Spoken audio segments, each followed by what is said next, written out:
On the very day of September 11, several commentators drew a parallel with the historical events of Pearl Harbor. And it's a day that will, as was the case with Pearl Harbor, live in infamy in American history. The last time there was an attack like this on the United States was Pearl Harbor. Reminiscent of another terrible day, the attack on Pearl Harbor. But there was also someone on the same day who offered a prediction. After the attack on Pearl Harbor, guess what we did? We went back and found out that, yes, the evidence was there. We should have known. And again, I think what we're going to see, even in this instance, this Pearl Harbor of the 21st century is very much the same kind of thing. In fact, the more information that has been emerging about September 11, the more we have come to realize that many different aspects of the two events bear a chilling resemblance to each other.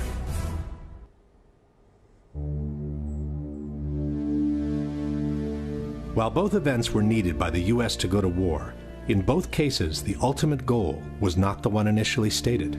Roosevelt knew a surprise Japanese attack would enrage the public and jumpstart the American war machine. In this way, FDR would get backdoor entry into what he really wanted: war with Hitler. According to their own documents, before 9/11, the neocons knew that a surprise attack, like a new Pearl Harbor, would enrage the public and jumpstart the war machine against Afghanistan. In this way, they would get a backdoor entry into what they really wanted: the war with Saddam Hussein. From the very beginning, there was a conviction that Saddam Hussein was a bad person and that he needed to go.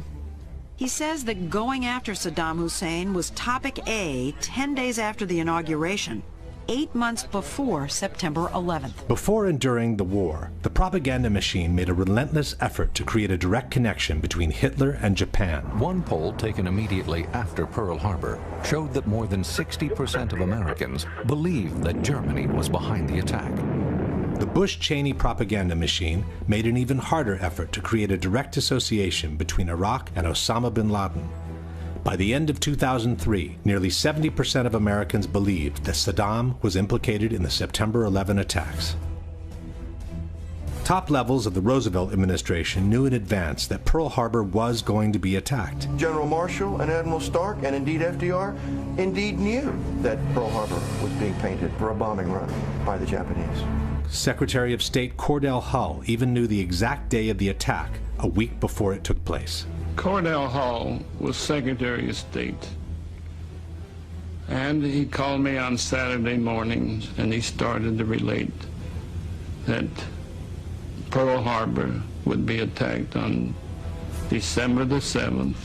Before September 11, many in the intelligence community knew the attacks were on their way. There was so much discussion about this attack. Everybody was talking about it. George Tenet had some meetings. Other analysts had meetings at the White House. Vital information on the Japanese attack was kept from those who could have used it to defend the Hawaiian port and to minimize the number of American casualties. Two men could use that information immediately: Admiral Husband Kimmel and Lieutenant General Walter Short, the commanders at Pearl Harbor. But they never get it. According to Hill, that was no mistake. If FDR and his administration deliberately withheld the vital intelligence from Pearl Harbor, and all the evidence indicates that they did, then it was certainly a deliberate conspiracy to set Pearl Harbor up for a total defeat. Before September 11, important information was kept from counterterrorism czar Richard Clark, who could have organized a defense and even have prevented the attacks altogether. You have to intentionally stop it. You have to intervene and say, no, I don't want that report to go. We therefore conclude that there was a high-level decision in the CIA ordering people not to share that information. In both cases, the pre-knowledge by the U.S. government on the upcoming attacks was denounced in front of Congress. In September 1944, Republican Representative Forrest Harness of Indiana made the first congressional charge about a Pearl Harbor conspiracy. He said that 3 days before Pearl Harbor, the Australian government had warned Washington that a Japanese aircraft carrier was headed towards Hawaii. But, he said, that information was withheld from Kimmel and Short. After September 11, Republican Congressman Curt Weldon denounced the pre-knowledge of information on the upcoming attacks, which was intentionally withheld from the intelligence community. This is an attempt to prevent the American people from knowing the facts about how we could have prevented 9/11, and people are covering it up today. When honest officials stumbled on important information on the Japanese attack, they went straight to their superiors, only to see that information ignored, diverted, or suppressed altogether. The Chief of Naval Intelligence in Washington, Captain Alan Kirk, recognized the message as plans for a bombing raid, but his persistent attempts to warn Kimmel ended when he was assigned to other duties. At Pearl Harbor, the Admiral had no way of knowing that Kirk had been repeatedly refused permission to warn him. In August 2001, FBI agent Colleen Rowley discovered information that could have led to uncover the September 11 plot. But her memos never got past her superiors, while she was prevented from pursuing the investigation any further. Finally, it turns out they were not read by the lawyer in the FBI who had the duty to send those over to the Department of Justice. Hours before the Japanese strike, Roosevelt's Chief of Staff, George Marshall, became suddenly unavailable, delaying the process of communication within the chain of command. General George Marshall, the man who should have acted, was nowhere to be found. Colonel Rufus Bratton was responsible for keeping Marshall supplied with such vital information. For Bratton, Marshall's sudden unavailability at a time when America was on the brink of war could not have been accidental. In the crucial hours of September 11, Defense Secretary Rumsfeld and other top military became suddenly unavailable, hampering the decisional process within the chain of command. For 30 minutes, we couldn't find him. Withholding information, however, may not have been sufficient to guarantee the success of the Japanese attack. The military capacity of the Hawaiian port was also kept below its requirements. General Short, faced with the need to send out long-range patrols, had only a handful of suitable aircraft. His demands for more were not seen as a priority. On September 11, only 4 jets remained on alert to defend the entire sector of the country most likely to suffer an attack. I've determined, of course, that with only 4 aircraft, we cannot defend the whole northeastern United States. President Roosevelt gave direct orders not to interfere with the Japanese attack. President Roosevelt told General Marshall to send a message to the Hawaiian and Philippine commanders, don't interfere with Japan's overt act of war. The United States desires that Japan commit the first overt act. There's no argument about what FDR meant. He meant that the U.S. naval plan to defend Pearl Harbor should not and cannot be executed. On September 11, Vice President Cheney gave a direct order regarding the plane headed towards Washington, which in fact resulted in the plane reaching its target without being shot down. The young man said, Vice President, the plane's 10 miles out. Do the orders still stand?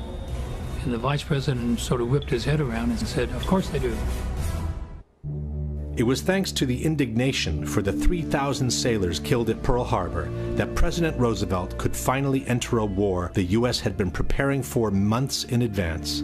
With confidence in our armed forces, with the unbounding determination of our people, we will gain the inevitable triumph, so help us God. It was thanks to the indignation for the 3,000 victims of September 11 that President Bush could launch a war that had already been prepared in the smallest detail. CNN and Time magazine have reported that on September 10, 2001, a military plan to attack Afghanistan had been placed on George Bush's desk to be signed by the president upon his return from Florida. May God grant us wisdom, and may He watch over the United States of America.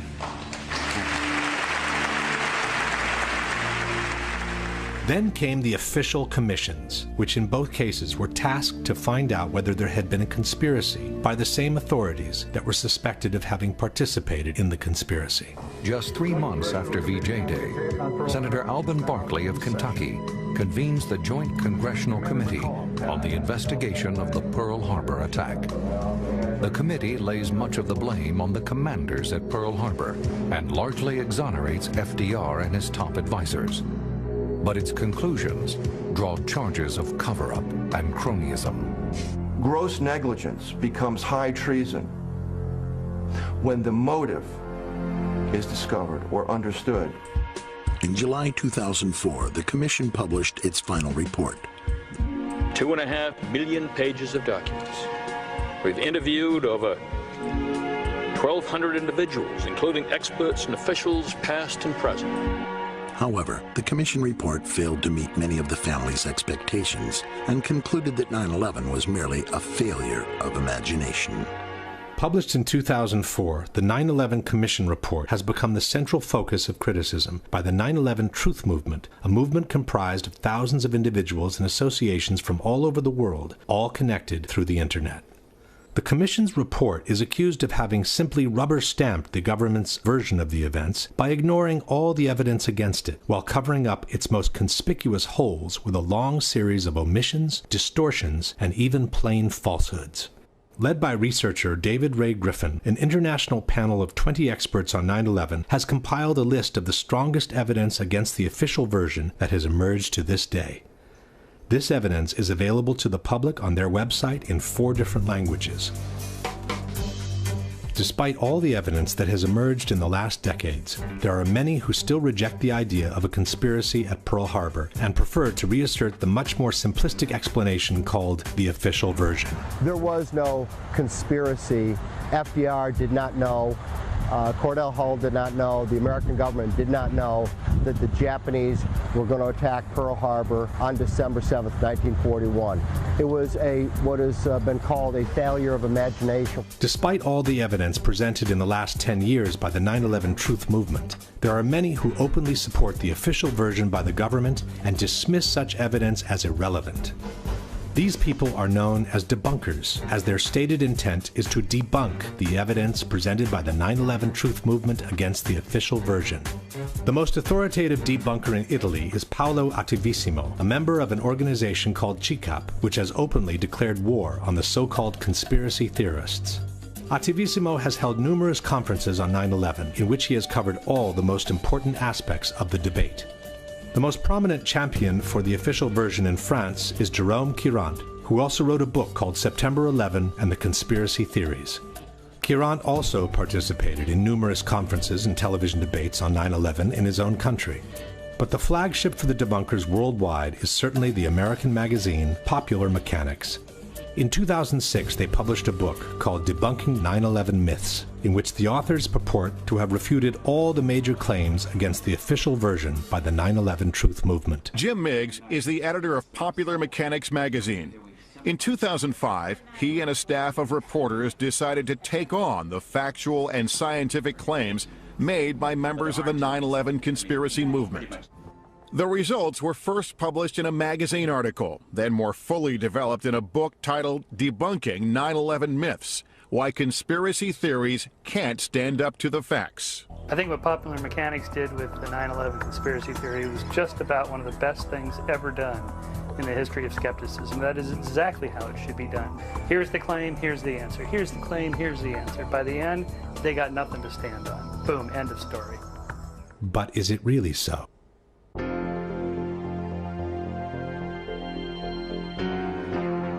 The debate on September 11 can roughly be divided into these areas of discussion.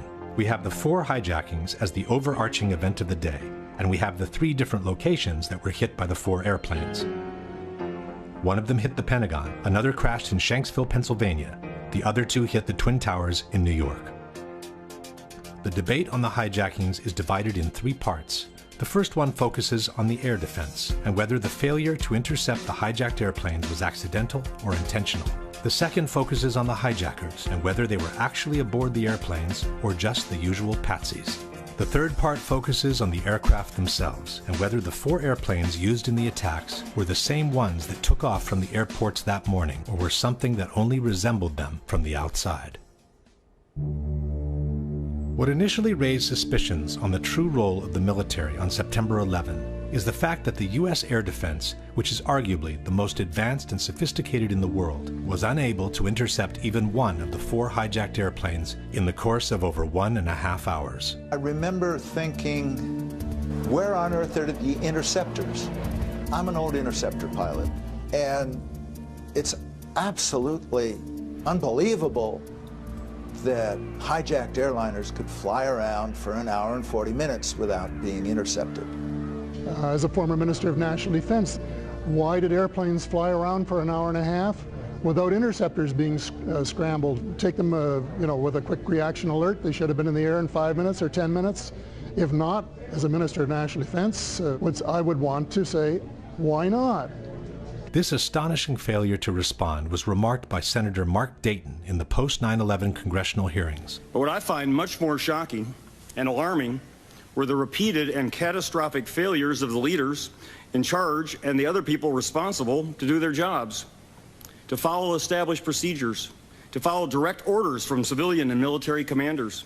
The official justification for this failure is a series of blunders, miscommunications, and mistakes that has come to be known as the incompetence theory. On that day, you saw a lot of well-meaning, confused people struggling to make sense of a terrible situation. They didn't even know where the planes were. One argument for the incompetence theory is that the air defense was conceived to protect the U.S. from external threats, not internal ones. The fact is that our air defenses, the whole NORAD system, was not at all geared towards protecting us from domestic aircraft. Quite the contrary. It was all set up to detect aircraft coming in from overseas. La difesa era predisposta per difendersi da attacchi provenienti dall'esterno. L'America era come fosse un castello con un fossato, ma questi hanno usato una catapulta per entrare. Saltando il fossato si sono trovati all'interno, nel ventre mole dell'America, e l'hanno potuta scolpare. What the debunkers forget to mention is that the responsibility for tracking internal hijacks has never fallen on the military to begin with. This has always been the duty of the Civil Air Traffic Controllers, the FAA, as explained by the Secretary of Defense himself. So the Department of Defense was oriented externally. Our radars were pointing out, not in, and the FAA was the one that then had the responsibility to say there's a hijack. Only then, explains author and researcher Nafiz Ahmed, is the military requested for assistance in scrambling their jets. Standard operating procedures dictate that as soon as a plane flies off course, the FAA will contact the plane and try to ask them what is going on. If there is a problem or if they cannot establish radio contact, then immediately the FAA will contact the Pentagon, who will, within a matter of minutes, a maximum of 10 minutes normally, will scramble fighter jets to intercept the civilian plane and to analyze the situation and see what is going on. The FAA authority over the national airspace is clearly acknowledged in this exchange between the military from September 11. If you can, hand the fighters over directly to FAA so they're still under FAA control. We're never going to take them. Just work with them, coordinate with them as best that you can with that. Take them to the area and let them handle that airspace. Another argument for the incompetence theory is that by turning off the transponders, the hijackers had made the airplanes very difficult to be tracked on radar. That can't be overstated. The fact that once the hijackers turned off the transponders, you had air traffic control who were looking at something like 4,500 primary radar blips. They were trying to pick out the plane that they just lost. Non sapevano dove andare perché i terroristi hanno disattivato un dispositivo che si chiama transponder che localizza l'aeroplano. Spento quello, puff, sparisce il puntino.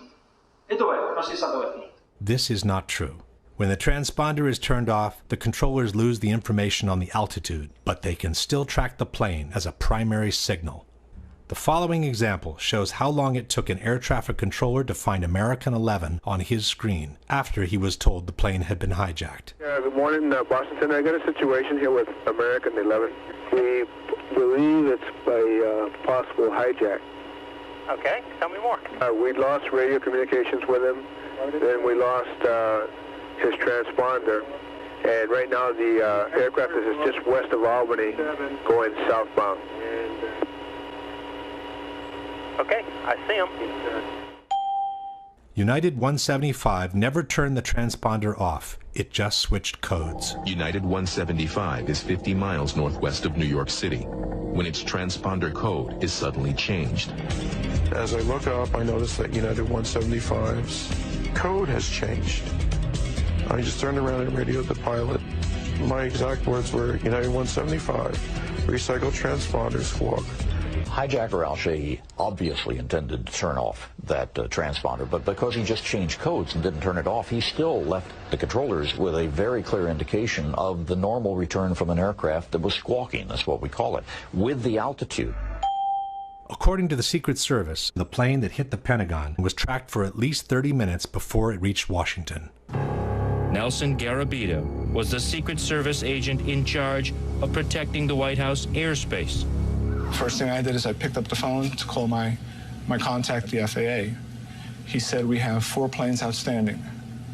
2 have hit the towers, and 2 are headed to Washington, D.C. One of them approximately 30 minutes out, one of them approximately 45 minutes out. The one 30 minutes out turned out to be the plane that hit the Pentagon. As the one nearest us got closer and closer, 6 minutes out, 5 minutes out, we knew it was sort of over the CIA, and we thought, is that where it's going?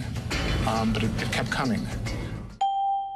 United 93 was also being tracked after the hijacking. We were tracking United 93, and I was in conversation with the FBI agent, and he was relaying to me that we suspect that this aircraft has now been taken over by hostile forces, described a sharp turn it made over eastern Ohio, and now is heading back along southwestern Pennsylvania. The airplane was being followed step by step, practically in real time.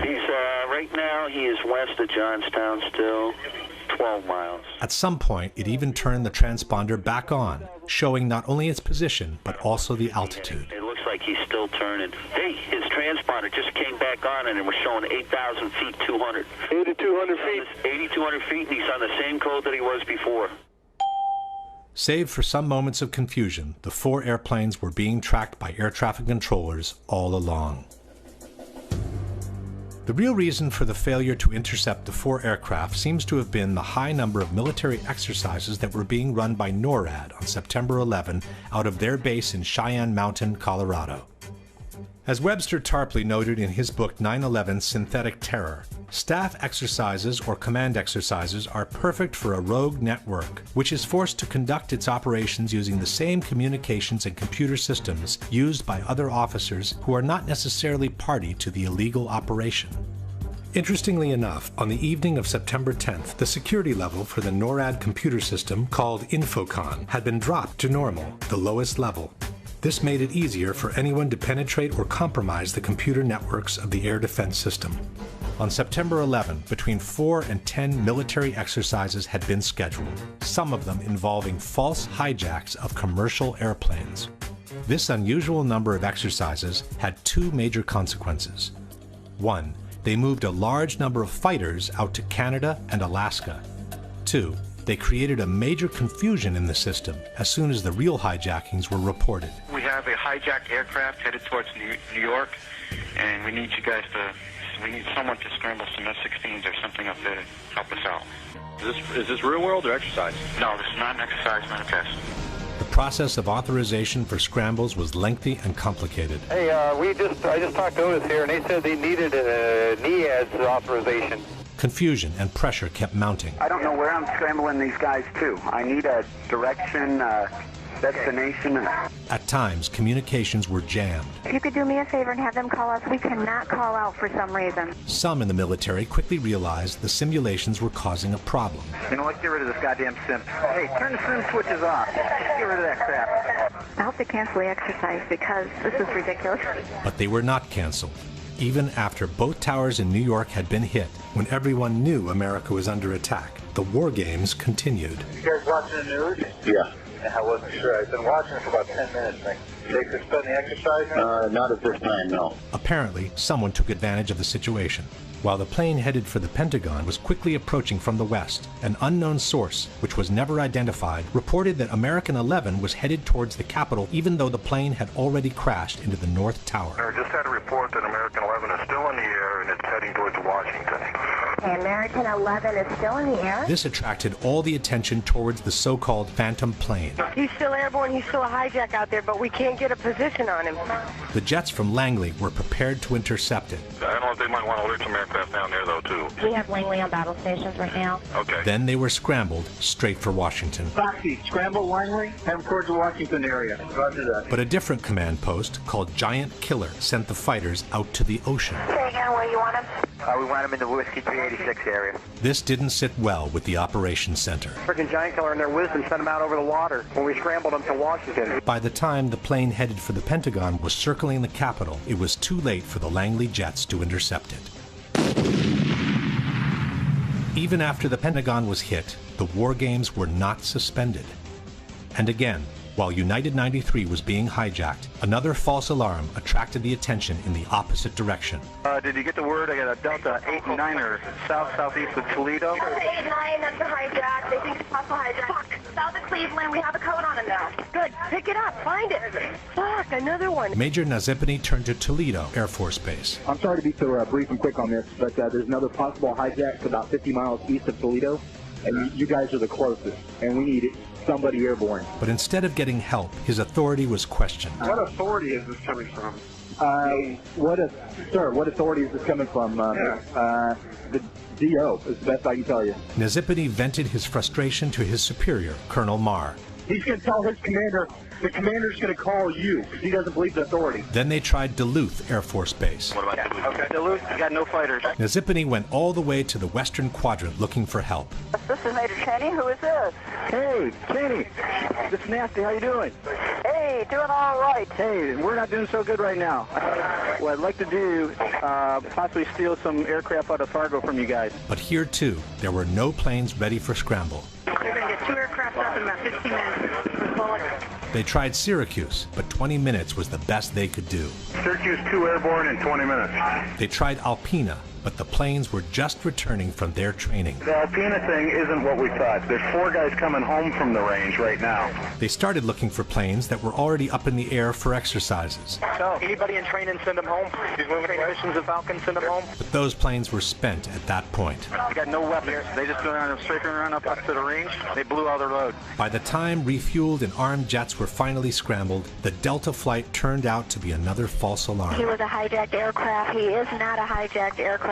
He's taking precautionary measures, and he's landing at Cleveland Center. Only after the Delta flight had landed were the war games finally suspended. So this is Captain Taylor calling from China Mountain Control. Yes.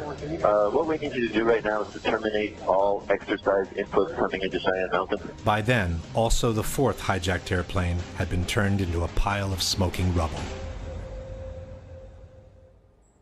Yet General Myers, who was the highest military authority on September 11, has denied that the war games affected the military capacity of response. And the question was whether or not the activities of the 4 war games going on September 11th actually impaired our ability to respond to the attacks. The answer to the question is no, did not impair our response. General Myers forgot to mention that on the morning of September 11, only 4 planes were armed and ready to intercept terrorists in the eastern region of the country. I've determined, of course, that with only 4 aircraft, we cannot defend the whole northeastern United States. That was the sensation of frustration, of I don't have the forces available to do anything about this. Myers instead has even suggested that the war games helped the military response. General Eberhart, who was then the commander of North American Aerospace Defense Command, as he testified in front of the 9/11 Commission, I believe he told them that it enhanced our ability to respond. What that means is all the battle positions that are normally not filled are indeed filled. So it was an easy transition from an exercise into a real-world situation. Again, Myers forgot to mention that the transition took place only after all tragic events had ended, around 11 o'clock. By 11 o'clock, the sense of alarm had spread across the country. Fighter jets actually patrolling the skies. It was a war zone. Our skies were turned into a war zone. Everywhere you turn, it was military jets and helicopters everywhere. George Bush returned to Washington on the evening of September 11. The president finally returns to Washington. An escort of 6 helicopters was waiting for him. 300 fighters were defending the skies. Had there been 300 fighters ready to defend the skies on the morning of September 11, would the terrorist attacks have turned out the same way? This leads us straight into a pivotal question. Was the choice of scheduling so many exercises in the same day just a misfortunate call, or was it intentional? To answer this question, we need to take a closer look at some of the warnings the U.S. had received in the months prior to September 11. By the spring of 2001, The system was blinking red, according to intelligence chiefs. The U.S. administration has always maintained that they knew the attacks were on their way, but they didn't have specific information on them. I knew there was another attack planning. I knew there was another attack coming. And the obvious question behind that is, well, why didn't you do something about it? We had no specific information. It was not specific as to time, nor place, nor manner of attack. No specific threat involving really a domestic operation or involving what happened, obviously, the city's airliner and so forth. There were no warning signs that I'm aware of that would indicate this type of operation in the country. All these statements are false. A joint congressional inquiry on September 11 has revealed that in spring and summer of 2001, there had been a flood of warnings about possible terrorist attacks in the United States, some using airplanes as weapons. In fact, as reported by the New York Times, American aviation officials were warned as early as 1998 that Al-Qaeda could seek to hijack a commercial jet and slam it into a U.S. landmark. The London Times has revealed that the British MI6 had warned the American intelligence services about a plot to hijack aircraft and crash them into buildings 2 years before the September 11 attacks. Russian President Vladimir Putin has said publicly that he ordered his intelligence agencies to alert the United States last summer in 2001 that suicide pilots were training for attacks on U.S. targets. German intelligence alerted the CIA in June 2001 that Middle Eastern terrorists were training for hijackings. The Sunday Herald has confirmed that Britain gave President Bush a categorical warning to expect multiple airline hijackings 1 month before the September 11 attacks. Then there was the infamous August 6th memo. President Bush was told in August that Osama bin Laden might be planning an attack involving the hijacking of U.S. aircraft. It's titled, Bin Laden Determined to Strike in U.S. The 2-page memo states, FBI information indicates patterns of suspicious activity in this country, consistent with preparations for hijackings or other types of attacks.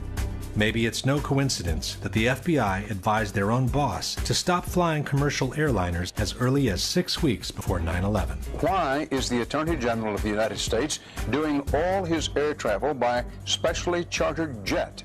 The Justice Department cited what it called a threat assessment by the FBI and said Ashcroft has been advised to travel only by private jet for the remainder of his term. At this point, we can pose the following question. Knowing that the attacks were imminent, knowing that they might involve hijacked airliners, but not knowing where and when they could happen, would have been a good reason to beef up the defense and keep even more jets than usual on alert all across the country. Why instead schedule so many exercises in one day while leaving only 4 jets on alert to defend the very sector of the country that was most likely to be attacked? To bring even more confusion into the situation was a series of last-minute replacements and unexplained absences within the chain of command. The chairman of the Joint Chiefs of Staff was General Henry Shelton, but on September 11 he was absent, and his post was taken by his deputy, General Richard B. Myers. The FAA's National Operations Manager was Ben Sliney. On the morning of September 11, Sliney had been on that job for less than 1 day.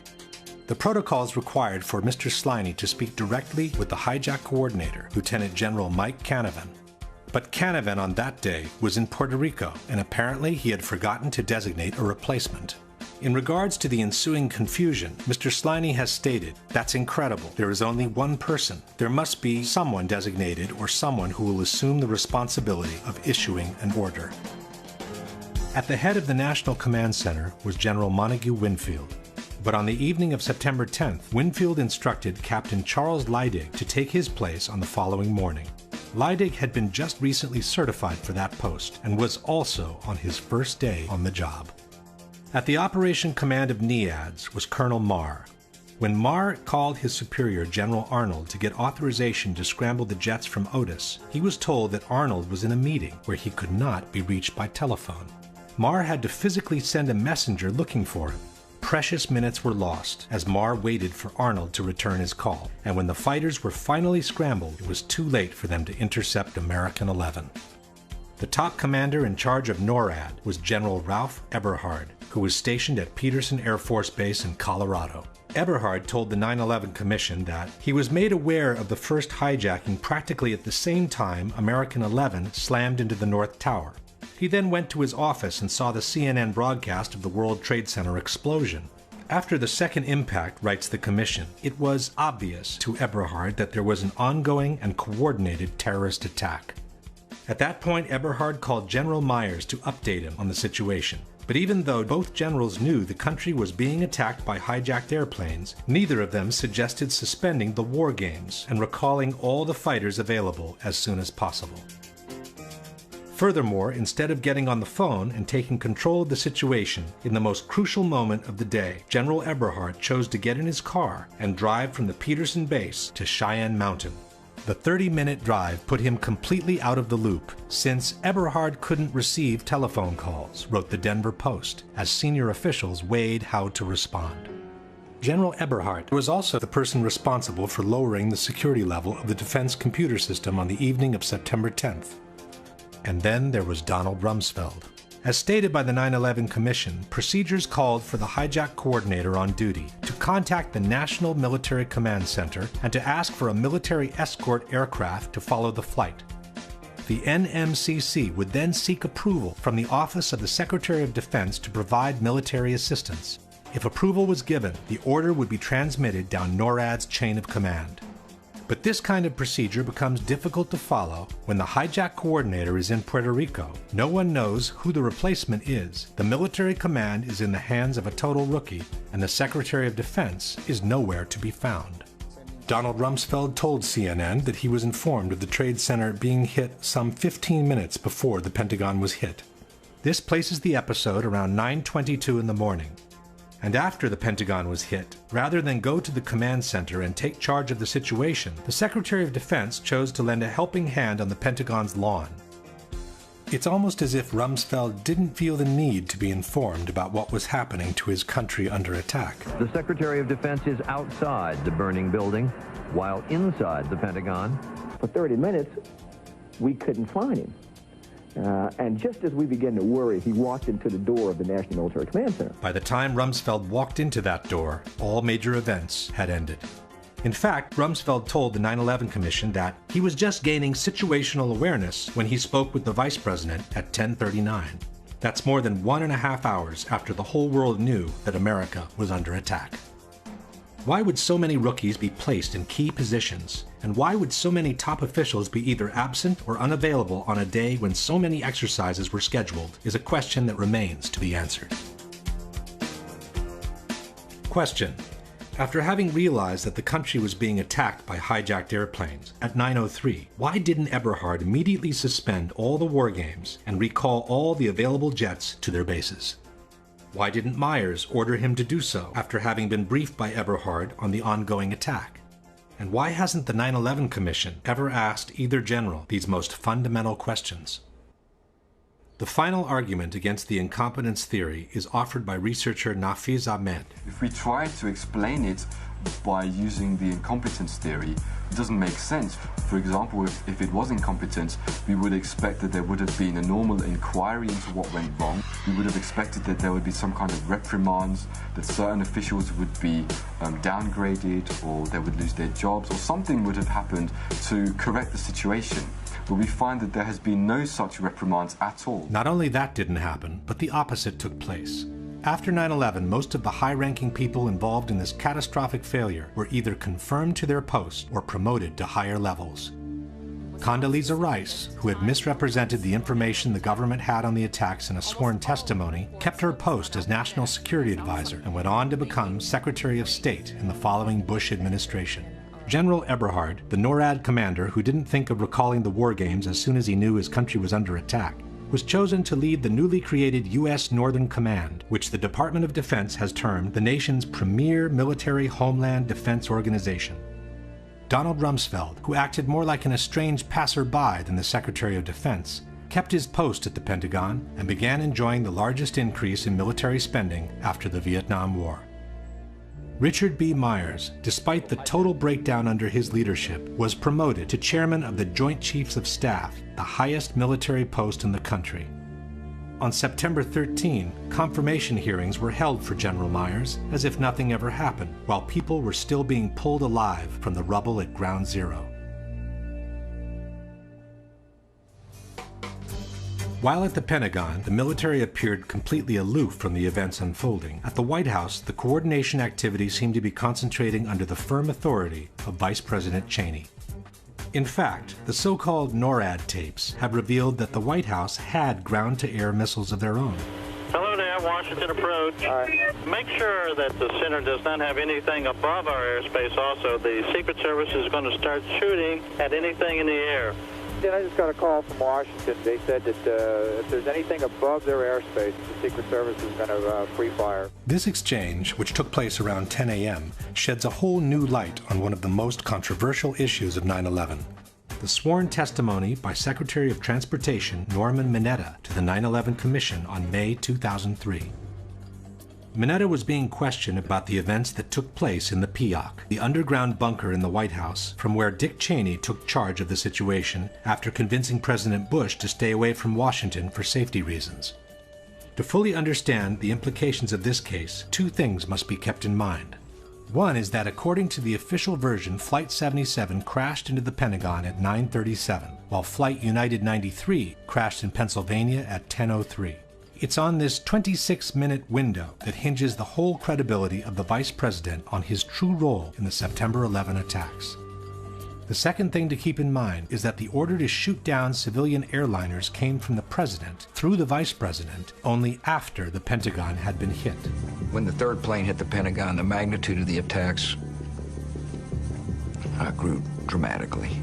We didn't know if there were other planes that had been hijacked. So the first decision I made on Air Force One was to give our Air Force orders to shoot down commercial aircraft that did not respond. This means that any order given before the Pentagon was hit could not have been a shoot-down order.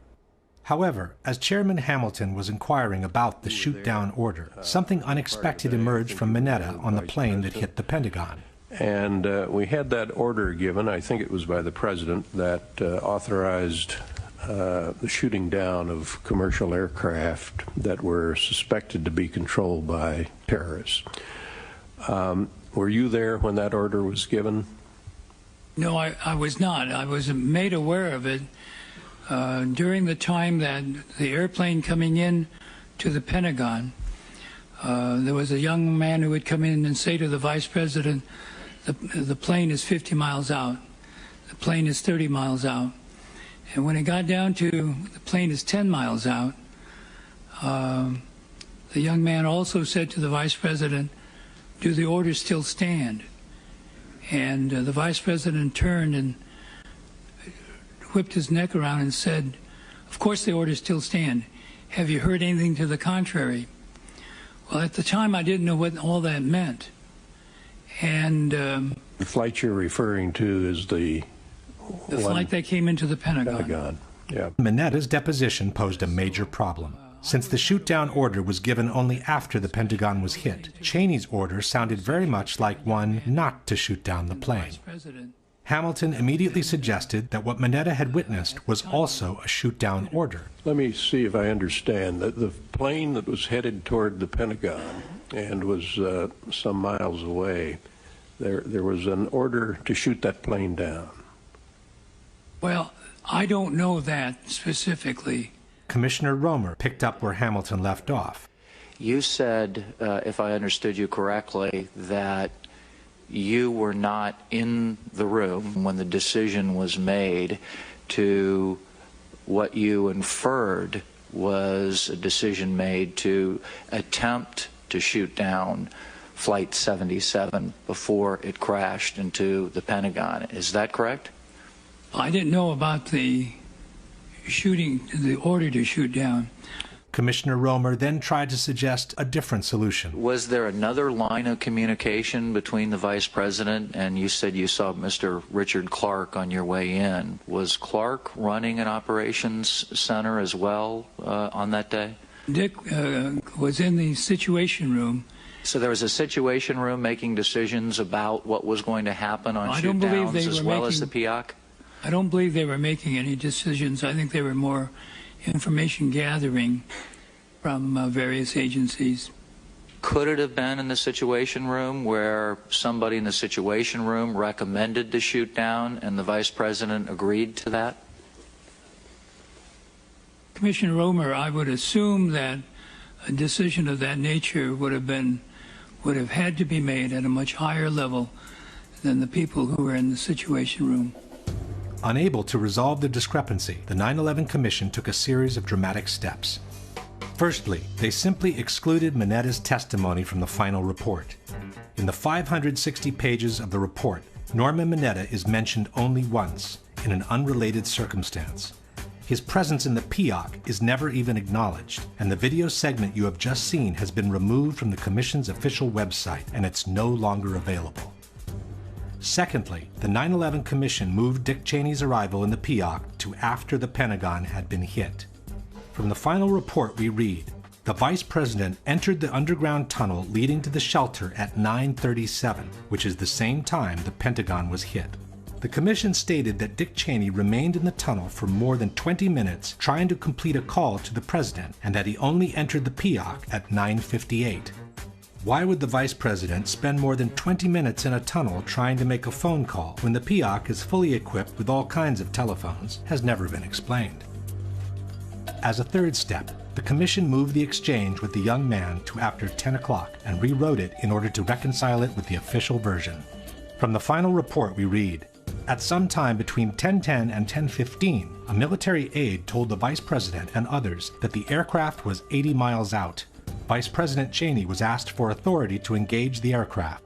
The military aide returned a few minutes later and said the aircraft was 60 miles out. He again asked for authorization to engage. The Vice President again said yes. In summary, the window of time Mineta described as during the time of the plane coming into the Pentagon had become 10:10 to 10:15 in the Commission report. The 50 miles out reference by Mineta had become 80 and 60 miles out in the report.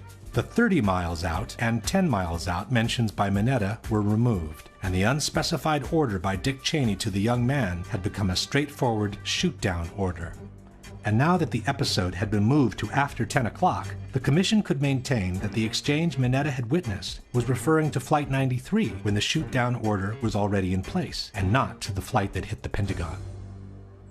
There was only one problem with this version of the events. Norman Mineta had to be terribly confused in his recollections, as he could not have been with the Vice President in the PEOC at the time the Pentagon was hit. To support this theory, the debunkers point at a statement by Mineta, who said he arrived at the White House while it was being evacuated. Since the official order of the evacuation came at 9:45, contend the debunkers, Mineta could not have been with the Vice President in the PEOC at the time the Pentagon was hit. Stanno evacuando la Casa Bianca quando ci sono arrivato. Quindi questa informazione ci permette di localizzare cronologicamente il momento in cui Mineta è entrato alla Casa Bianca. But in the same deposition, Mineta also stated that he arrived at the PEOC at about 9:20 a.m. So it's presumable that he was referring to the people that had already started leaving the White House before the official order of evacuation was given. In fact, at 9:52, CNN reported that a slow evacuation of the White House had started some 30 minutes earlier, much before the official order was given. Furthermore, a Secret Service timeline compiled by the 9/11 Commission staff shows that the 30 miles out and 10 miles out calls came at 9:31 and 9:34 respectively. This clearly places the exchange Mineta witnessed before 9:37. At the same time, the main problem with placing Cheney's removal from his office at 9:37 is Dick Cheney himself. On September 16, 5 days after the events, Cheney stated on Meet the Press that he was taken into the bunker shortly after the second tower was hit, which happened at 9:03. So we turned on the television and watched for a few minutes and then actually saw the second plane hit the World Trade Center. I talked with the president while I was there over the next several minutes watching developments on television, and as we started to get organized to figure out what to do, my Secret Service agents came in, and they hoisted me up and moved me very rapidly down the hallway, down some stairs, through some doors, and down some more stairs into an underground facility. And they did that because they'd received a report that an airplane was headed for the White House. There are also several highly credible testimonies that place Dick Cheney's removal from his office shortly after 9:03. ABC News quoted White House photographer David Borer saying that just after 9 a.m., Vice President Dick Cheney was in his West Wing office when 2 or 3 agents came in and told him, "Sir, you have to come with us." Agents came inside the office and said, "Sir, you have to come with us."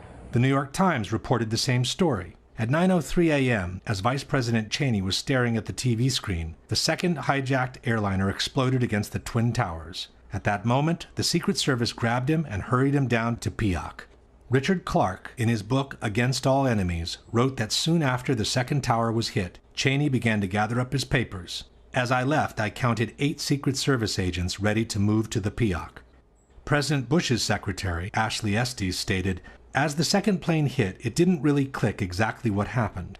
Then I heard a noise, like a body bumping a door. I looked out into a hallway and saw the vice president with the Secret Service. They had kind of lifted him up and were running with him. At that point, it definitely registered what it was." Former Undersecretary of Defense Eric Edelman testified, "I was already down in the Peoc with the vice president when we got word there had been an explosion at the Pentagon." And even after 10 years, Dick Cheney has not changed his story one bit. As we watched, we saw the second plane strike, and then we knew it was a terrorist attack.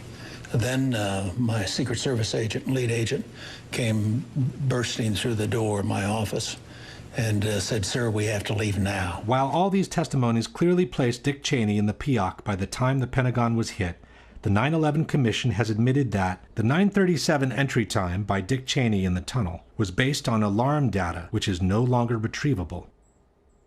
And, most important of all, Mineta himself recalls being with the vice president by the time the Pentagon was hit. So then someone came in and said, Mr. Vice President, there's been an explosion at the Pentagon. In the course of time, Secretary Mineta has never changed his story, repeatedly confirming both the location and the timing of the event.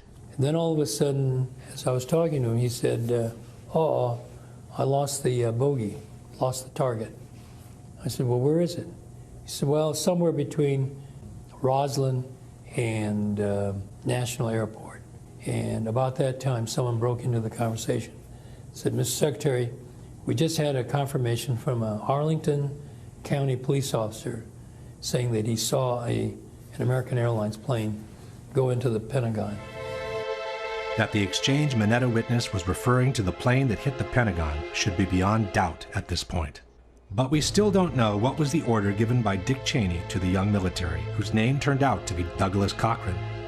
In 2010, some researchers tracked down Mr. Cochran and asked him to clarify what the orders by Dick Cheney were. Mr. Cochran confirmed being the person involved in the exchange, but declined to elaborate.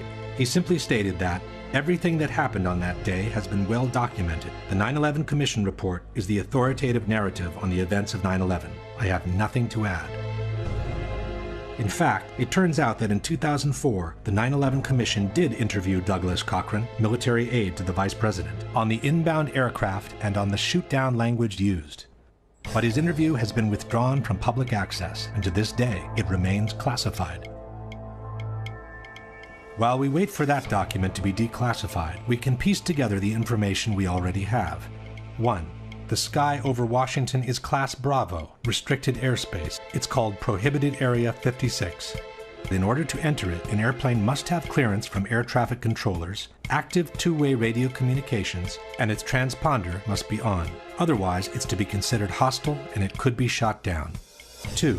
As explained by former Secretary of Defense Caspar Weinberger, in a time of crisis, the Washington airspace goes into an actual lockdown. You would do what is being done, and that is closing off the entire airspace so that you, in effect, the whole Washington area is a no-fly zone, so that any planes that can't identify themselves and get into that are to be shot down. 3. The White House had ground-to-air missiles of their own. Hello there, Washington approach. Make sure that the center does not have anything above our airspace also. The Secret Service is going to start shooting at anything in the air. 4. As the unknown airplane was approaching the protected airspace, it had no clearance from air traffic controllers, no radio communications active, and the transponder was off. He said, we're tracking an airplane coming in, but the transponder has been turned off. So we don't have any identification on the airplane We know it's coming in fast.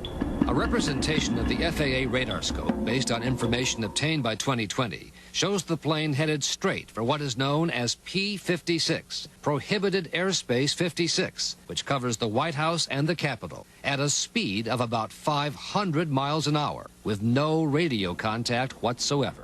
It would be unprecedented for a commercial plane to come screaming through your airspace at that kind of speed, unidentified, without making some type of communication. This made it a perfect candidate for a shootdown, especially after 2 towers in New York had already been hit by an airplane. 5. The Secret Service had known about the incoming airplane for the last 30 minutes, so it's presumable they would have been ready to shoot it down if it became necessary. One of them approximately 30 minutes out, one of them approximately 45 minutes out. So we knew we had some time, but little time. Our supervisor picked up our line to the White House and started relaying to them the information. We have an unidentified, very fast-moving aircraft inbound toward your vicinity. Despite all this, no one moved a finger as the unknown threat kept rushing towards the Capitol. Someone came in and said to the Vice President, there's a plane out about 50 miles out. As the one nearest us got closer and closer, 6 minutes out, 5 minutes out. The same person said to the Vice President, Mr. Vice President, there's a plane 30 miles out. The Washington controllers came up on the speakerphone and started counting down 10 miles to the White House. The young man said, Mr. Vice President, the plane's 10 miles out. Do the orders still stand? And the Vice President sort of whipped his head around and said, of course they do. 9 miles from the White House, 8 miles to the White House. 7 miles west, and it went 6, 5, 4. All the way down to 1 mile from the White House. But no missile was fired. Undisturbed, the plane turned around and went on to strike the Pentagon, causing the death of at least 125 people between military and civilians on the ground. Question. The Secret Service knew about the incoming plane for the last 30 minutes, was following it on radar, had the means to shoot it down, and should have done so in order to protect the Capitol, but they didn't. Why? In regards to the exchange between Cheney and the young man, can you suggest anything different from an order not to shoot down the plane as it was approaching Washington's protected airspace? While the military defense leaves many unanswered questions, even more doubts arise when taking a closer look at the 19 alleged terrorists. The first problem is that apparently these guys could barely fly at all. While they are known to have taken some flight lessons with small single-engine airplanes, none of them had ever flown a jet before in their life, let alone a large commercial airliner, which is obviously a league of its own. Adam Shaw is an acrobatic pilot and a flight instructor with 6,000 hours of experience, half of which spent flying upside down. For people who are really piss-poor student pilots, to be able to get in the cockpit of big jets and fly them as accurately as they were flown, at close to max speed, and be able to hit the trade towers.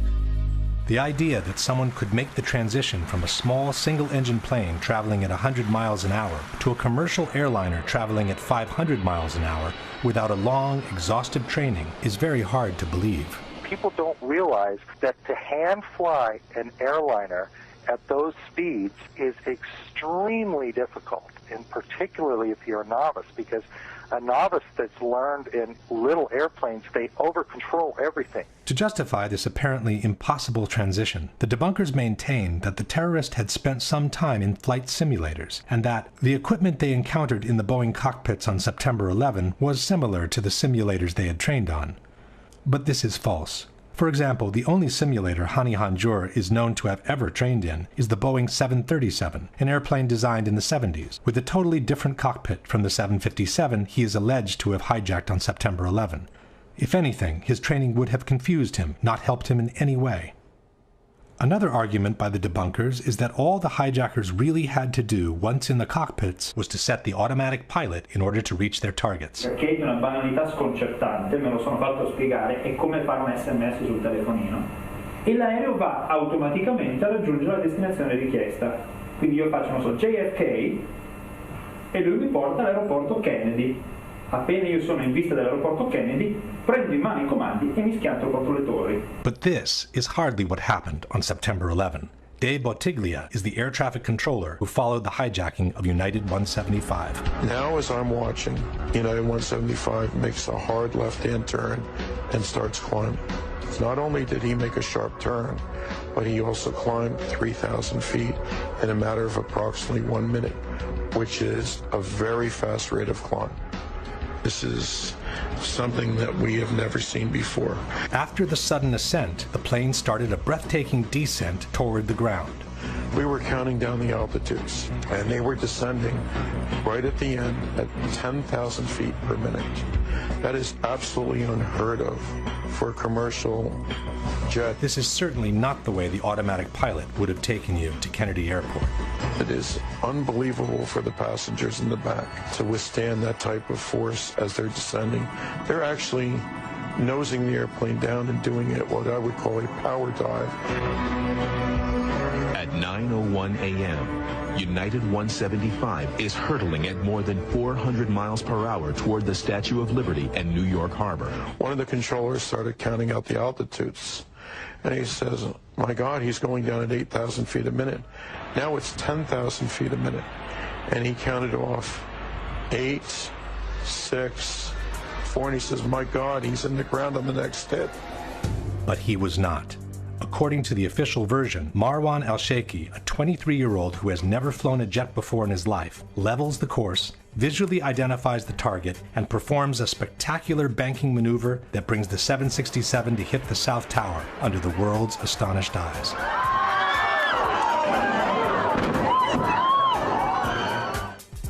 Question: Marwan Al-Sheikhi had never flown a jet before in his life, let alone a huge airliner. How was he able to perform ascents of 3,000 feet per minute and plunges of 10,000 feet per minute while keeping full control of the plane? And why would he want to take such unnecessary risks, including collisions with other airliners, instead of flying safely with the autopilot towards the intended target? Ziad Jarrah, the alleged hijacker of Flight 93, wasn't known for his piloting skills either. As reported by the 9/11 Commission in July 2001, he had asked to fly the Hudson Corridor near Manhattan with a small private plane.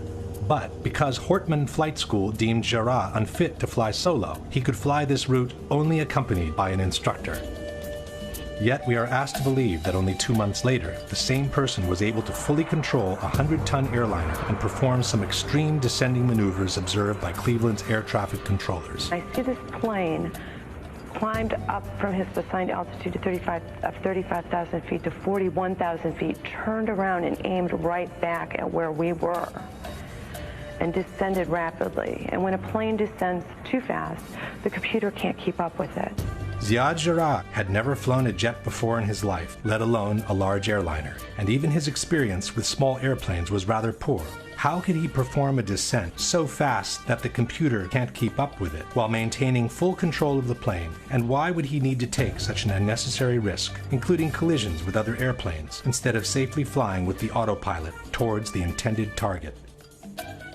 But the feat of the century must be awarded to Hani Hanjour, a hopeless amateur who is alleged to have been at the controls of American 77.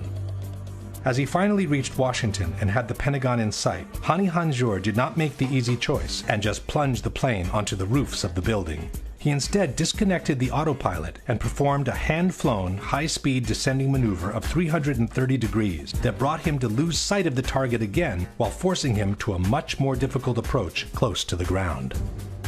Seen from above, the Pentagon offers some 30 acres of unobstructed target. Hitting it anywhere on the roofs would have caused a major devastation and possibly thousands of casualties. Coming in from the side instead, the approach is filled with obstacles, and the target is reduced to a tiny strip of cement coming at you at 500 miles an hour. The debunkers, however, seem to have a good explanation for this apparently illogical maneuver.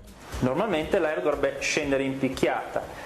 Allora si chiede a un pilota e il pilota ti dice subito: guarda che quella è la manovra più difficile, la fa un pilota esperto. Un pilota di scarsa competenza usa l'aereo come se fosse un camion bomba, ossia vola orizzontalmente, vola basso, centra l'edificio. This very question has already been posed to professional pilots, but the answer was not what Attivissimo claims. Se lei dovesse simulare il volo di uno che vuole colpire il Pentagono, esatto, se la volessi rotta quale essere sarebbe? sicuro lo colpirei sicuramente da questa parte qui.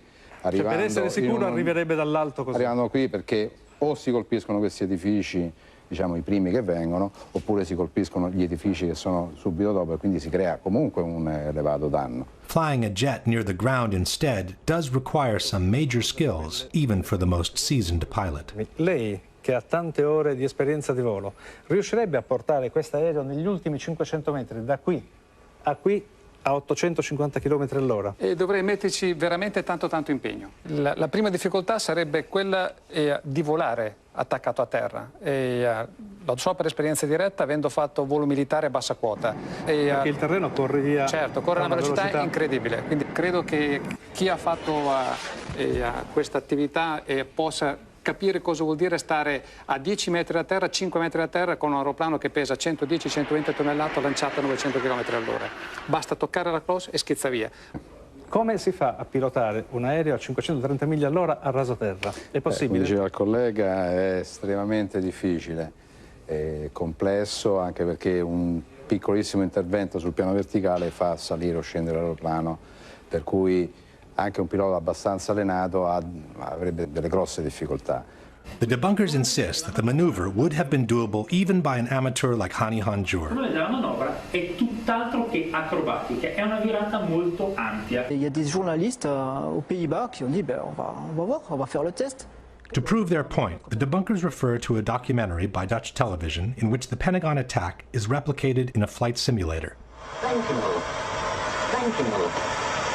Waar waarschuwt het vliegtuig nu voor? Het vliegtuig waarschuwt dat de rolhoek iets te groot is, dus we hangen een klein beetje te schuin eigenlijk. Zijn we nu ook aan het dalen? Ja, we zijn vrij hard aan het dalen. Dat is sneller dan gebruikelijk. Iets harder dan normaal. En dit is de Pentagon.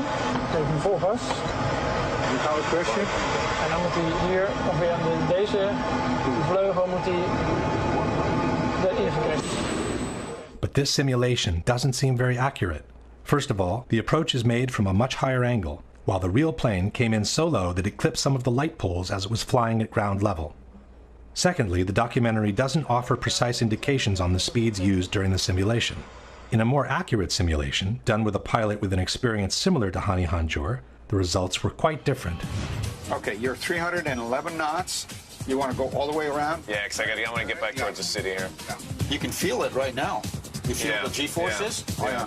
All right, go for it. Go towards it. You're 360 knots. There we go. You're 424 knots. And again, your radius of turn is becoming so great. Yeah, you can't it's do hard. anything. Keep it turning, keep it turning, keep it turning. Keep it turning. Now go down.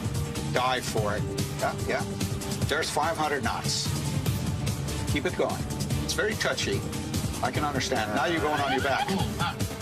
You're going on your back. Keep it rolling. Keep it rolling. You hit something, but obviously it was not that building. 370 knots. Oh, come on. Hang on. I'm going to get him. 440 knots. You're going on your back. I missed him. I missed again. There's no denying it's incredibly difficult, especially with that turn that the NTSB data said Flight 77 made. And then he levels off and then pretty much just guns it straight in. That straight path right in is really incredibly difficult. Correct. I couldn't do it. You couldn't do it. Not at that speed. Not at 500 knots. In fact, the air traffic controllers were so impressed with the speed of the maneuver, they thought they were looking at a military jet. But nobody knew that was a commercial flight at the time. Nobody knew that was American 77. What did you think? It was a military flight of some kind? I thought it was a military flight. It was really moving fast. It was moving very fast, like a military aircraft might move at a low altitude. Air traffic controller Danielle O'Brien stated, "The speed, the maneuverability, the way that he turned, we all thought in the radar room, all of us experienced air traffic controllers, that was a military plane. You don't fly a 757 in that manner. It's unsafe." Several military and civil pilots have expressed their skepticism about the maneuver. Commander Ralph Kolstad is a former fighter pilot, air flight instructor, and a retired commercial pilot with 27 years of experience. At the Pentagon, he stated, "The pilot of the Boeing 757 did quite a feat of flying. I have 6,000 hours of flying in Boeing 757s and 767s, and could not have flown in the way the flight path was described." Commander Ted Muga, former civil and military pilot. I just can't imagine an amateur even being able to come close to performing a maneuver of that nature. Captain Russ Wittenberg, a former fighter pilot and an airline pilot for 35 years. For a guy to just jump into the cockpit and fly like an ace is impossible. There is not one chance in 1,000.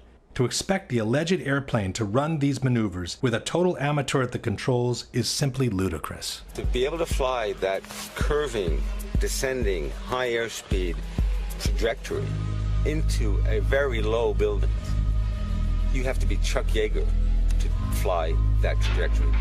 Not only was Hani Hanjour no Chuck Yeager, but apparently he was a terrible pilot with small planes as well. An instructor from one of his flight schools stated, Hani Hanjour was not someone cut out to be a pilot. He had no motivation, a poor understanding of the basic principles of aviation, and poor judgment, combined with poor technical skills. The debunkers contend that Hanjour had obtained a regular pilot's license, and therefore he had to be able to fly. But it is exactly because of that license that major suspicions on Hanjour kept emerging. In a 2002 article called A Trainee Noted for Incompetence, the New York Times wrote that Hanjour was reported to the aviation agency after the instructors had found his piloting skills so shoddy and his grasp of English so inadequate that they questioned whether his pilot's license was genuine. The article concludes quoting a former employee at the flight school who said, "I'm still to this day amazed that he could have flown into the Pentagon. He could not fly at all." The manager of another flight school in Phoenix said, "I couldn't believe he had a commercial license of any kind with the skills that he had." At yet another flight school in Maryland, instructors found he had trouble controlling and landing the single-engine Cessna 172. This was confirmed in this radio interview by Neela Sagadevan, a pilot and an aeronautical engineer. You know, I got to say something about Hani Hanjour. I've spoken with two of his flight instructors. This guy could not solo a Cessna 150. It's a little single-engine two-seat trainer. And what I mean by solo, it's a pilot's first time out without anyone else in the cockpit with him.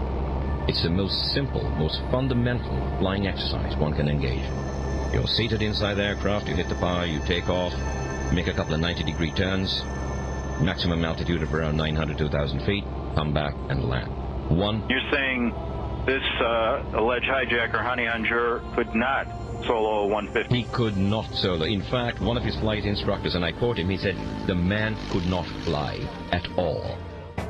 How could an amateur who was deemed unable to fly solo in a Cessna 150, had a poor understanding of the basic principles of aviation, and had never sat once in the cockpit of a 757, suddenly become able to control such a large airliner flying at top speeds? And even assuming he was able to reach Washington with the autopilot, why would he want to disconnect it and hand fly the plane for another 8 long minutes, performing a totally unnecessary descending maneuver that A, would have drastically increased his chances of an unwanted crash, B, would have increased the danger of being intercepted, C, would have made him lose sight of the target again, D, would have forced him to a much more difficult approach near the ground, E, would have shrunk the target to a tiny strip of cement, F, would have limited the possible damage to the external rings only, when he could have maximized the damage and ensured the most spectacular outcome of the mission by plunging the plane onto the Pentagon's roofs from above. It should be noted that such an illogical maneuver from a terrorist's point of view becomes almost mandatory if seen from the opposite side of the chessboard. If the operation was in fact orchestrated by someone within the military, no one would want a 757 to plunge from the sky onto the Pentagon's roof. That would cause a major devastation, cost thousands of lives, and possibly kill generals and even the Secretary of Defense. To justify the claim of having been attacked, all that was needed was a strike on the side wall in a less populated area away from the top brass offices, where the number of casualties would be kept to a minimum. Maybe it's just a coincidence, but the area of the Pentagon that was hit with the strange maneuver not only satisfied all these requisites, but had just been reinforced in order to withstand a terrorist attack. Exactly where the plane went in was an area that had recently been redeveloped with very heavy blast walls and firewalls. All the outside windows had been equipped with Kevlar coating to guard against blast. This portion of the building that had been remodeled, heavy blast walls put in, and the old portion had already been vacated in preparations of the remodeling effort, and the number of dead is probably considerably less than it would have been if this part of the Pentagon had been up to full staff. Fortunately, too, this is exactly the opposite side of all the critical command centers in the Pentagon, the Secretary of Defense's office, the Chairman of the Joint Chiefs office, the National Military Command, where some of the most critical military decisions are made. Fortunately, they were all on the other side of the building. The renovated section had just been reinforced by floor-to-ceiling steel beams that ran through all 5 floors. When the building section collapsed, the structure was held together by the web of 6 by 6 inch steel columns. Between these columns was a Kevlar-like mesh similar to the material in bulletproof vests, which kept masonry from becoming shrapnel in case of an explosion. The suspicion that a strike on this section of the building was expected doesn't rest on the major beefing up of the structure alone. Apparently, the rumor of a strike on the external ring had already been circulating among the top ranks of the military. On September 11, Jim Miklaszewski was the NBC correspondent at the Pentagon. The first time I heard the word terrorism out of any U.S. official came shortly after the second plane had hit. And I bumped into a U.S. military intelligence official, and I said, look, what have you got? And he said, obviously, this is clearly an act of terrorism.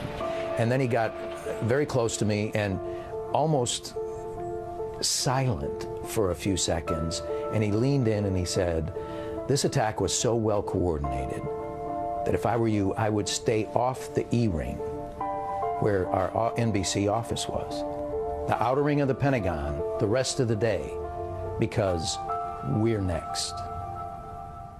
Question. Even if someone could predict that the Pentagon would become a target, one would imagine a plane to plunge from the skies onto the roofs of the building. Why would anyone suggest to stay away from the external ring, in particular, unless he knew in advance what was going to happen? While we were asked to believe that 19 Islamic terrorists were responsible for the hijackings, no one has ever produced a single image of these alleged terrorists boarding the 4 hijacked airplanes. All major airports in the world have security cameras practically everywhere, covering every public area of the airport 24 hours a day. But the only image of the terrorists released after 9/11 was this shot from a security camera showing alleged hijackers Abdulaziz Al-Omari and Mohammed Atta going through a security checkpoint.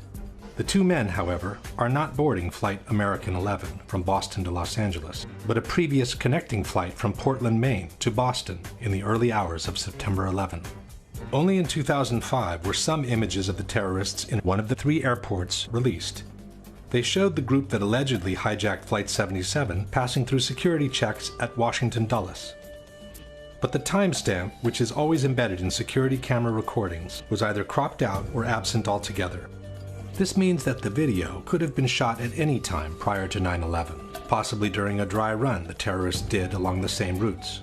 In fact, the 9/11 Commission has stated that many of the terrorists, including Atta, Sheikhi, Jarrah, Hanjour, Hazmi, took cross-country surveillance flights early in the summer. There is another element that makes these images suspicious. In 2001, most security cameras functioned as time-lapse photography, recording an average of 1 frame per second. This video instead is a continuous recording, similar to those obtained with regular consumer-type camcorders. In any case, the fact remains that in 10 years, we have never seen a single image proving that the 19 alleged terrorists boarded the hijacked airplanes. To address this blatant oddity, the 9/11 Commission wrote that the security checkpoint in Newark, like the checkpoints in Boston, lacked closed-circuit television surveillance. But in a Los Angeles Times article dated September 13, 2001, former FBI Assistant Director Louis Shaliro is quoted saying that FBI agents examined footage from dozens of cameras at the 3 airports where the terrorists boarded the aircraft. We also have the account by David Brent, a technical information engineer who worked for the company that had installed the security cameras at Dulles. After the 9/11 attacks, Brent stated, I was part of a team that had the laborious task of reviewing all the video from the airport. That's every frame from over 300 cameras with 30 days of retention time. The task took 3 weeks of 15-hour days. So where are the images of the terrorists? Even if the checkpoints from 2 of the 3 airports didn't have cameras, we should have dozens of images of the 19 terrorists standing in line for the check-in, getting their boarding passes, moving through the lounge areas, making phone calls, using stairs and conveyor belts, visiting the duty-free shops, or having a snack before departure. Each of these premises has also plenty of cameras of their own, which are used to keep an eye on their customers. And then we should have seen the terrorists seated in the departure lounges, waiting for the boarding call, and finally proceeding through the gates that would take them to the airplanes. But we have never seen any of this. Question: why were we never shown a single image of the 19 alleged hijackers moving through the different areas of the 3 airports on the morning of September 11? Since Washington Dulles did have security cameras at the checkpoints, why were we never shown the properly time-stamped images of the 5 terrorists boarding Flight 77 on the morning of September 11?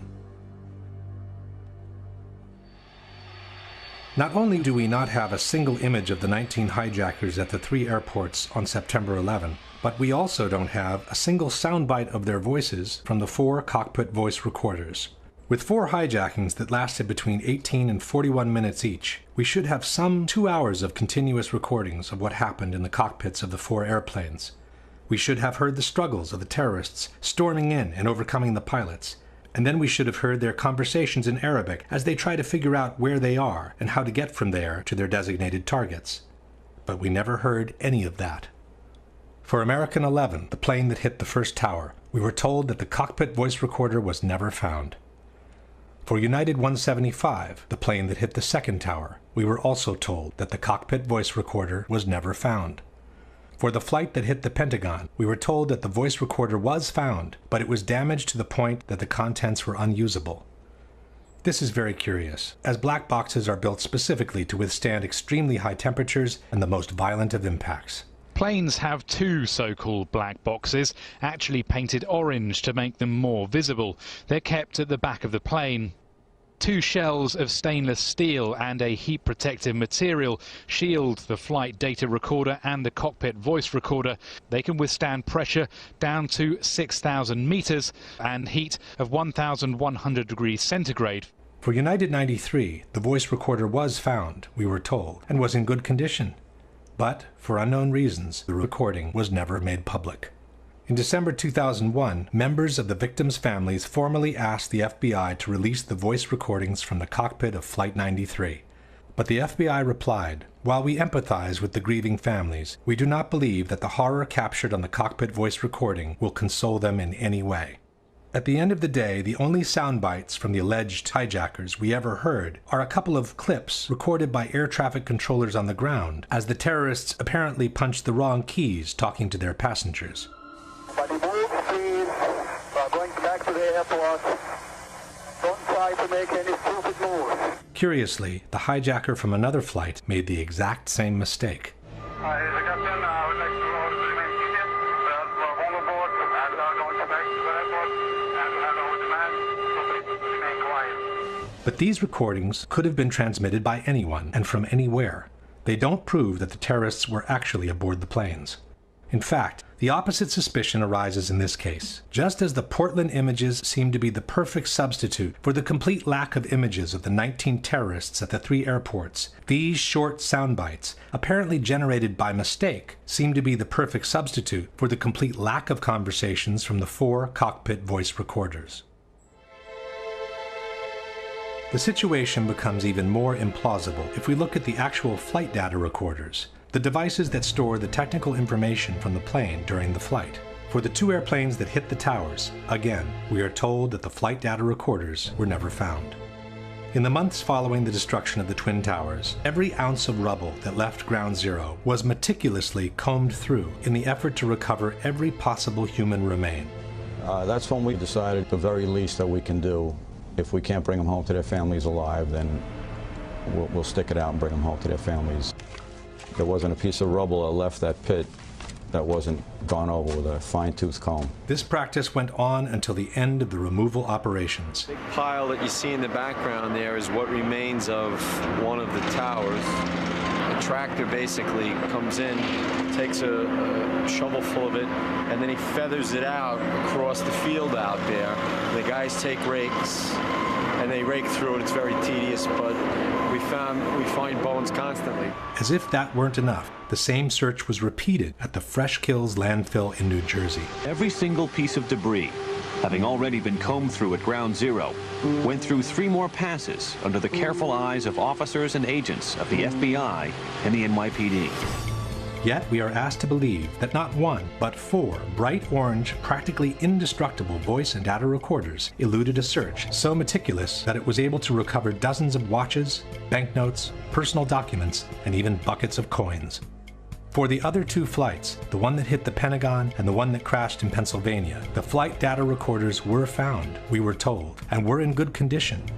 It's from these 2 black boxes that the animations depicting the full flight of American 77 and United 93 were extracted.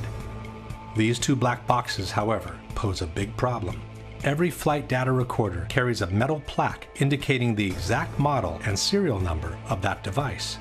This allows a flight data recorder to always be matched to the plane it was mounted on, while providing some important technical information. As explained by the NTSB, the serial number is used to identify when a recorder manufacturer switched from a certain memory configuration to another. This information is necessary to perform the correct recovery of the data. In virtually every accident report filed by the NTSB in the last 20 years, both the cockpit voice recorder and the flight data recorder's serial numbers are listed. But in the reports from Flight 77 and Flight 93, for some reason, they are not. An independent researcher has filed several Freedom of Information Act requests with the NTSB, the Federal Aviation Administration, and the FBI, requesting information on the missing serial numbers, but his requests were always denied. As no one has ever released the serial numbers of the 2 flight data recorders, it's impossible to know whether they came from Flight 77 and Flight 93, or from a totally different source. All in all, we have this paradoxical situation where the contents of 6 black boxes out of 8 were never released, while the other 2 cannot be verified as genuine both in origin and content. As far as we know, the 4 airplanes that crashed on September 11 could have been totally different machines from those that left the airports earlier that morning. The obvious inability by these amateurs to fly the 4 airplanes in the way they were flown, and the total lack of proof that they were even aboard those planes, poses a serious question. If not them, then who was piloting the planes? One thing everyone can agree on is that no professional pilot in the world would ever crash his own plane into a highly populated target like the Pentagon or the Twin Towers in New York. Even at gunpoint, once he knew his plane was doomed, at the last minute he would steer it away from a populated target or plunge it directly into the sea. I don't believe any airline pilot would intentionally fly into the World Trade Center, even with a gun at his head. It is inconceivable to me that any airline pilot would allow anyone to force him to fly into an inhabited building. I cannot imagine how any pilot could be conscious or capable of doing anything to control that airplane at the time that it was directed at one of these buildings. But then, who was in the cockpits? What may seem as a far-fetched possibility was actually suggested by TV reporters less than 10 minutes after the impact on the second tower. That is a very large aircraft. It would be enormously significant if someone was able in some way to get their hands on a 727 or a similar sized commercial aircraft and then crash it in. Ollie? Jim, what you're saying could be a drone aircraft. That's an aircraft that's guided electronically to its target without having a pilot. Now that is a possibility as well. One fact that seems to support this possibility are the exceptional speeds these airplanes were able to achieve at low altitudes, near sea level. As we know, a person can easily run at top speed through normal air, but he cannot do the same in a much thicker medium like water. If he were to be pushed at the same speeds in the thicker fluid, he would probably lose his arms and legs due to the excessive resistance he encounters. The same thing can happen to airplanes if they are pushed beyond their design structural limits. At 30,000 feet, the air is very thin, and the airplane can easily travel beyond 500 miles an hour without encountering much resistance. As soon as it starts descending, however, the atmosphere gets thicker and thicker, and the plane needs to reduce the speed accordingly in order to preserve its structural integrity. Below 10,000 feet in altitude, speeds around 250 miles per hour are recommended. In fact, each airplane has a specific maximum operating velocity called VMO, which should never be exceeded at low altitudes. Never means never for a reason. Should the VMO be exceeded, a phenomenon called flutter can occur, which can quickly cause irreversible damage. The flutter phenomenon can affect any kind of airplane, from large military bombers to small single-engine airplanes. Once the VMO is exceeded, not only are the wings and the ailerons at risk, but also the fuselage begins suffering from the air pressure caused by the speed. This is what happened to an Air China 747, which exceeded the maximum operating speed, or VMO, in the desperate effort to recover from an engine failure. For the first time, Captain Ho takes manual control of the plane. Airspeed 270, 280. The plane is about to exceed its maximum speed. Approaching VMO. The stress of the dive tears the landing gear doors off the plane. SVMO. Emergency. Emergency. Luckily, the pilots were able to regain control of the plane and perform an emergency landing. The damage caused by the excess velocity was visible all over the plane. The maximum operating speed for a 767, two of the 4 hijacked airplanes, is 414 miles per hour. For the other 2 airplanes, the 757s, the VMO is even less, 402 miles per hour. Yet on 9/11, all 4 airplanes were flown at speeds close to or beyond 500 miles per hour near sea level without suffering any visible structural damage, while remaining perfectly under control all the way into their targets.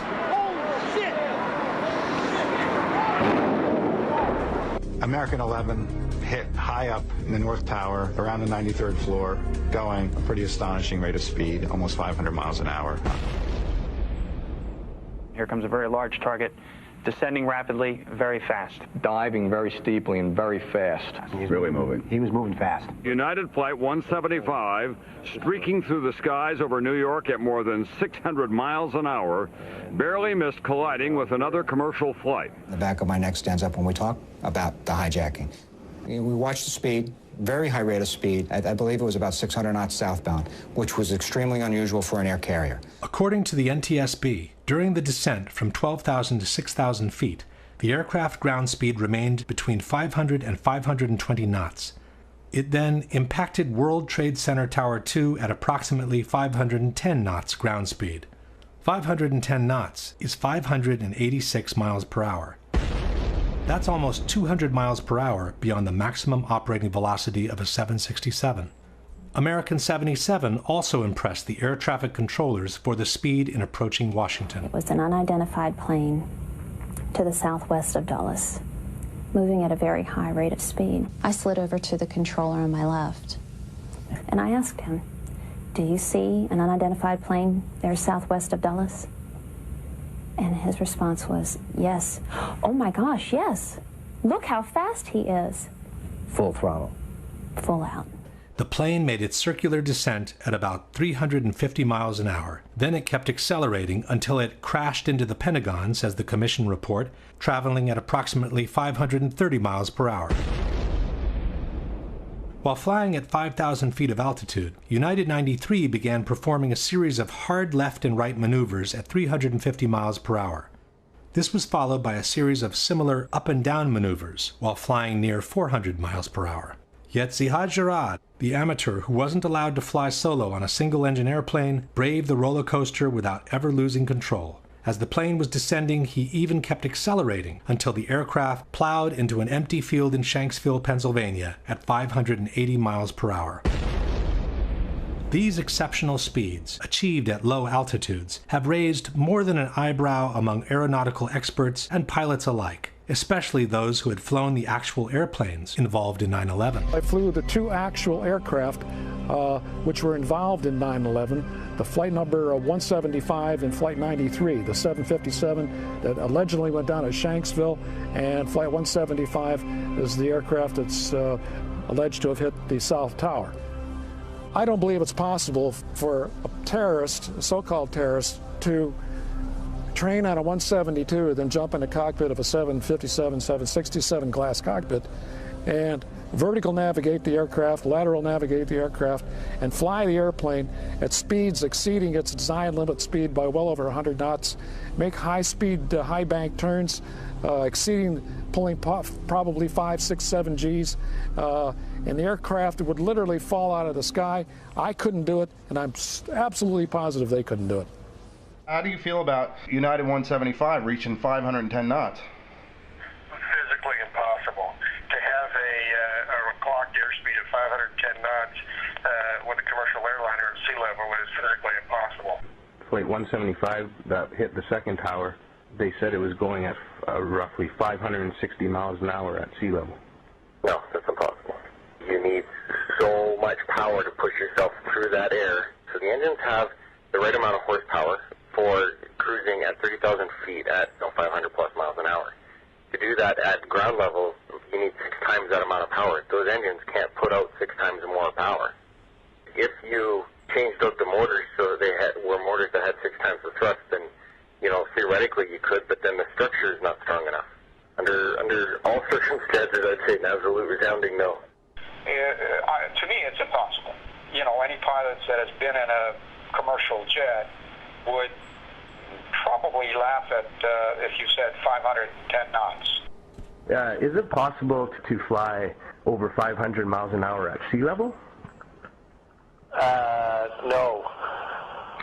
It would be above the indicated airspeed would be greater than its maximum speed at sea level. Even, like, say if it was even in a shallow type of dive, would it be able to? Any airplane can be dive, of course, then you've got the assistance of gravity, right? But there comes a point where the drag of the air overcomes the aerodynamics of the airplane. For a final word, the same researcher has called Boeing Corporation. It has to do with the maximum speed of a 767-200 at 700 feet altitude. Or 200? Yeah, 767-200, yeah. Like I had asked some people, and they assumed it would be about 250 miles an hour or something. That sounds pretty likely because at 35,000 feet it's 530 miles. So there's no way that it could be going 500 miles an hour at 700 feet altitude then. No, that's not that fast. Question. Can you produce any evidence that a Boeing 767 equipped with regular engines can fly for almost 2 minutes beyond 500 miles per hour in the lower strata of the atmosphere without suffering any visible structural damage?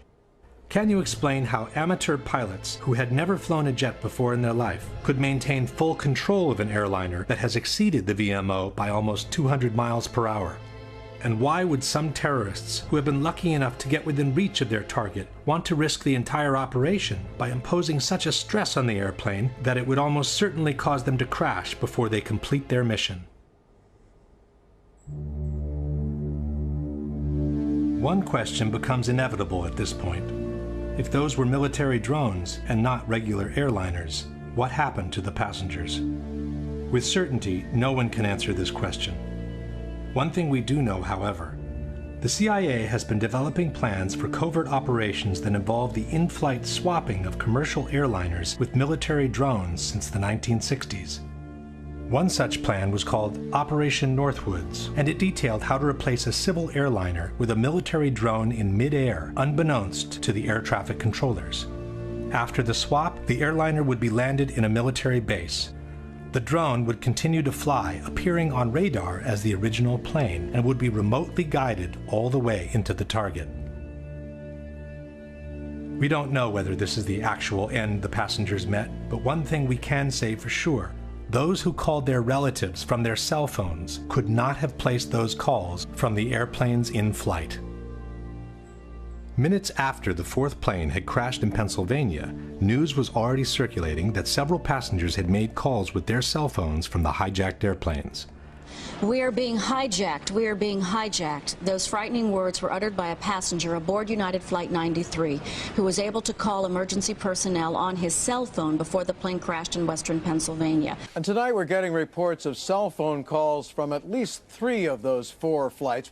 On the second flight that came out of Boston, that was the second flight of the day and also went into one of the Twin Towers of the World Trade Center, there was a businessman who got off 2 cell phone calls to his father. CNN commentator Barbara Olson, wife of U.S. Solicitor General Ted Olson.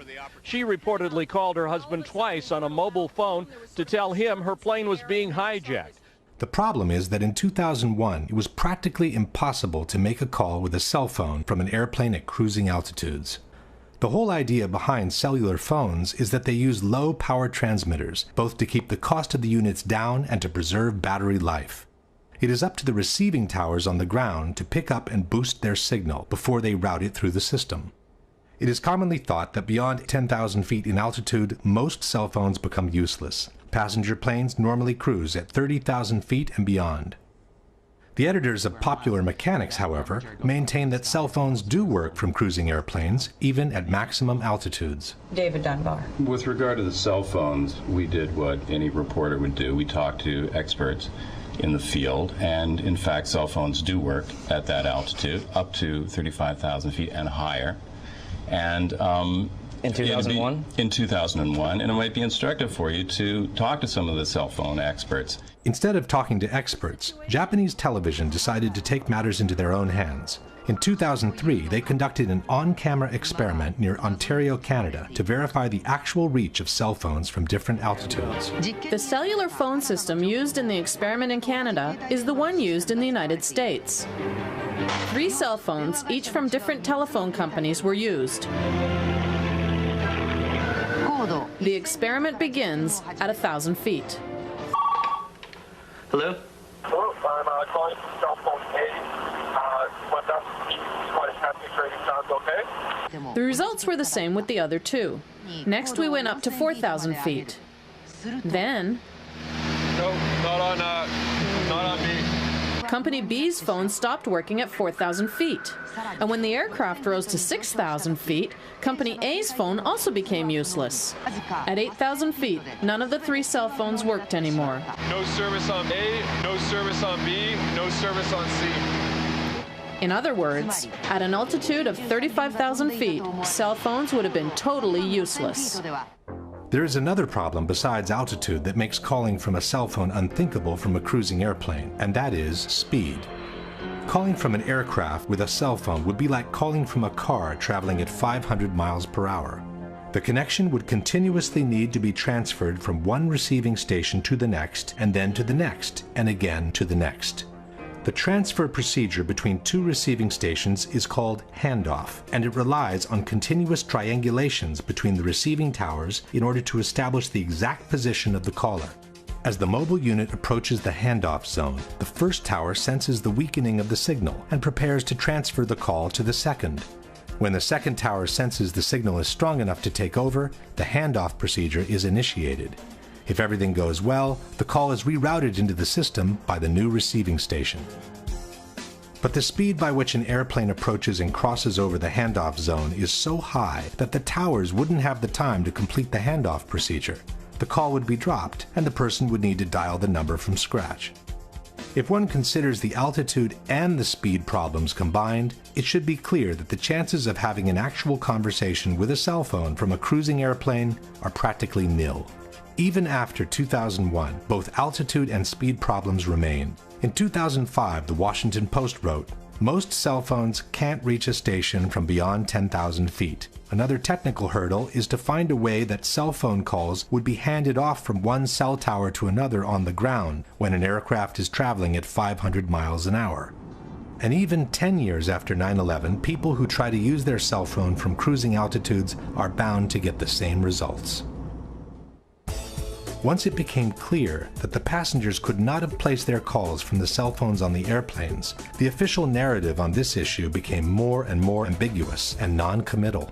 Theodore Olson, who had initially told the press he had received 2 cell phone calls from his wife Barbara, changed his story to calls made from an airphone. And by the time the 9/11 Commission published their final report, only one mention on the cell phone calls remained. Shortly thereafter, wrote the Commission, passengers and flight crew began a series of calls from GTA airphones and cellular phones. No indication on which calls were made from cell phones and which ones with airphones was given. The authorities from the Moussaoui trial also avoided being too specific on the origin of the calls. Within the official documentation, they released this flash animation, which contains all the basic information on the 4 hijacked airplanes. By clicking on any of the flights, one can view the passengers list. By clicking on the telephone icon at the bottom, the passengers who have made phone calls are highlighted. And by clicking on any of the passengers' names, the list of the calls they have made is displayed. Each of the calls lists the exact time it was placed, the duration, the initial part of the number dialed, and the name of the person receiving the call. But the number from which the phone call was placed is missing. The only information available is the location on the plane the calls were presumably made from, row 30 in this case. It's as if the authorities were trying to suggest that the calls were made from airphones without having to put it down on paper. Only in 2 cases did the authorities openly state that a cell phone was used. One is the call allegedly placed to 911 by a passenger who had locked himself in a lavatory where airphones are not available. The second is a call placed by flight attendant C.C. Lyles to her husband, who later described his surprise in receiving a call from her cell phone in a television interview. Once the phone got disconnected, then I sat up in the bed like, it was like I just woke up. I'm like, was that a real call? So I looked at the caller ID and noticed that it was a call, and it was from her cell phone. And I'm like, okay, wait a minute. How can she call me from on the plane from a cell phone? Because cell phones don't work on the plane. That's what I'm thinking. As only these 2 phone calls were admitted by the authorities, the debunkers have universally adopted the only 2 cell phone calls made position. Le telefonate non sono state fatte con il cellulare, sono state fatte con gli earphone. In soli 2 casi è stato usato un cellulare, quindi quelle 2 telefonate brevissime, frammentarie, sono state fatte quando l'aereo era una quota perfettamente compatibile con la rete cellulare americana. But one thing is the number of cell phone calls admitted to. Another is the number of calls that were actually made. In the days following 9/11, the FBI interviewed the various people who had received a phone call from their relatives on the planes, and their reports tell a different story. One of the reports reads, starting at approximately 6:30 Pacific Standard Time, which is 9:30 New York time, Dina Burnett received a series from 3 to 5 cellular phone calls from her husband, Thomas Burnett. Burnett was able to determine her husband was using his own cellular phone because the caller ID showed his number. Only one of the calls did not show the caller ID as she was on the line with another call. According to the official documentation, Thomas Burnett made a total of 3 calls. One at 9:30, one at 9:37, and one at 9:44. This means that at least 2 of these calls, if not all 3, were made from Burnett's cellular phone. At 9:30, the plane was flying at 32,000 feet and climbing. At 9:37, it had reached 36,000 feet and was still climbing. At 9:44, it had descended to 22,000 feet, while it accelerated until reaching a ground speed of almost 400 miles per hour. None of these calls seems to have been possible with a cell phone from that airplane. According to another report, United 93 passenger Jeremy Glick saw hijackers on the plane, used a cell phone and called Makeley, his stepmother, to report the hijacking. He then asked to talk to his wife, Lisbeth. And he was on the phone and he had told me that his plane had been hijacked. According to the FBI, Glick's wife, Lisbeth, could not hear any unusual sounds in the background of the call, and the connection was extremely clear, as if he was calling from the next room. Cell phone communication was lost at 9:55. Glick placed the call at 9:37, which means the communication lasted uninterrupted for 18 minutes while the plane was flying between 39,000 and 10,000 feet at an average speed of almost 400 miles per hour. Only a miracle could have kept that connection open for all that time had the call truly been placed from the airplane in flight. Lauren Grancolas possessed a cellular phone and is believed to have allowed another passenger, Honor Wainio, to use the cellular phone. Wainio placed one call to her parents at 9:53, when the plane was at about 10,000 feet, traveling close to 400 miles per hour. Elsa Strong received a cell phone call from her sister, Lisa Gronlund, a passenger on United 93, Gronlund made the call to her sister at 9:46 when the plane was at 17,000 feet and traveling at almost 400 miles per hour. Marion Britton was also a passenger on United 93. Britton's live-in boyfriend received a cellular phone call from Britton during the hijacking. Britton told Fiumano, her boyfriend, that she had borrowed a cell phone from another passenger. Britton's call to Fiumano took place at 9:49 when United 93 was flying beyond 13,000 feet at a speed of 420 miles per hour. Peter Hansen, a passenger on United 175, contacted his mother on cell phone and said the flight had been hijacked. Peter's father, Lee, said that he resisted the temptation to call his son back because he didn't want to place him in more danger by having his cell phone ring on the plane. Peter Hansen called his parents twice, at 8:52 and at 9 a.m. At 8:52, the plane was at 30,000 feet and it was climbing. At 9 o'clock, it was flying at over 18,000 feet in altitude, while it accelerated towards the record-breaking speed of almost 600 miles per hour near sea level. Brian Sweeney was also a passenger on United 175. After learning of the attacks, wrote the FBI, his wife Julie Sweeney returned home to find that her husband had left a message made from his cell phone aboard the plane on their answering machine. Sweeney made the call at 8:58 in between the two Hansen calls when the plane was still at 25,000 feet in altitude. While any one of these phone calls could have momentarily been connected by a set of fortunate coincidences, it should be obvious that all these cell phone calls as a whole could not have been made from the cruising airplanes. Question: given the known limitations of the cellular phone system in 2001, can you provide any evidence that the cell phone calls made by the passengers reported by the FBI could have been made from the altitudes, at the speeds, and for the durations indicated for each of them? We do know, however, that the calls were made, as no one has ever doubted that the relatives actually received them. This opens the way to a disturbing possibility, which seems to support the in-flight swap hypothesis, that the passengers were forced to call their relatives under duress, pretending to be on the airplane, while in fact they had already been landed in some unknown location. In support of this hypothesis, we have different elements. One is the conversation passenger Todd Beamer had with a GTA airphone operator, Lisa Jefferson, during the hijack of Flight 93. It is through Lisa Jefferson that the whole world learned about the famous call to action, "Let's roll." When he told the guys, "Are you ready?" I assumed that they were waiting on his cue. Then they responded to him, and he said, "Okay, let's roll." The 9/11 Commission has established that the hijack took place at 9:28.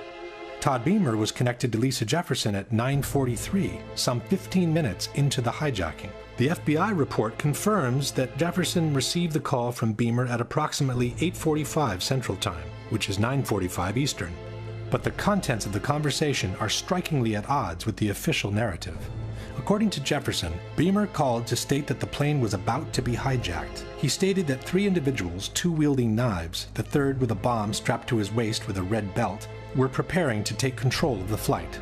Jefferson estimated that she spoke to Beamer for 7 minutes before the 2 hijackers armed with knives entered the cockpit. This places the hijacking at around 9:52, while officially it took place at 9:28. This is no small discrepancy. How could Beamer be describing events that are supposed to be happening in front of his eyes when in fact they had already happened half an hour before? How could the terrorists be preparing to take control of the flight at 9:45 when they had already been in the cockpit for more than 15 minutes? The FBI also wrote that Jefferson noted that the call had an unusually low amount of background noise, the same thing Liz Glick had noticed. Furthermore, the records show that Beamer's call lasted roughly 1 hour and that the line was left open after the crash. "We didn't lose a connection," stated Jefferson, "because there's a different sound that you use. I never lost connection, it just went silent." Jefferson stayed on the phone, stated the FBI, until she learned Flight 93 had crashed. Question: since airphones are powered by the same airplane's electrical system, how could the line have remained open for another 45 minutes after the plane had literally disintegrated to the ground in 1,000 pieces? All these discrepancies seem to suggest that Beamer was not on the plane, observing real events unfolding, but was describing an imaginary, pre-scripted situation from a different location. In support of this hypothesis, we also have the dramatic message left by flight attendant Cece Lyles in her husband's answering machine before briefly talking to him on her cell phone. As she herself is suggesting, we should listen very carefully. Tuesday, 9:47 a.m. Hi, baby. Baby, you have to listen to me carefully. I'm on a plane that's been hijacked. I'm on the plane. I'm calling from the plane. I want to tell you I love you. Please tell my children that. We too can notice the absence of the typical background noise heard inside a plane. I don't know what to say. There's 3 guys. They've hijacked the plane. I'm trying to be calm. After saying goodbye, she seems to fumble with the headset while she whispers a few more words into the mouthpiece. I hope to be able to see your face again, baby. I love you. Bye. End of message.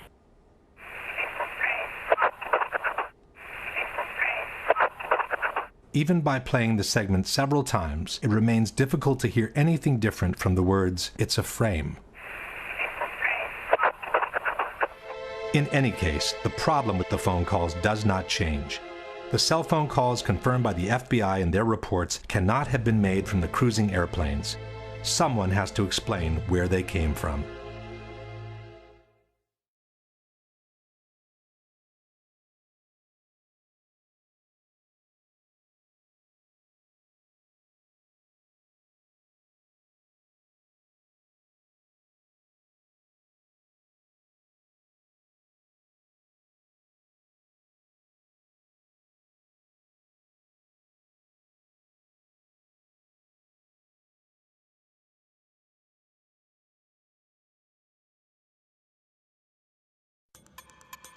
According to the 9/11 Commission, the airplane that appeared over Washington and went on to strike the Pentagon was Flight American 77, the same plane that had disappeared from radar screens over West Virginia almost 1 hour before.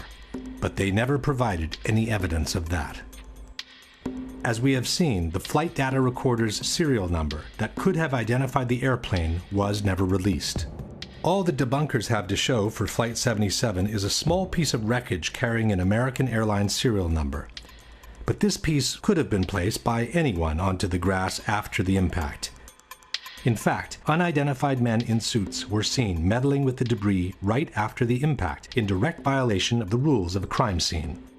A contractor who was only 100 yards away from the point of impact stated, "It was DPS, the guys in the black coats. They were here right then and there. That's what I don't understand. Where did they come from? Maybe they knew something. I don't know." The debunkers claim that the witnesses' accounts are more than sufficient to identify the airplane. Hundreds of people saw an American Airlines jet fly into that building.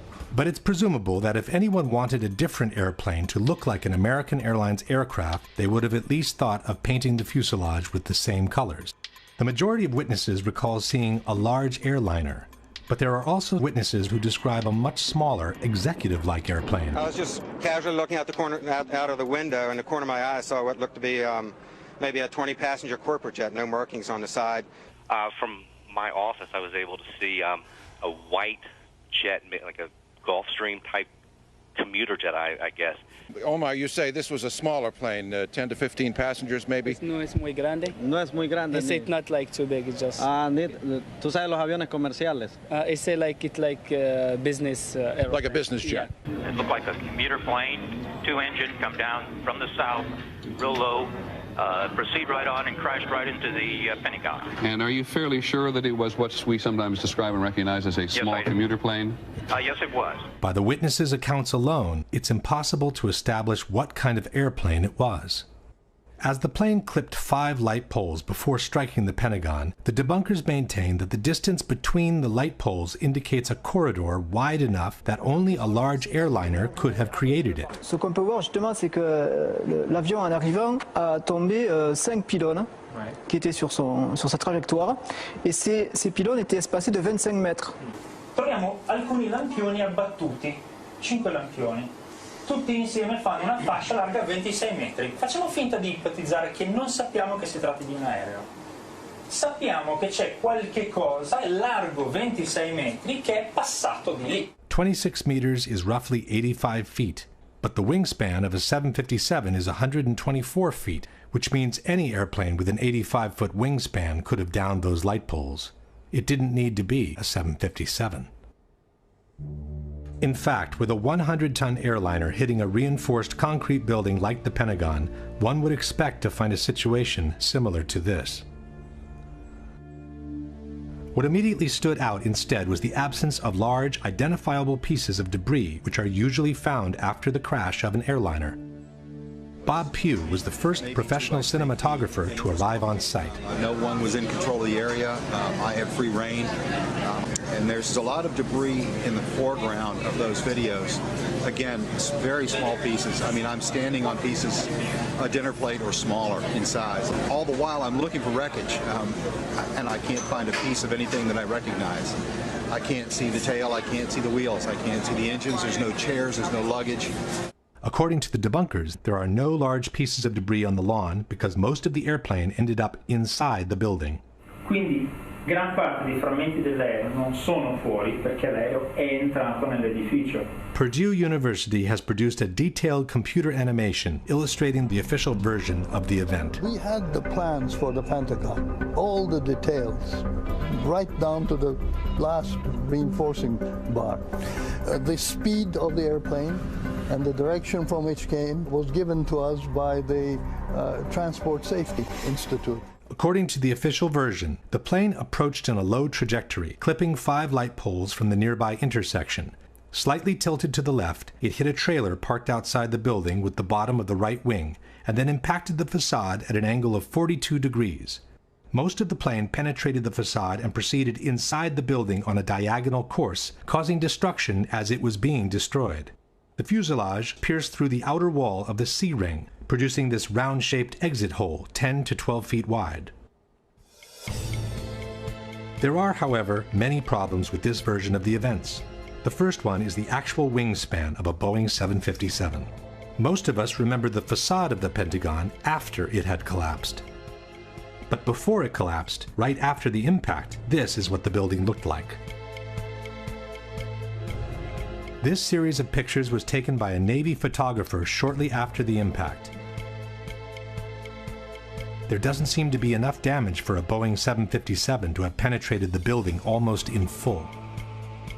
Using the best part from each image, a digital expert has created this composite picture, which has become the universal tool of reference for anyone involved in the debate. The composite picture shows an almost continuous opening at ground level, about 90 feet wide. The damage extends to the second floor, with an entry hole about 15 feet wide. This is enough, maintain the debunkers, to have accommodated most of the plane inside the building. Effectivement, on peut se demander où est-il passé. Et puis, si on prend des photos qui ont été prises à des instants différents et qui justement, par un assemblage, ont permis de montrer les dégâts qui étaient réellement visibles sur la façade, et là on voit clairement que tout le rez-de-chaussée a été anéanti sur une longueur de 30 mètres, et puis au milieu, bien sûr, vous avez le trou de la carlingue.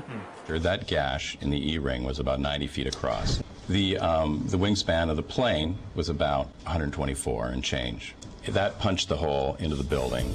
It is true, the wingspan of a 757 is 124 feet, but the debunkers forget that the plane came in at a 42-degree angle, which makes the projected wingspan on the facade 160 feet wide. That's almost twice the 90-foot existing gash. As shown in this animation, the left wing should have also destroyed these 2 windows to the left of the opening. But the whole segment to the left of the opening doesn't seem to have been hit by a wing traveling at 500 miles per hour. The window's wooden frames are still in place, and the glass seems to have been broken from the ensuing explosion, not from the impact itself. The limestone covering the facade has fallen off, but the bricks underneath appear practically untouched.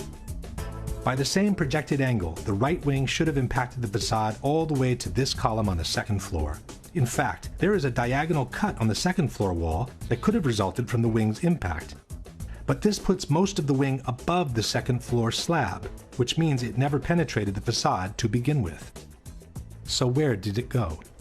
This is the explanation by Popular Mechanics for what happened to the wings. The wings did not fully penetrate the facade. In fact, the wings had already been partially sheared off by the time the plane even hit the building. The fuselage mainly made the hole that existed. Conspiracy theorists want to know why it wasn't the width of the full wingspan of the plane, and actually just the simple reason was that the wings came off. But where did they go?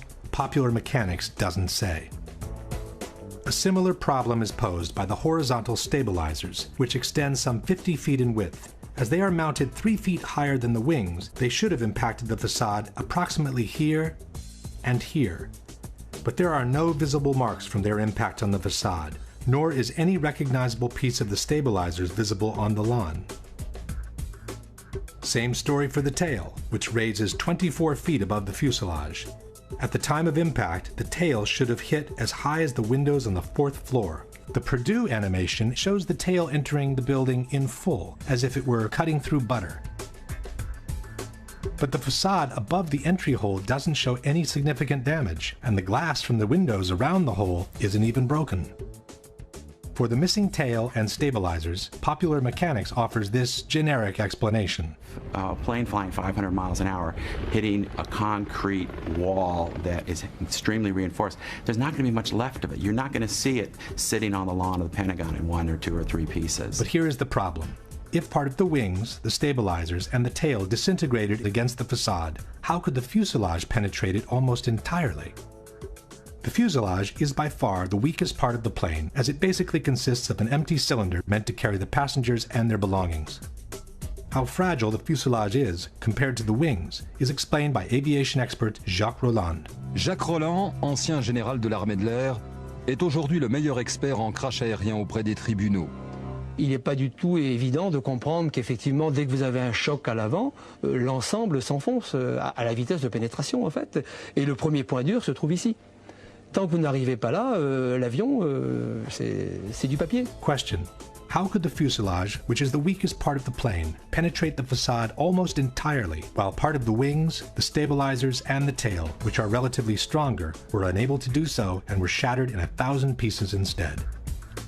Even more mysterious is the disappearance of the engines. The 757 that allegedly hit the Pentagon was equipped with 2 RB-211 engines built by Rolls-Royce. Almost 8 feet in height, weighing over 7,000 pounds each, the internal core of the engine is made with components so sturdy and resistant that they are considered practically indestructible. It has to rotate at about 10,000 revolutions per minute, with a blade speed of about 800 miles per hour. To operate at around 1700 degrees, they're designed not to melt. Quali sono le parti che non vengono distrutte, che non si squagliano per il calore? Pezzi del carrello e il cuore dei 2 motori, che è molto più compatto dalla parte esterna dei motori, ovviamente, è fatto in materiali che devono resistere alla temperatura, 2000-2500 gradi, per cui la parte centrale dei 2 motori è sicuramente sopravvissuta all'impatto. But where are they? In their animation, Purdue University has chosen to ignore the issue. As one can see, moments before the impact, the 2 engines simply vanish into thin air. Debunker Paolo Attivissimo has made what he calls a cautious suggestion. Questo è un motore Rolls-Royce RB211. Questo è un oggetto trovato davanti al Pentagono. Quando dicevo prima, probabilmente i motori non sono completamente entrati, questo oggetto è di forma compatibile. Faccio il prudente, dico semplicemente che è di forma compatibile. But this rotor could have come from any engine. There is also another picture of a similar disc, or possibly the same disc, from a different angle. And then there is this part of an engine found inside the Pentagon. But we are not looking for scraps. We are looking for 2 3-ton pieces of machinery made with steel and titanium that after an accident should look something like this. Or like this. Or like this.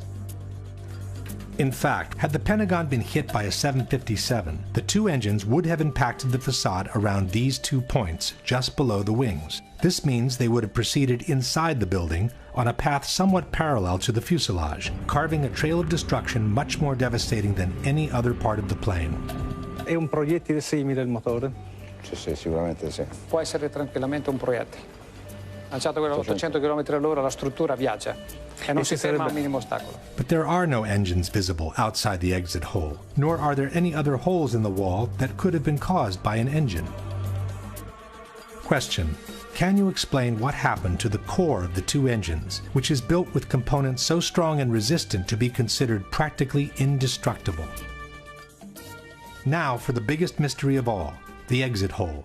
According to the official version, it was the fuselage of the plane that created this hole in the wall of the C-ring. On September 15, 2001, the Pentagon renovation manager stated, "The plane penetrated through the E-ring, D-ring, C-ring. The nose of the plane just barely broke through the inside of the C-ring, so it was extending into AE drive a little bit." The AE drive is the internal alley separating the C-ring from the B-ring.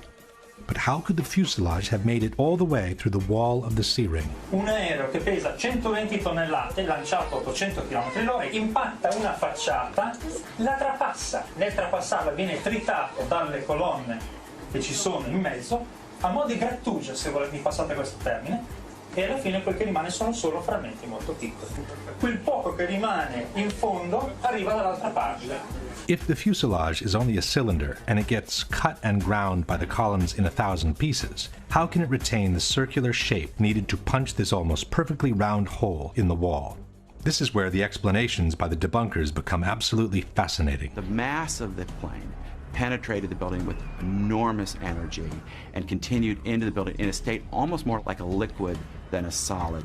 Then encountered reinforced concrete columns 2 feet thick. So the aircraft was flying through a forest of columns. The plane became almost like an artillery shell or a tank round. What actually came out, it was a circular ball of fire, which is how fire goes when it moves. That's why it has a perfectly round shape. By this time, there was an avalanche of debris that was moving as a single mass, much as in an avalanche of snow.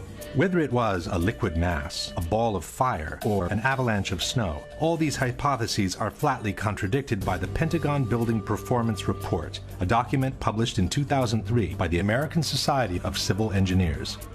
In assessing the condition of the columns on the first floor, the report reads, "Columns 3G, 3H, 3J, and 5J were damaged but still standing, although in the direct path of the fuselage. It is highly unlikely that any significant portion of the fuselage could have retained structural integrity at this point in its travel. The aircraft frame most certainly was destroyed before it had traveled a distance that approximately equaled the length of the aircraft. The length of the aircraft is 155 feet, which is roughly half the distance between the entry and the exit holes. That no substantial part of the fuselage reached the wall of the C-ring was also confirmed by the first eyewitnesses who described the damage inside the Pentagon." So the plane went in to the E, D, and to the C-ring. Not all the way through the C-ring. Question.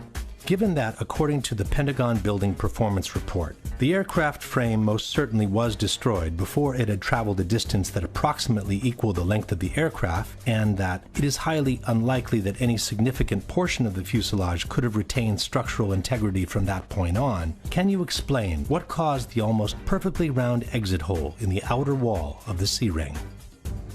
In conclusion, we have an opening on the first floor that's a bit more than half the projected wingspan of a 757. The tip of the left wing and most of the right wing missing without a valid explanation. The horizontal stabilizers and the tail also missing without a valid explanation. A fuselage that behaved more like a warhead than an empty cylinder made with aluminum. No trace whatsoever of the core of the two engines, and an exit hole on the C-ring that no one can rationally explain.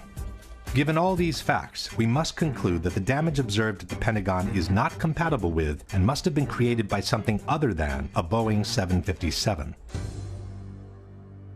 The mystery of what hit the Pentagon could have been easily solved if the FBI had released the videos from dozens of surveillance cameras that are placed all around the impact zone.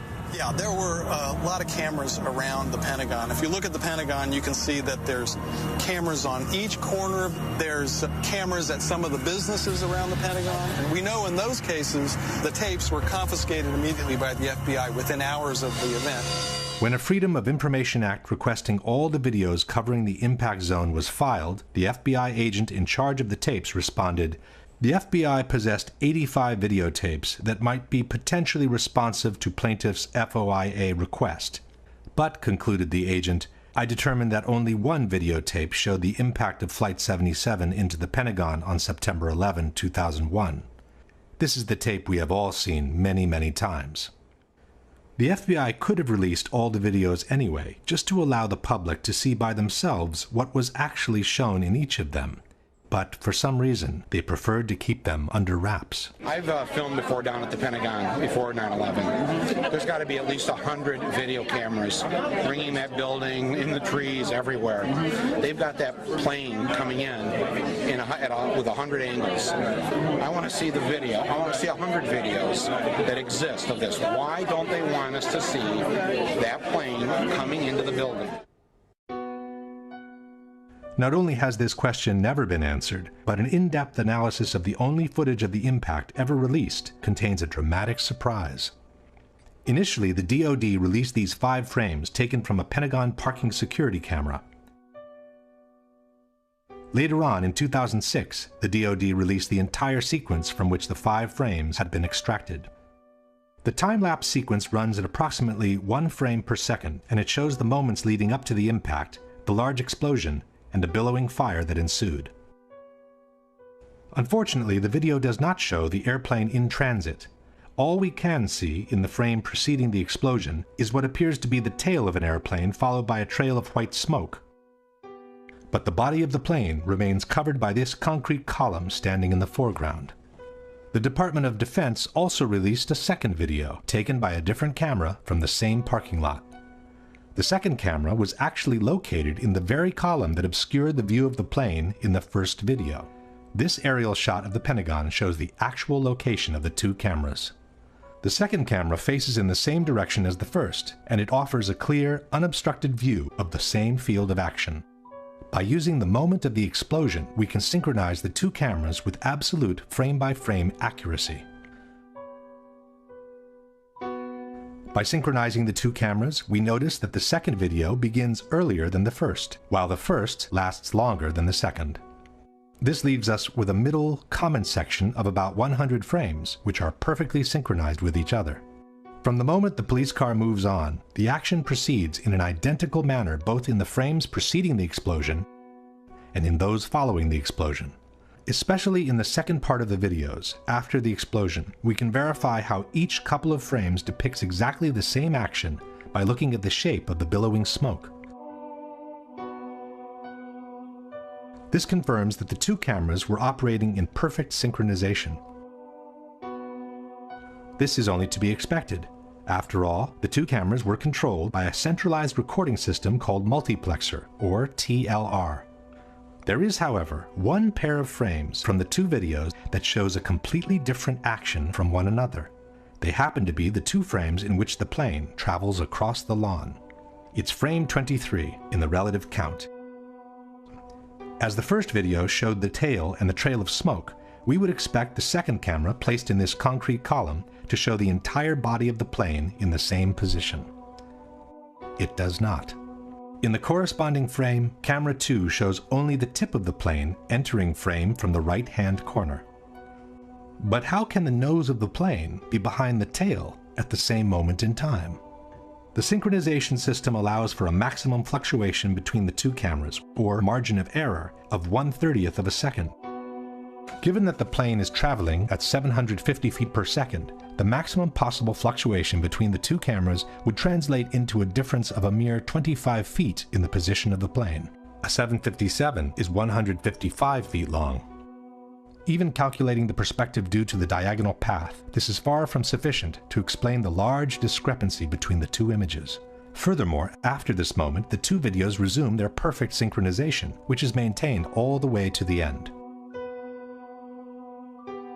Why these 2 crucial frames, and only these 2, are so different from one another has puzzled researchers and digital experts alike.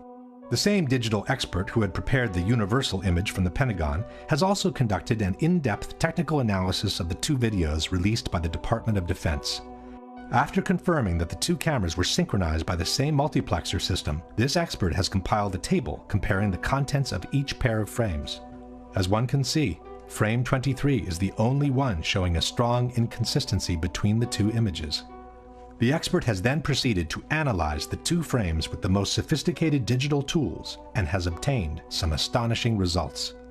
A series of Boolean subtractions reveals that a small part of the image is actually present in both frames. What is said to be the nose of the airplane in camera 2 is also present as part of the smoke trail in camera 1. It seems in fact as if someone has retouched this area of the frame by means of cut and paste in order to cover the plane, while he has kept the end of the smoke trail to make it look like the nose of the plane entering frame.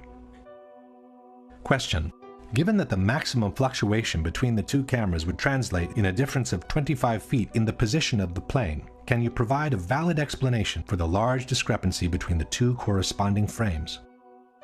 Absent a valid explanation for this discrepancy, we must conclude that at least one of the two frames is the result of intentional manipulation or photoshopping. If we now summarize the situation at the Pentagon, we have the total lack of evidence that the unknown incoming was in fact Flight 77, a mysterious phantom plane that attracted the attention in the opposite direction, the failure from the White House to shoot down the incoming even though it posed a serious and imminent threat, a totally illogical approach maneuver from a terrorist's point of view, an alleged hijacker incapable of performing that maneuver, the absence of any significant part of the plane from the wreckage, a damage to the building clearly incompatible with a 757, a doctored tape of the impact, and the obvious reluctance by the FBI to release any other tape that could allow the identification of the plane.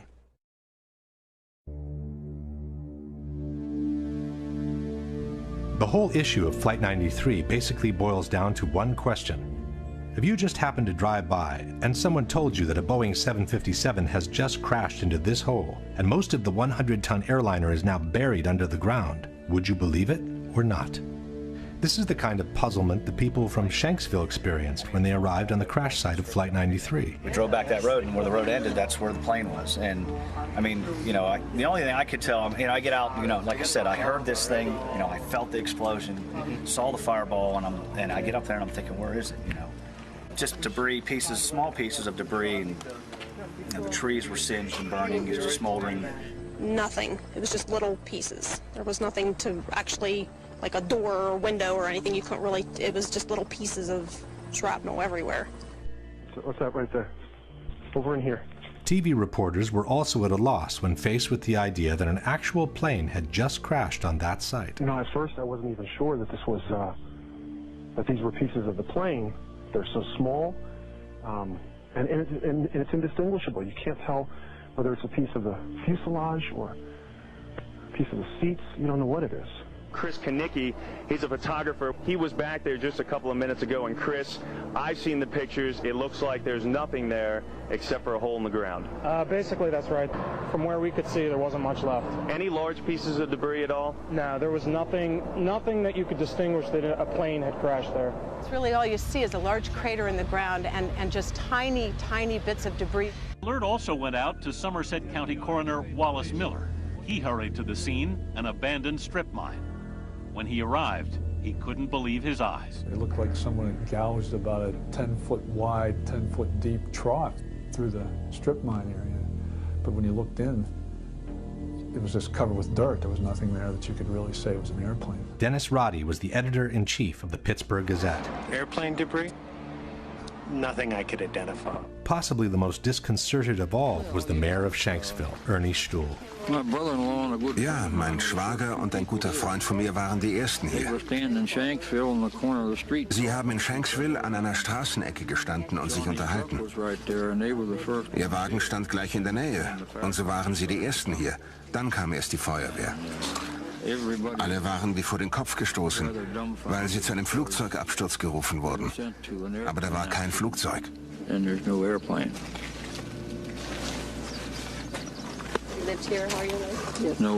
Flugzeug.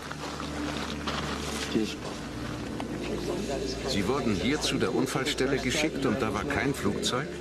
Nein, da war nichts. Nur dieses Loch. Das ist es, was Sie sahen. Ich dachte immer, das sei die Absturzstelle. Das ist sie, aber da ist nichts zu sehen. It's in that hole, says the FBI, that most of the airplane lays literally buried in the ground.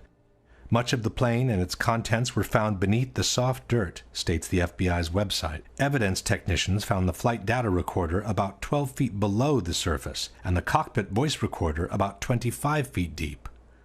Since the two black boxes are located in the tail of the plane, one must conclude that also the cockpit Most of the fuselage, the passengers' seats and bodies, and their belongings somehow managed to get buried deep underground.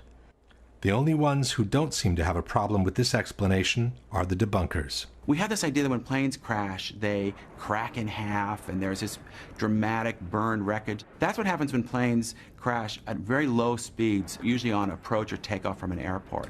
This plane was flying straight down. It was approaching the speed of sound. It would have if it had gone much farther. And it penetrated into soft ground with incredible velocity. Ma qui la caduta è stata diversa. L'aereo era quasi verticale quando si è schiantato a una velocità altissima. L'aereo si schiaccia quasi nel terreno, produce un cratere piccolo e quello che rimane va a finire quasi tutto nel terreno. First of all, it isn't true that the plane hit the ground almost vertically. According to the NTSB flight path, the 757 hit the ground at an angle of about 45 degrees. This fact alone removes much of the exceptionality the debunkers would like to attach to this crash. But even if it were true that the plane fell almost vertically, how could the hole have closed itself up even before the first responders arrived? This is not mud. This is your typical hard country soil. When a plane crashes and makes a hole in the ground, the hole remains open and quite visible from above. This, for example, is the crater caused by Flight Pan Am 103 when it crashed in Lockerbie, Scotland in 1988. It's true that the 747, the plane that crashed in Lockerbie, is larger than a 757, but it's also true that the Pan Am flight broke up in mid-air due to an explosion and that only part of the plane caused the crater seen in the photographs. Let's compare the size of the Lockerbie crater, several blocks wide, with the one in Shanksville, several feet wide. This is the size of a human being next to the Lockerbie crater. This is the size of a human being next to the Shanksville crater. These are people looking down into the Lockerbie crater. These are people standing by the Shanksville crater after the accident. Compare the size of a car with the Lockerbie crater and the size of a small truck with the crater in Shanksville. This is the largest chunk of the Pan Am flight that was found near Lockerbie. It's almost half the front part of the fuselage and includes part of the cockpit. This is the largest piece of debris we have ever seen from Shanksville. It's a piece of fuselage a bit wider than 2 passenger windows in a picture released 5 years after the event. This is an engine from Pan Am Flight 103 which plunged to the ground at a location near Lockerbie. This, we are told, is an engine from Flight 93 which was supposedly excavated from the hole in Shanksville. These are images from different crashes, showing that the tail of the plane almost always survives. It does so because it's normally the last part of the plane impacting the terrain, when most of the kinetic energy has already been dissipated to the ground. This is the mark on the ground that was supposedly left by the tail of Flight 93 before it vanished into thin air. These are the chunks of the wings that are normally found after a plane crash. These are the marks that the wings of the plane allegedly left on the ground in Shanksville before vanishing with everything else into thin air. And this is the center of the hole, which is supposed to have swallowed practically the whole fuselage. But this is where the official story of the crash becomes truly fascinating. According to the FBI, after 2 weeks of excavation in Shanksville, 95% of the plane had been recovered. A Boeing 757 weighs roughly 100 tons. A mid-sized car weighs about 2,500 pounds, a ton and a half. This means that, according to the FBI, the equivalent of at least 50 to 60 cars was actually excavated from the ground. Question: can you explain how most of an airplane weighing 100 tons could end up buried deep underground in a hole that closed itself up before the first responders arrived? But even if it were true that 95% of the plane has been recovered, where is it? Why have we never been shown it?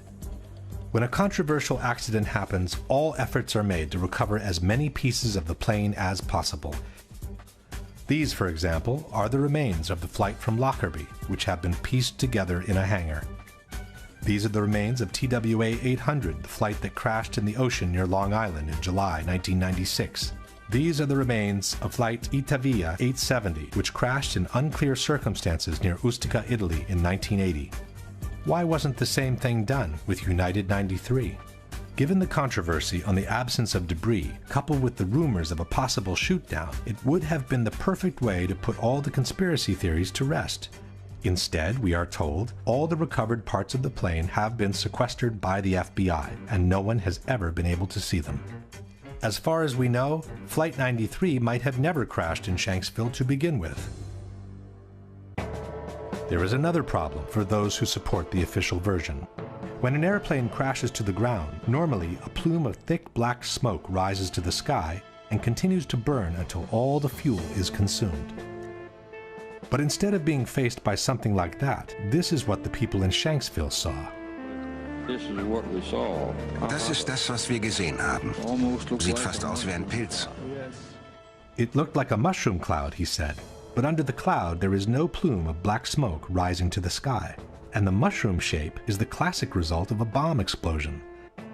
The same local reporter also noticed the absence of smell from burnt jet fuel and the odor of scorched earth instead. And there's a very strong odor of the scorched earth. This is the only way I can describe it. It doesn't smell like jet fuel. It smells like...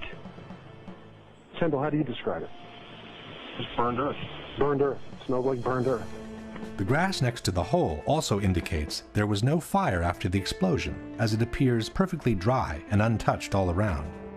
Some have suggested that this is only the initial explosion and that the plume of black smoke hasn't started to rise yet. But this hypothesis is disproven by this video, taken by a local amateur shortly after the explosion took place. Crash over on Lambertsville Road. As one can see, the initial cloud floats in the air, but the typical plume of black smoke rising from below is not there. Don't know anything If we fast forward the video, we can see that the situation doesn't change much. After more than 1 minute, the initial cloud is still there, but there is no black smoke whatsoever rising from below. Question: since the plane was carrying 8,000 to 10,000 gallons of fuel at the time of impact, can you explain why there is no plume of black smoke rising from the ground after the initial explosion? But the toughest problem for the supporters of the official version is to explain how different parts of debris could end up several miles away from the crash site, even though the plane is supposed to have hit the ground in one piece. William Bunch was a reporter for the Pittsburgh Gazette. I gathered all the information I could and quickly learned that there were a lot of things about the crash of Flight 93 that didn't really add up right away. The fact that debris fell on this lake a couple miles away at the same time that the plane was crashing. The lake Bunch is talking about is Indian Lake, which is located a couple of miles southeast of the crash site. According to the debunkers, there is a valid explanation for the debris found in the lake. Perché quello che le dice di pezzi trovati chissà dove sono arrivati a Indian Lake, che è a 1600 metri di distanza. Sono stati trovati pezzettini di carta che sono volati perché c'è vento. First of all, it's not true that there was wind on that day. As the images show, there was only a light breeze gently moving the air all around. The very cloud from the explosion, as we have seen before, practically didn't move for over 1 minute.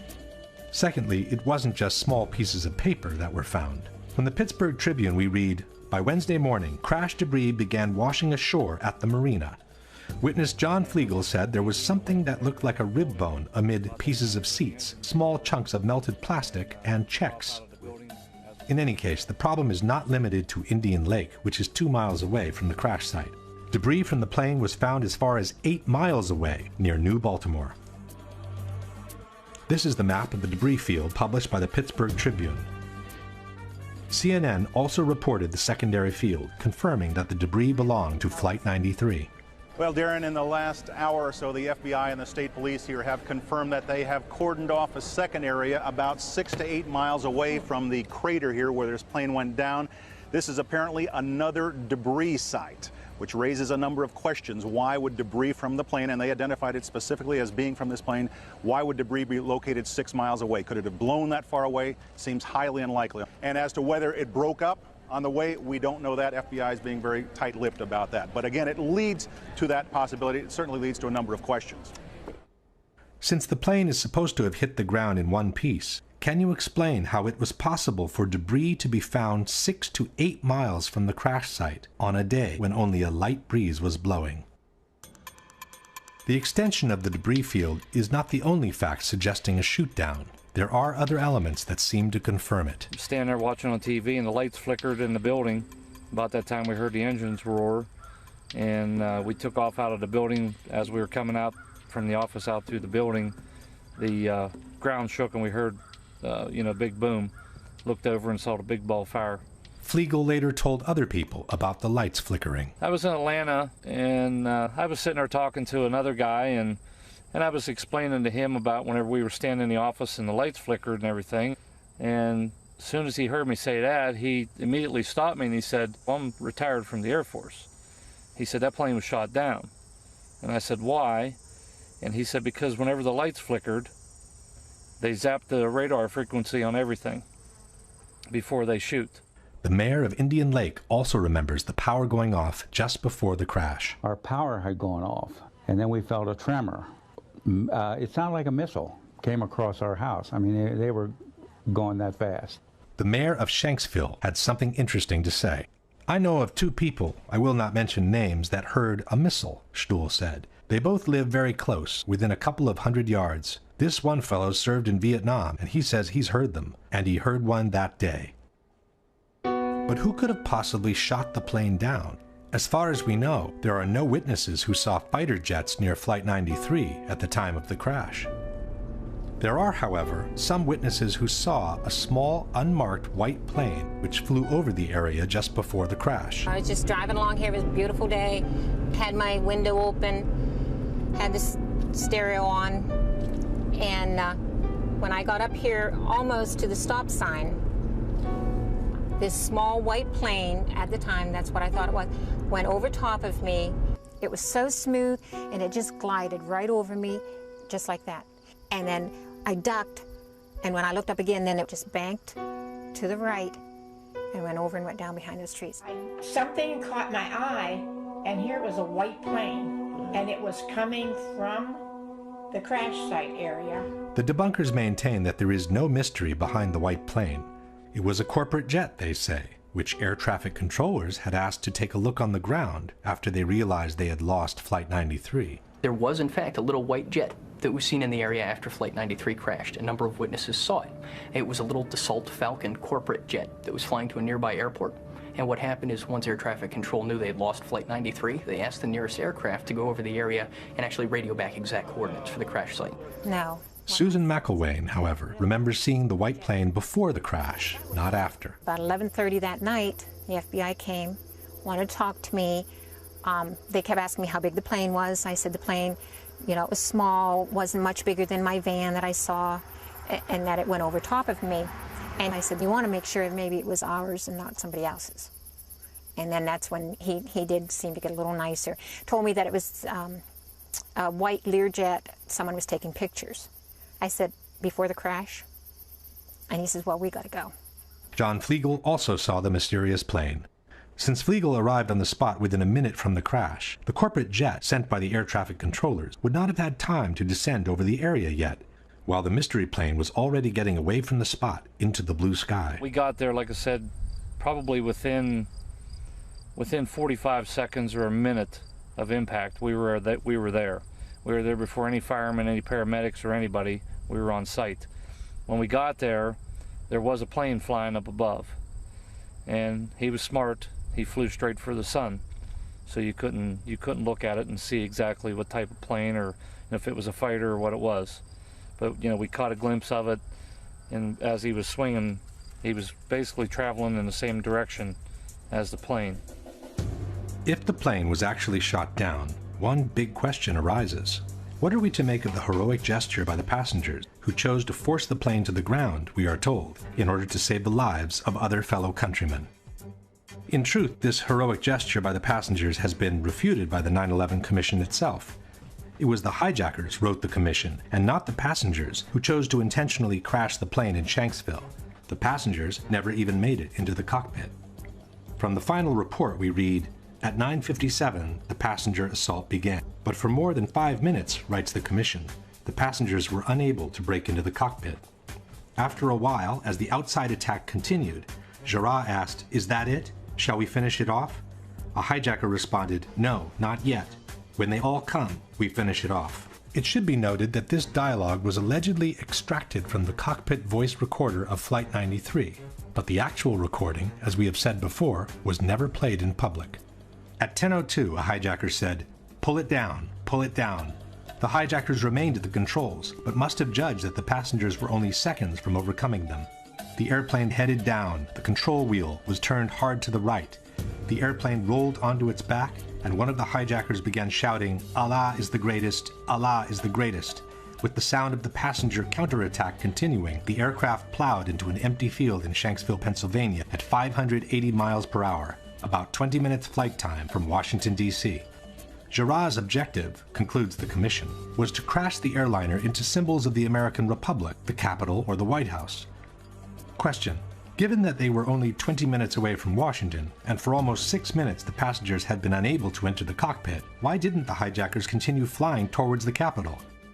And even if they thought they couldn't make it to Washington, why didn't they try to crash the plane onto a small town nearby? Why crash the plane in an empty field where they knew they could not kill any more victims than those that were already on the plane with them?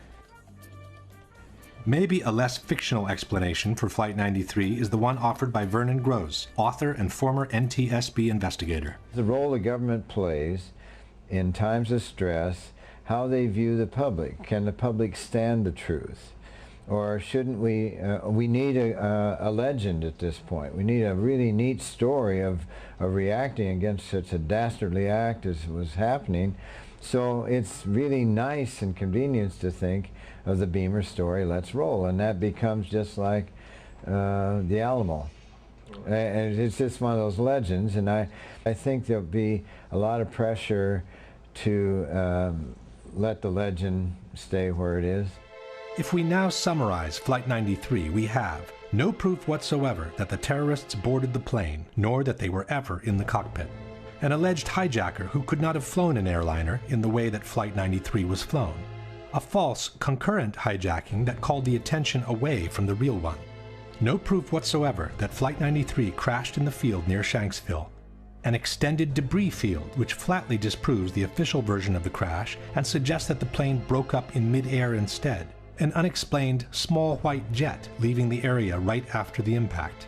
And the fact that the passengers who called from their cell phones could not have been on that plane to begin with, which strongly suggests their revolt was a scripted, fictional event intended to fuel a prefabricated legend.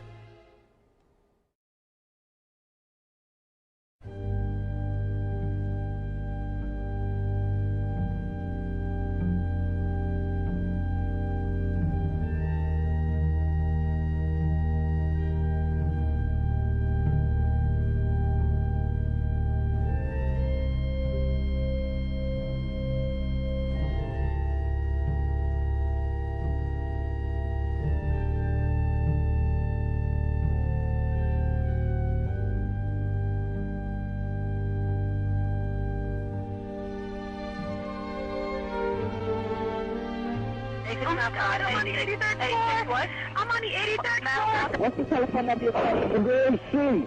You can do anything 441 2623. Are they going to be able to get somebody up here? Well, of course, man. We're coming up for you. Two of us in this office. We're not ready to die, but it's getting bad. There's no one here yet, and the floor is completely engulfed. We're on the floor, and we can't breathe. Please hurry. No fire for now, and no smoke, right?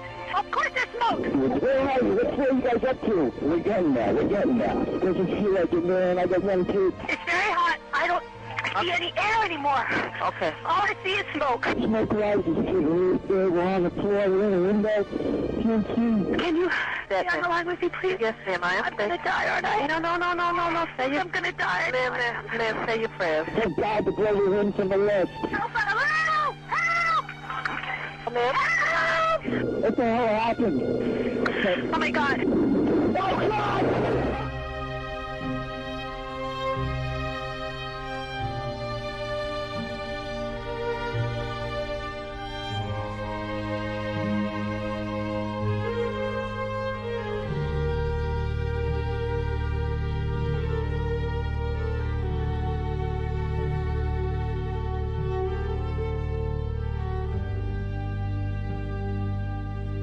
For most Americans, the destruction of the Twin Towers will remain embedded in their memories and their hearts as the epitome of horror, astonishment, and unjustified human suffering.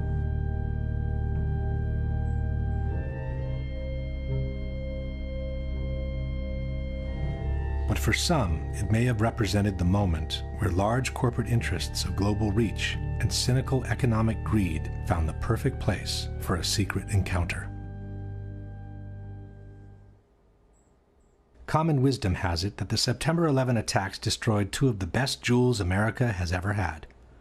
But exactly jewels, the Twin Towers, were not.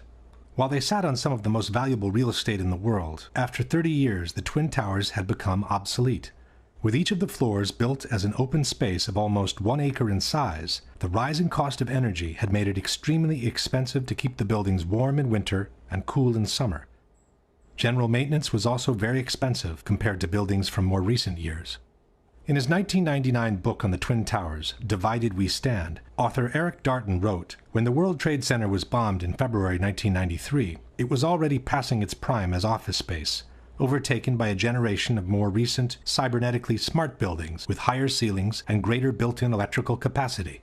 To maintain the Trade Center as Class A office space commanding top rents, the Port Authority would have had to spend $800 million rebuilding its electrical, electronic communications, and cooling systems." Furthermore, after the 1993 bombing, the tenancy had dropped dramatically, and it had been very hard to bring it back to normal levels. But the biggest problem with the Twin Towers was the large amount of asbestos they contained. Built in a time when the use of asbestos was still allowed in civil construction, at least 400 tons of this extremely dangerous material had been used to fireproof the steel structure of the buildings and to insulate hundreds of miles of pipings for water, heating, and air conditioning. Asbestos was also present in the ceiling panels, the elevator shafts, and the vinyl tiles from office floors. From a property condition assessment of the Twin Towers dated December 2000, we read, "According to Port Authority records, a total of 7 million square feet of vinyl asbestos floor tiles were installed in the World Trade Center. By the time asbestos was banned from civil construction, the Twin Towers were nearing their completion. Initially, the asbestos was encapsulated wherever possible to prevent the particles from being inhaled. But in the 1990s, the regulations grew tighter, and every time a simple renovation was needed, the complete removal and replacement of the asbestos was also required. At the same time, because of the health risk it posed, the cost of asbestos removal and abatement had been skyrocketing. Safety procedures required the areas to be treated to be vacated in advance, hermetically sealed, and kept under negative pressure at all times to prevent particles from escaping outside. Only specialized workers could access the area, wearing airtight suits and respirators. A full decontamination process was required every time they left the area. In the mid-90s, the Port Authority put out different bids for the removal and replacement of the asbestos in a case-by-case scenario. For example, this is a 1995 contract for the installation of 2 low-voltage substations in Towers 1 and 2. One section in the contract listed the replacement of asbestos at floors 41, 42, 75, and 76 in Tower 1 and floors 75 and 76 in Tower 2. Total cost for the asbestos removal and replacement, $868,000. Tower 2, 40th floor. Contract for asbestos removal and abatement. Total cost, $650,000. Towers 1 and 2, removal of asbestos and new ceilings at floors 7, 41, and 75. Total cost, $882,000. It soon became clear that the Twin Towers were quickly turning from a prestigious asset into a serious liability. From the December 2000 condition assessment, we read, from 1986 to 1999, a total 31 contracts were bid, and a total of $58.2 million was spent in abatement projects. By then, 3.5 million square feet of vinyl asbestos floor tile was removed. Only half of the initial 7 million square feet installed. At the estimated cost of $5 to $6 per square foot, that accounted for an additional $20 million in cost for the Port Authority, and that was for the floor tiles only. There were also hundreds of thousands of square feet of spray-on fireproofing to be removed throughout both buildings. And then there were the elevators. This is the list of elevator shafts with asbestos-containing material as of December 2000. This is Tower 1, and this is Tower 2. Reportedly, by the year 2000, the Port Authority was looking at an asbestos abatement bill of as much as $1 billion, the same money it would have cost to build a brand new tower.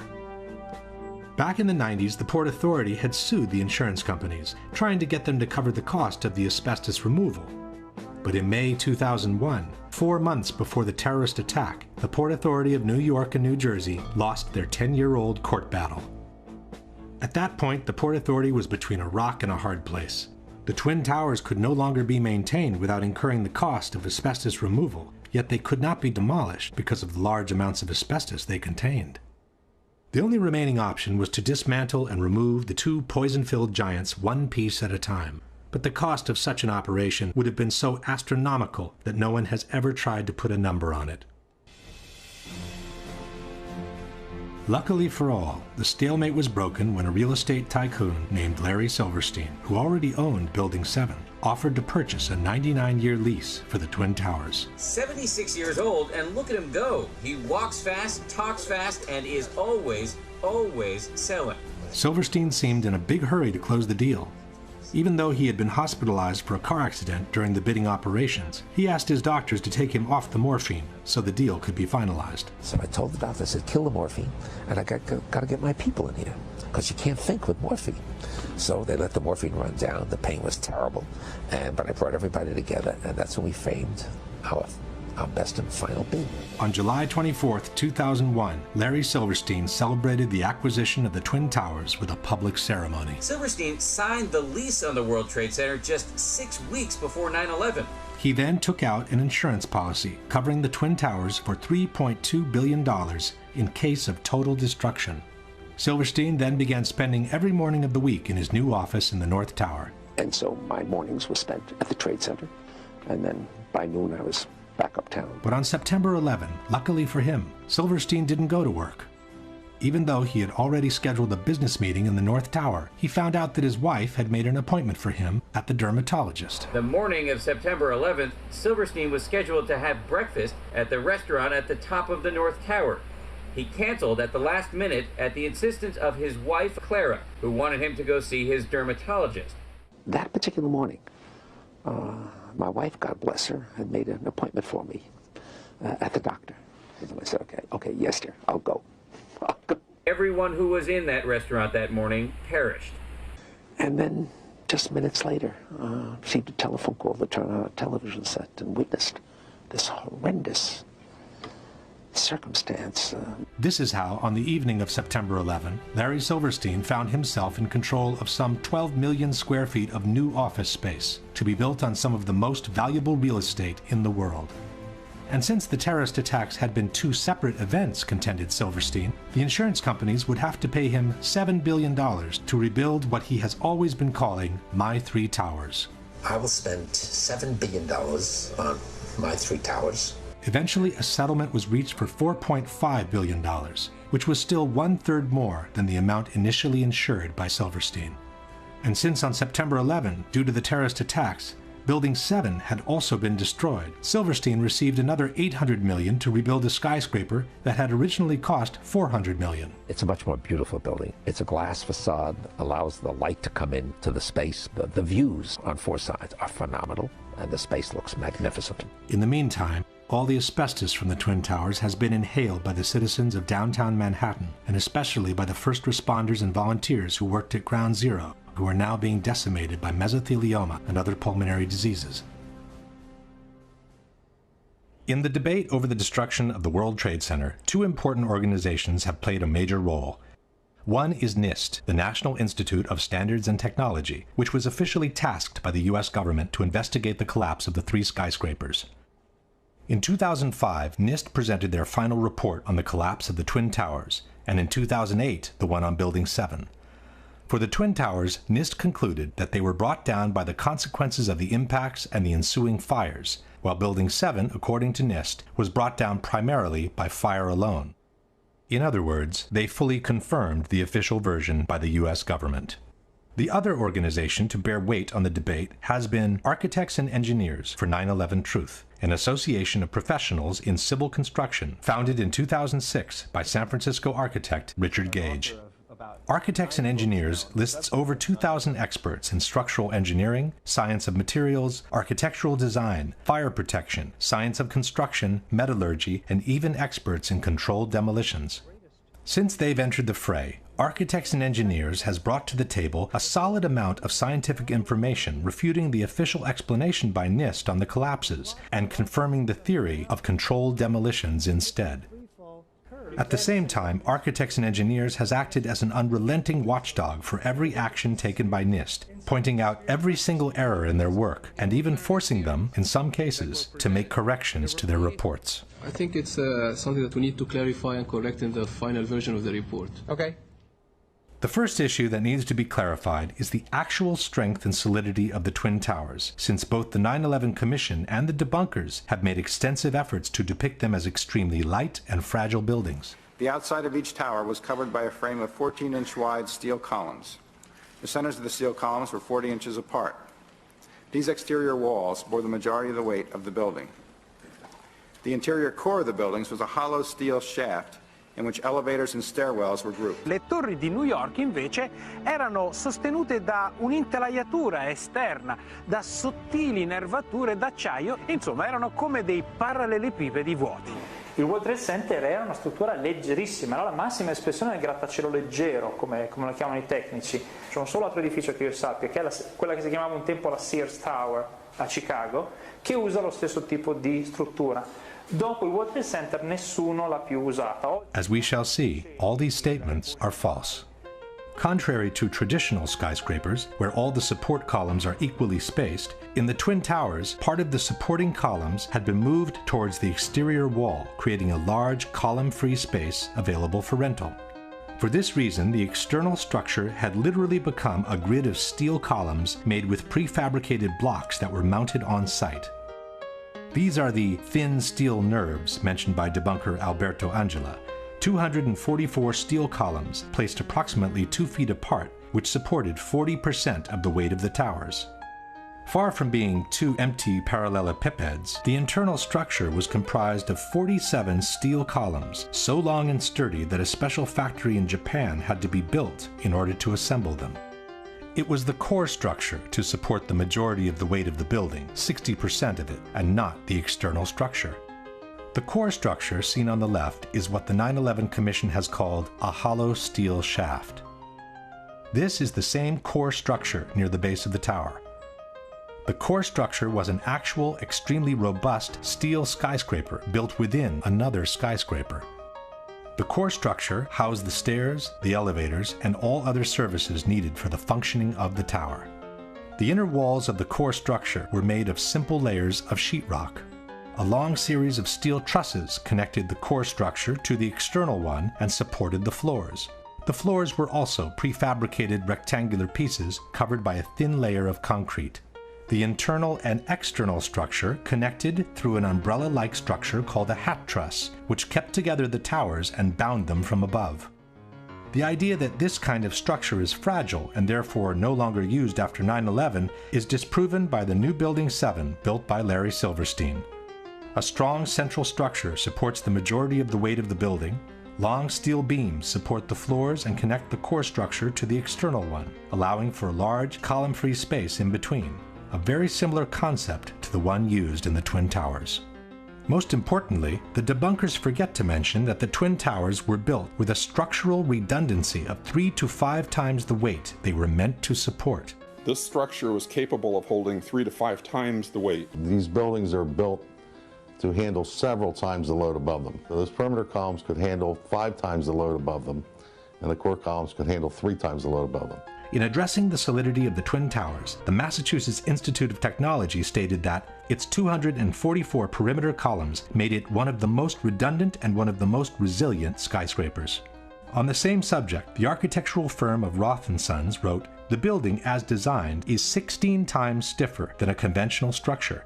The Vierendeel trusses would be so effective, according to the engineer's calculations, that all the columns on one side of a tower could be cut, as well as the 2 corners and several columns on the adjacent sides, and the tower would still be strong enough to withstand a 100-mile-per-hour wind." John Skilling, the structural engineer who designed the Twin Towers, stated, "Live loads on these perimeter columns can be increased more than 2,000% before failure occurs."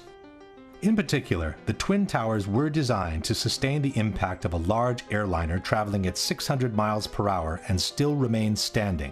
Interviewed in 1993 by the Seattle Times, John Skilling stated, "We looked at every possible thing we could think of that could happen to the buildings, even to the extent of an airplane hitting the side. Our analysis indicated the biggest problem would be the fact that all the fuel from the airplane would dump into the building. There would be a horrendous fire, a lot of people would be killed, the building structure would still be there. And it was. After the impacts, both towers remained standing, showing no major effect on their stability. Furthermore, NIST has confirmed that the initial jet fuel fires themselves lasted at most a few minutes. This means that from that moment on, the only available source of fuel for the fires was common office furnishings. And, as we know, regular office fires are not hot enough to affect the stability of a steel structure. No steel frame high-rise building has ever collapsed due to fire. In over 20 years, I have not seen, until recently, a protected steel structure that has collapsed in a fire. These kinds of designs have performed extraordinarily well over history. In fact, until this occurrence, no building had fallen down because of fire. Furthermore, NIST estimated the combustible fuel loading was somewhat lower than found in prior surveys of office spaces. The number of interior walls, and thus the minimal amount of combustible interior finish and limited bookshelf space account for much of the differences. There was no reason for the towers to collapse at that point. With a structure that had clearly withstood the impacts and with less than average office content to feed the fires, both buildings should have remained standing, allowing for the evacuation and rescue of everyone who had survived the initial impacts and the fires. Instead, both buildings suddenly collapsed from top to bottom, one 56 minutes after the impact, the other as much as 1 hour and 42 minutes after the impact of the plane. Why? The debate on the collapse of the Twin Towers centers around two major questions. One is what caused the initial collapse of the top section of the building onto the lower part of each tower. The second is what caused the complete destruction of the remaining healthy structure below, once the top section had collapsed on it. As far as what initiated the collapse, at first we were told that the heat of the fires had softened and melted the structure of the building. In 2002, NOVA depicted a scenario envisioned by many experts at the time, that the truss connections failed in the extreme heat, causing the floors to fall onto one another, precipitating the collapse. As the steel began to soften and melt, the interior core columns began to give. Then you had this sequential failure that took place where it all pancaked one after the other. In fact, it became known as the pancake theory. Donc ça a donné lieu à la théorie qu'on appelle la théorie du pancake. C'est-à-dire que, comme cette partie-là est tombée sur un plancher, ce plancher a cédé, puis en cascade, c'est tous les planchers qui ont cédé et qui sont tombés les uns sur les autres. C'est ça qu'on appelle la théorie du pancake. But the pancake theory had a major flaw. It forgot to explain why the core structure of the towers collapsed. Furthermore, experts pointed out that jet fuel produces barely half the heat needed to melt steel. It would not have been enough to disconnect the trusses from the external structure. At that point, the official explanation backtracked and settled for a more generic weakening of the steel due to the fires. You don't need to melt the steel columns, you just need to start weakening them. What we found is it doesn't take temperatures high enough to melt steel. It just has to heat up the steel so it expands and then softens and weakens the structure until it collapses. In the new explanation, the initial failure was no longer blamed on the rupture of the steel trusses, but on their sagging due to the heat. The trusses stayed connected to the columns, even as they sagged from the heat. They pulled on the columns, bowing them inward nearly 5 feet in some areas, until the columns reached the breaking point. Il cesio continua ad ardere, sta scaldando l'aria e scalda l'acciaio del solaio soprastante, che a questo punto comincia a flettersi, perde la propria resistenza ai carichi, si flette, tira in dentro le colonne, e a un certo punto le colonne della facciata, che sono portanti, portano circa il 40% del peso della struttura, si rompono. Suddenly the columns snapped, and as a result the entire top of the building came down pretty much in free fall because the kinetic energy that was unleashed was just huge. NIST also maintained that the impact of the airplanes widely dislodged the fireproofing from the trusses, hastening the process that eventually caused them to sag. It should be noted that NIST made the dislodgement of the fireproofing a necessary condition for the towers to collapse. The buildings would not have collapsed under the effects of the airplane impact and the jet fuel ignited multi-floor fires. And the reason it collapsed is because the fireproofing was dislodged. But the theory of the sagging trusses created even more problems than the one before. First of all, there is no proof whatsoever that the fireproofing from the steel had been widely dislodged by the impacts, as NIST has maintained. The steel structure of a skyscraper is elastic, not rigid, and it absorbs the impacts by slowly swaying back and forth, not by vibrating. The building swayed slowly one way toward the Hudson River to the west. And by the time it came back, I just jumped up and just had to get out of the elevator. In fact, there are good reasons to believe that the fireproofing from the steel was not dislodged at all, as in the following example. This is James Glanz for the New York Times. When the plane hit the North Tower between the 94th and the 98th floors, Steve McIntyre, an engineer for the American Bureau of Shipping, was reading his email on the 91st floor. The plane hit, and I think he described it as the biggest wham he'd ever heard, but there wasn't much shaking. His email was still there after the impact. He was still staring at a glowing screen. He had a little knick-knack, a piece of slate in the shape of a sailboat, hadn't fallen off his desk. Pictures of his wife and kids just propped up on a bookcase were still upright. Nothing had fallen over. McIntyre was just below the point of impact. If his pictures didn't even fall, why should the spray-on fireproofing have been detached from the steel trusses? Secondly, there's no proof that the temperatures were high enough to seriously weaken the steel in any case, with or without fireproofing. The majority of the jet fuel was burnt up instantly in the big fireball, and it was gone. The fires that were left were office furnishings and carpet and things like that. A lot of things in these kind of buildings have to be fire resistant by nature. It's required by code. In their computer simulation, NIST claims to have observed temperatures beyond 1800 degrees during the fires. But NIST has used their own computational model, and they've never published the data from their simulation. When architects and engineers asked to verify the computer model used by NIST, their request was denied. The truth is that NIST itself admitted in their own report to have no proof for temperatures high enough to seriously weaken steel. From the NIST report we read, of the more than 170 areas examined on 16 perimeter column panels, only 3 columns had evidence that the steel reached temperatures above 250 degrees centigrade, or 480 degrees Fahrenheit. Only 2 core column specimens had sufficient paint remaining to make such an analysis, and the temperatures did not reach 250 degrees centigrade. No conclusive evidence was found to indicate that pre-collapse fires were severe enough to have a significant effect on the microstructure that would have resulted in weakening of the steel structure. In other words, NIST openly admits to have no proof to support their own theory. In conclusion, the known facts are: steel melts at about 2800 degrees Fahrenheit. Softening can begin at about 1100 degrees Fahrenheit. Except for 3 isolated spots, NIST admits to have found no proof of temperatures beyond 480 degrees Fahrenheit, which is less than half the temperatures needed to seriously weaken steel. On the other hand, there is multiple evidence that the temperatures needed to seriously weaken steel were not reached for a sustained time in the Twin Towers. The first one is that a group of 16 people managed to descend through the area devastated by the impact without obviously being burned alive. One of them is Brian Clark. And when we came to the 78th floor, the last layer was standing, but it was cracked, and there were flames licking up the other side of the wall like this. It wasn't a roaring inferno. I sensed that the flames were maybe starved for oxygen right there, you know, in the interior. We kept going, and we got onto the 74th floor. When we got down that far, normal conditions. The lights were on, fresh air coming up from below. Attivissimo has maintained that these people managed to survive because in that part of the building the stairwell runs on the side of the tower and not through the center. Quando sono passati di lì, sono passati attraverso una zona che era nell'angolo opposto rispetto agli incendi. Quindi è logico che non siano stati bruciati. Questa scala fa questo giro e scende. In truth, stairwell A traverses to the side of the tower on the 82nd floor, but Clark and his colleagues were on the 84th. This means they descended 2 floors in the center of the tower before crossing over.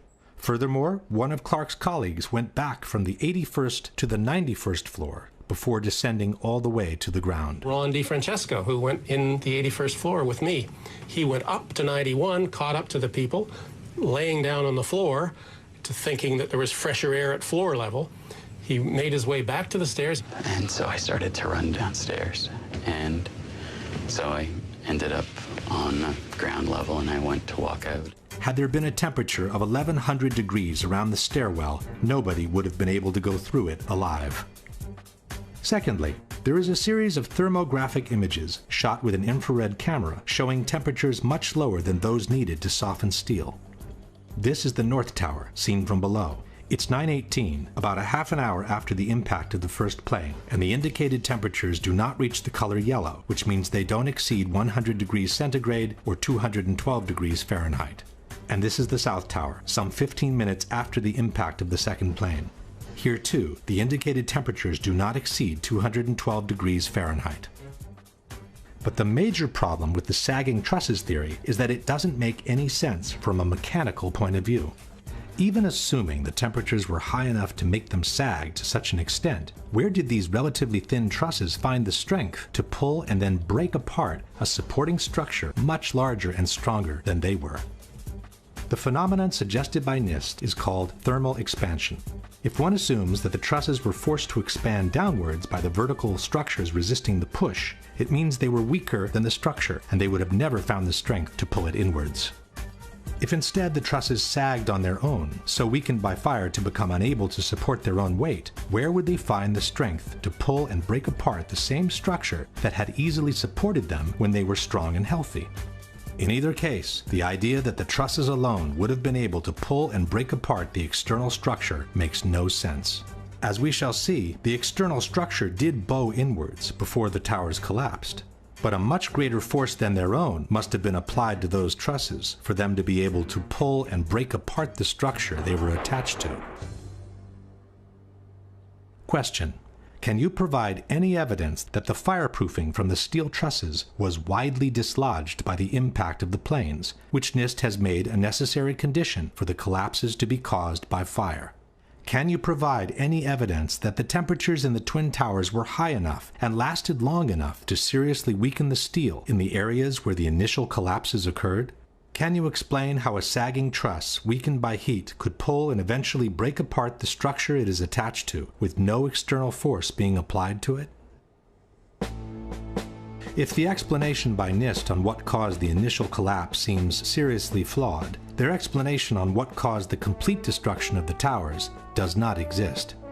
Within more than 10,000 pages filled with technical data of relative importance, in a footnote on page 82 of the NIST report we read, the focus of the investigation was on the sequence of events from the instant of aircraft impact to the initiation of collapse for each tower. For brevity of this report, the sequence is referred to as the probable collapse sequence, although it does not actually include the structural behavior of the tower after the conditions for collapse initiation were reached and collapse became inevitable. With the simple word inevitable, NIST purports to have explained the total destruction of 80,000 tons of a perfectly healthy steel structure upon itself. The area below the damage zone where the planes flew in and where the fire was, that area below that, those 80 or 90 stories, 80,000 tons of structural steel was not damaged in any way. Yet you stood there and watched it destroy itself, wiping out floor by floor all 287 structural columns as if they didn't exist underneath the damage zone. When a well-known debunking website wrote to NIST asking for a clarification on the sequence of the collapses, it received a similar answer. NIST did not describe the specific sequence of events after global collapse initiated. This astonishing statement has been repeated by NIST over and over again under the most surprising of justifications. Once the collapse initiated, the video evidence is rather clear. It was not stopped by the floors below, so there was no calculation that we did to demonstrate that, what is clear from the good videos. This is tantamount to saying, once the Pearl Harbor attack initiated, the video evidence shows that the US fleet was quickly overwhelmed by the Japanese, so we didn't feel the need to find out why it happened.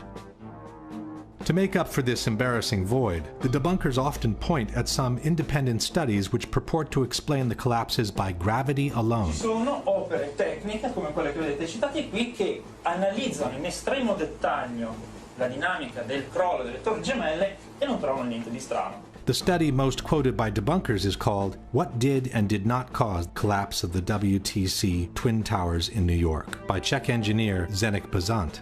But in his own study, Mr. Bazant admits to have worked on a one-dimensional model, while he states, the high tilt seen on the South Tower top would call for a three-dimensional model of progressive collapse. In any case, it is not up to private studies to explain the collapse of the Twin Towers. NIST received $20 million of taxpayers' money to determine why and how World Trade Center 1 and World Trade Center 2 collapsed following the initial impacts of the aircraft, and to this day they have not done so. This is why Architects and Engineers has kept pressing NIST, asking them to publish their data in regards to the potential energy released during the downwards movement of the upper stories and the absorptive capacity of the intact structure below the collapsed zone. Structural engineers do this every day. This is not rocket science. You have the known weight of this building mass. You have what are known columns below it in order to resist it. You let it go in your models and you calculate what the resistance is. Why didn't they do it? Could it be because they knew darn well that it would not have collapsed at all? In fact, it could be suggested that NIST never explained the collapses by gravity alone because it would be impossible to do so without violating at least two of the most fundamental laws of physics. One is Newton's third law of motion, which states that for every action there is an equal and opposite reaction. This means that two opposing forces will neutralize each other. In a head-on collision, the two cars absorb each other's kinetic energy and transform it into physical deformation or damage. After that, the system comes to a rest, as there is no more energy to be dissipated. The top section, pushing on the bottom section, it's going to meet equal forces as it goes. Both sections are going to be demolished at the same rate. So by the time you've crushed up 15 stories below it, the top 15 stories are also going to be crushed. And so there's nothing left now to crush the rest of the building. Something of this kind is what we should have seen when the top section of the towers collapsed onto the lower one. The upper and lower sections should have mutually destroyed each other until all the energy is dissipated and the system comes to a rest. Alternatively, as shown in this experiment with two towers made of snow, the top section could have fallen off to the side after the initial collapse. What could not have happened is this. A little tiny chunk of the building can't possibly fall and crush the entire structure below it. This is such a simple, fundamental concept that architects and engineers were astonished in seeing it totally ignored by NIST. This is high school physics. And our whole society is being led to believe that these fundamental laws of physics, hard science, don't apply anymore. But even if we assume that the top section of the tower had enough potential energy to destroy the rest of the structure below, it could not have done so at the speed it did, which was near freefall speed. That would have violated an even more important principle in physics, known as the law of momentum conservation. This law states that the total energy within an isolated system must always remain the same. As we have seen, the energy can be transformed within the system, from motion to physical deformation. But for the deformation to begin, the velocity must decrease in order for one kind of energy to be transformed into the other. No new energy can be added to the system. One particular example of momentum conservation is freefall. Freefall happens when the only force applied on an object is gravity. This means that all the potential energy contained by the object is converted into vertical motion. As soon as the falling object hits an obstacle and breakage occurs, the speed must decrease because some of its energy needs now to be converted into physical breakage. It takes energy to break things apart, and that energy must come from within the system. Thus, the falling rock cannot keep falling at free fall speed and break apart at the same time because it doesn't have enough energy to do both. Let's go now to the Twin Towers and ask a simple question. Assuming that the top section on the left contains enough potential energy to destroy the rest of the tower, and assuming we dropped both upper sections at the same time, which one would hit the ground first? It would be the second, of course. As it finds no obstacles in its path, the section on the right would quickly accelerate to free fall speed and maintain it all the way to the ground. The section on the left instead needs to use some of its energy to destroy the structure below, so it could never achieve free fall speed. In the case of the Twin Towers, however, both upper sections fell with an acceleration close to free fall speed, as if their path had been practically free from obstacles.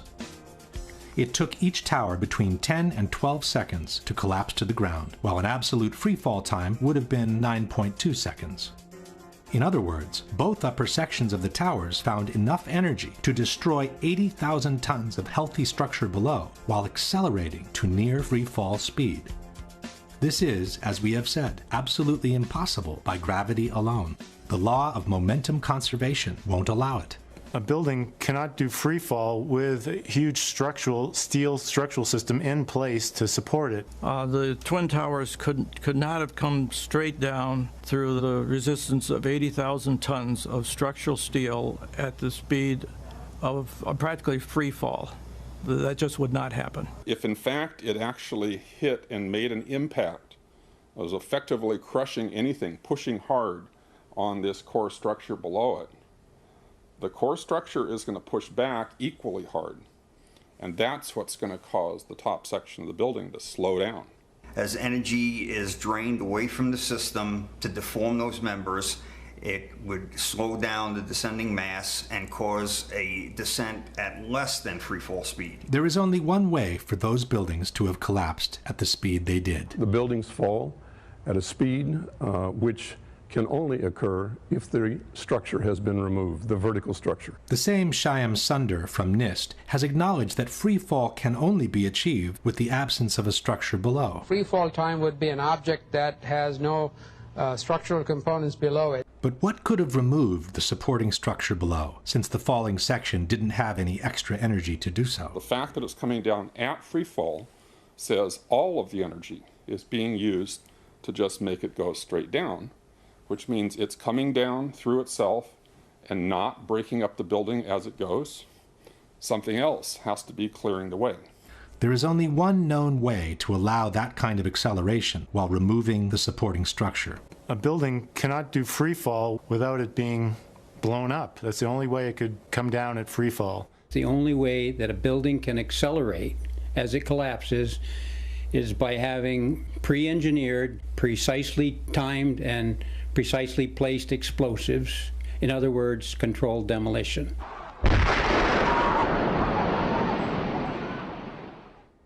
Since a near free-fall speed automatically means a controlled demolition, the debunkers have tried to deny that the Twin Towers fell in about 10 seconds each.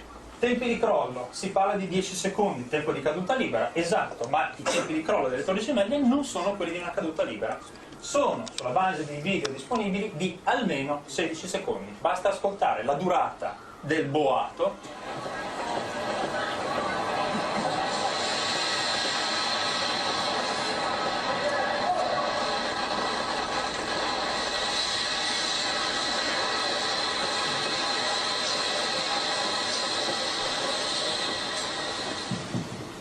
Quindi, se avete contato con me, sono un po' più di 10 secondi. We couldn't count with him, as it's very difficult to establish the exact duration of a collapse by listening to the sounds only.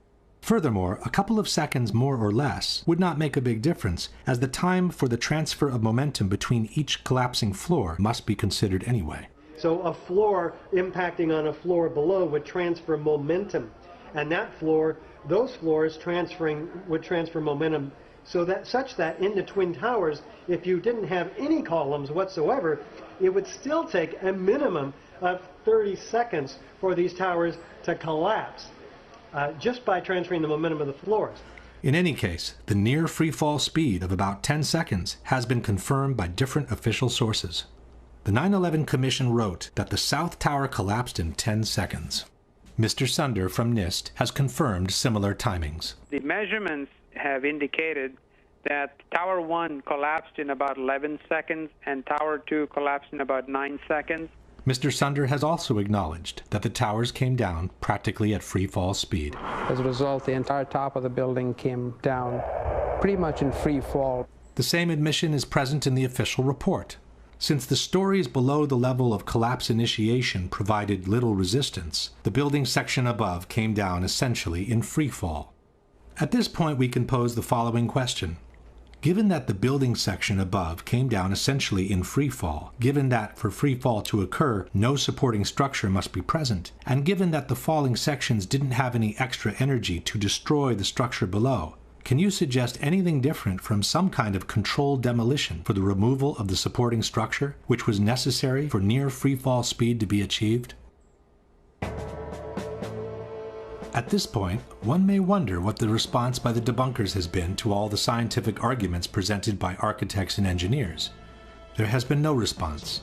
All the debunkers have done is to either belittle this association of professionals or to ignore it altogether. Et pour les ingénieurs, quand vous regardez les ingénieurs qui ont signé, alors là, c'est hallucinant.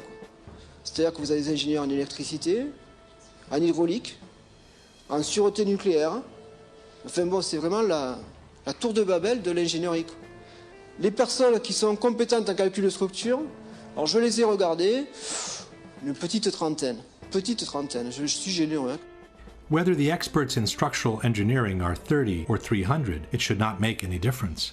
It's their arguments that must be refuted, and Courant has never done so. Attivissimo instead has chosen to belittle architects and engineers as a whole by terming all its members as gymnasium builders. Abbiamo soltanto Richard Gage e I suoi 1200 costruttori di palestre che dicono ma secondo noi. But Attivissimo has never responded to their arguments either. But the most shocking statement comes from Popular Mechanics. In their book, Debunking 9/11 Myths, they wrote, "Not one of the leading conspiracy theorists has a background in engineering, construction, or related fields." This statement appears both in the original publication, dated 2006, and in the revised edition, published in 2011. By then, architects and engineers had been active for almost 5 years, listed more than 1,300 experts in civil engineering, had made presentations in 20 different countries in the world, and had been invited on national television several times. And what caught my eye is their claim that more than 1,300 architects and engineers examined the evidence about Building 7's collapse and disagree with the official report issued by the National Institute of Standards and Technology. I certainly am much more open-minded about it than I was, and it is because of the involvement of the 9/11 families and all these engineers and architects. Clearly, they know more than I do. The truth is that from the moment architects and engineers has entered the fray, not one of their scientific arguments disproving the official version and confirming the theory of controlled demolitions has been refuted in any way by the debunkers or by anyone else.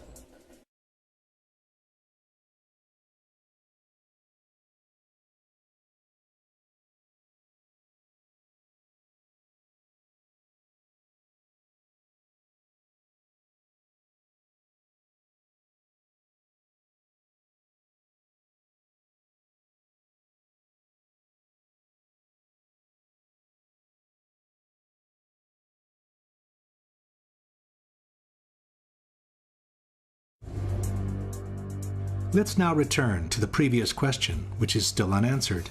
What caused the initial collapse of the upper section of the towers onto the rest of the building?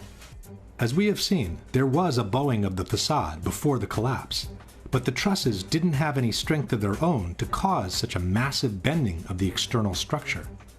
If explosives were used, however, and this part of the core structure was made to collapse first, then the trusses would have had enough strength to pull along the facade and to initiate the global collapse. In fact, it was observed that the antenna from the North Tower begins dropping slightly before the top section of the building collapses, which indicates the central structure was destroyed first. Even though a controlled demolition seems the only valid explanation for the collapses, the debunkers have brought different arguments against this possibility. The first argument is that it would have been impossible to place the explosives under everyone's eyes. It would take an army of workers. It would take months. So this idea that, some crew dressed in black could sneak in the middle of the night and wire a building like that to be demolished is just, it's absurd. Ipotizziamo che siano veramente state minate. Come si fa? Entrano di nascosto delle persone? Portano dell'esplosivo, scusi sa, devo lasciare qui questa serie di zainetti, non ci faccia caso, poi spariscono. There are, however, different facts to be considered. The first one is that in the months previous to 9/11, a major renovation of the elevator system in both towers was undertaken. From the March 2001 issue of Elevator World, we read, Ace Elevator undertook what was perhaps one of the largest, most sophisticated elevator modernization programs in the industry's history at New York City's prestigious World Trade Center. No one is suggesting that this company had anything to do with the possible planting of explosives, but such an extensive renovation process would have certainly provided the cover for a special team to access the internal structure of the buildings at any given time. As explained by Richard Heumann, Chief Electrical Engineer for the Twin Towers, the elevator shafts gave direct access to the core columns. I'm very familiar with the interior structure that surrounded the elevator shafts, and of course their access to the elevator shafts gave them total access to the surrounding core columns, the interior of the core columns. Secondly, the movement of heavy equipment on floors that were supposedly empty was noticed in the weeks leading up to 9/11. Scott Forbes worked for a financial institution on the 97th floor of the South Tower. It must have been at least 4 to 6 weeks before 9/11. It was like rebuilding work going on upstairs. The tenants, the people from Aon who had been there were moved somewhere else. The offices were just vacant. And there was a lot of heavy machinery building work going on. It was almost like pneumatic drills and lots of hammering, so much so that the floors were shaking. That's how noticeable it was. It was almost as if something heavy was being moved and then it was being taken off wheels, and it was like boom. Our floor underneath literally shook. You could feel the weight above you. William Rodriguez, an employee at the Twin Towers for more than 20 years, recalls a similar experience. As I stood there on the 33rd floor, I heard very strange noises on the 34th floor. I heard very heavy equipment being moved around, and it sounded like dumpsters with metal wheels being moved around, and I got scared because I knew it was an empty floor. Nobody was supposed to be there. As a matter of fact, not even the elevators stopped there. You have to have a special access key to open the door on the 34th floor. Thirdly, after the 1993 attack, bomb-sniffing dogs had been adopted in the security system of the Twin Towers. But on Thursday, September the 6th, bomb-sniffing dogs were abruptly removed, according to a security guard, with no apparent reason. And lastly, there was an unprecedented power down in the South Tower on the very weekend before 9/11. For the first time in 30 years, all the security systems in the building had become useless at the same time.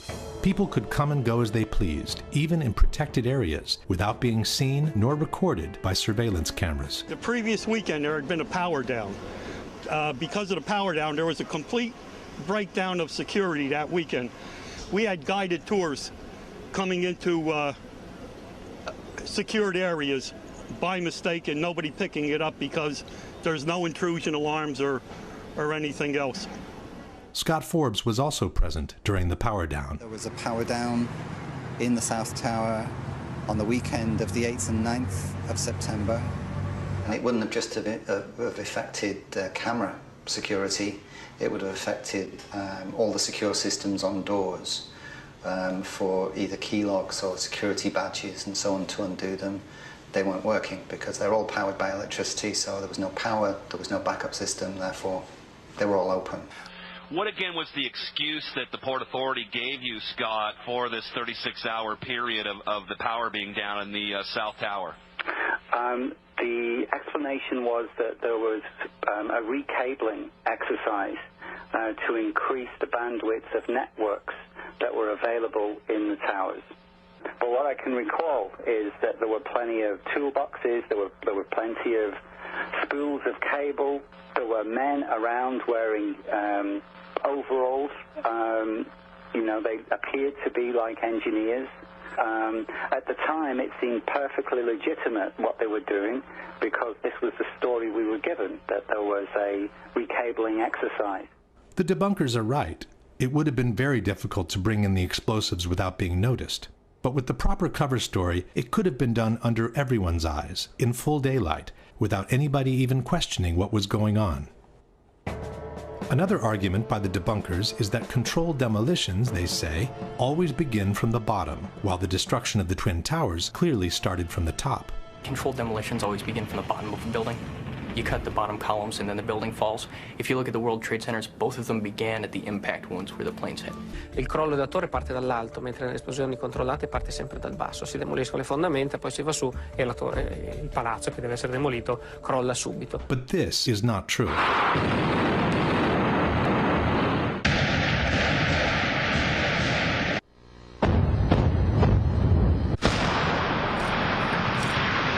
Every controlled demolition can be designed according to the needs.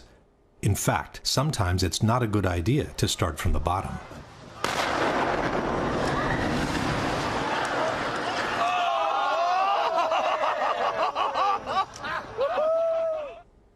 This brings us directly to the issue of explosions. In the same interview where he praised the solidity of the Twin Towers, John Skilling stated, "I'm not saying that properly applied explosives, shaped explosives of that magnitude could not do a tremendous amount of damage. I would imagine that if you took the top expert in that type of work and gave him the assignment of bringing these buildings down with explosives, I would bet that he could do it." On September 11, there were dozens and dozens of loud explosions reported by firefighters, policemen, journalists, and regular citizens both before and during the collapse of both towers. For all these explosions, however, the debunkers have a blanket explanation. The witnesses were confused. They were not real explosions. È interessante notare che tutti I testimoni che parlano di esplosioni le hanno sentite, nessuno le ha mai viste. There are things that happened inside the building, pieces coming loose as a result of the extreme impact, very well may have been interpreted as explosion.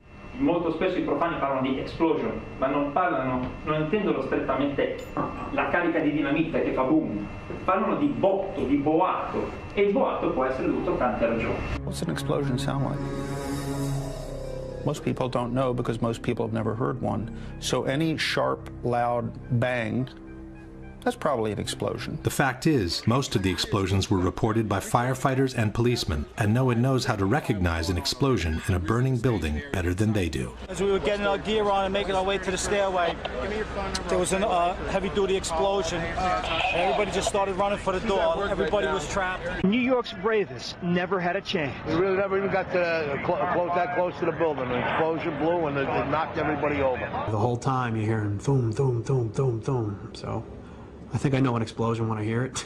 In August 2005, the New York Times published 12,000 pages of oral histories, rendered in the voices of 503 firefighters and emergency personnel who were present at the Trade Center on September 11.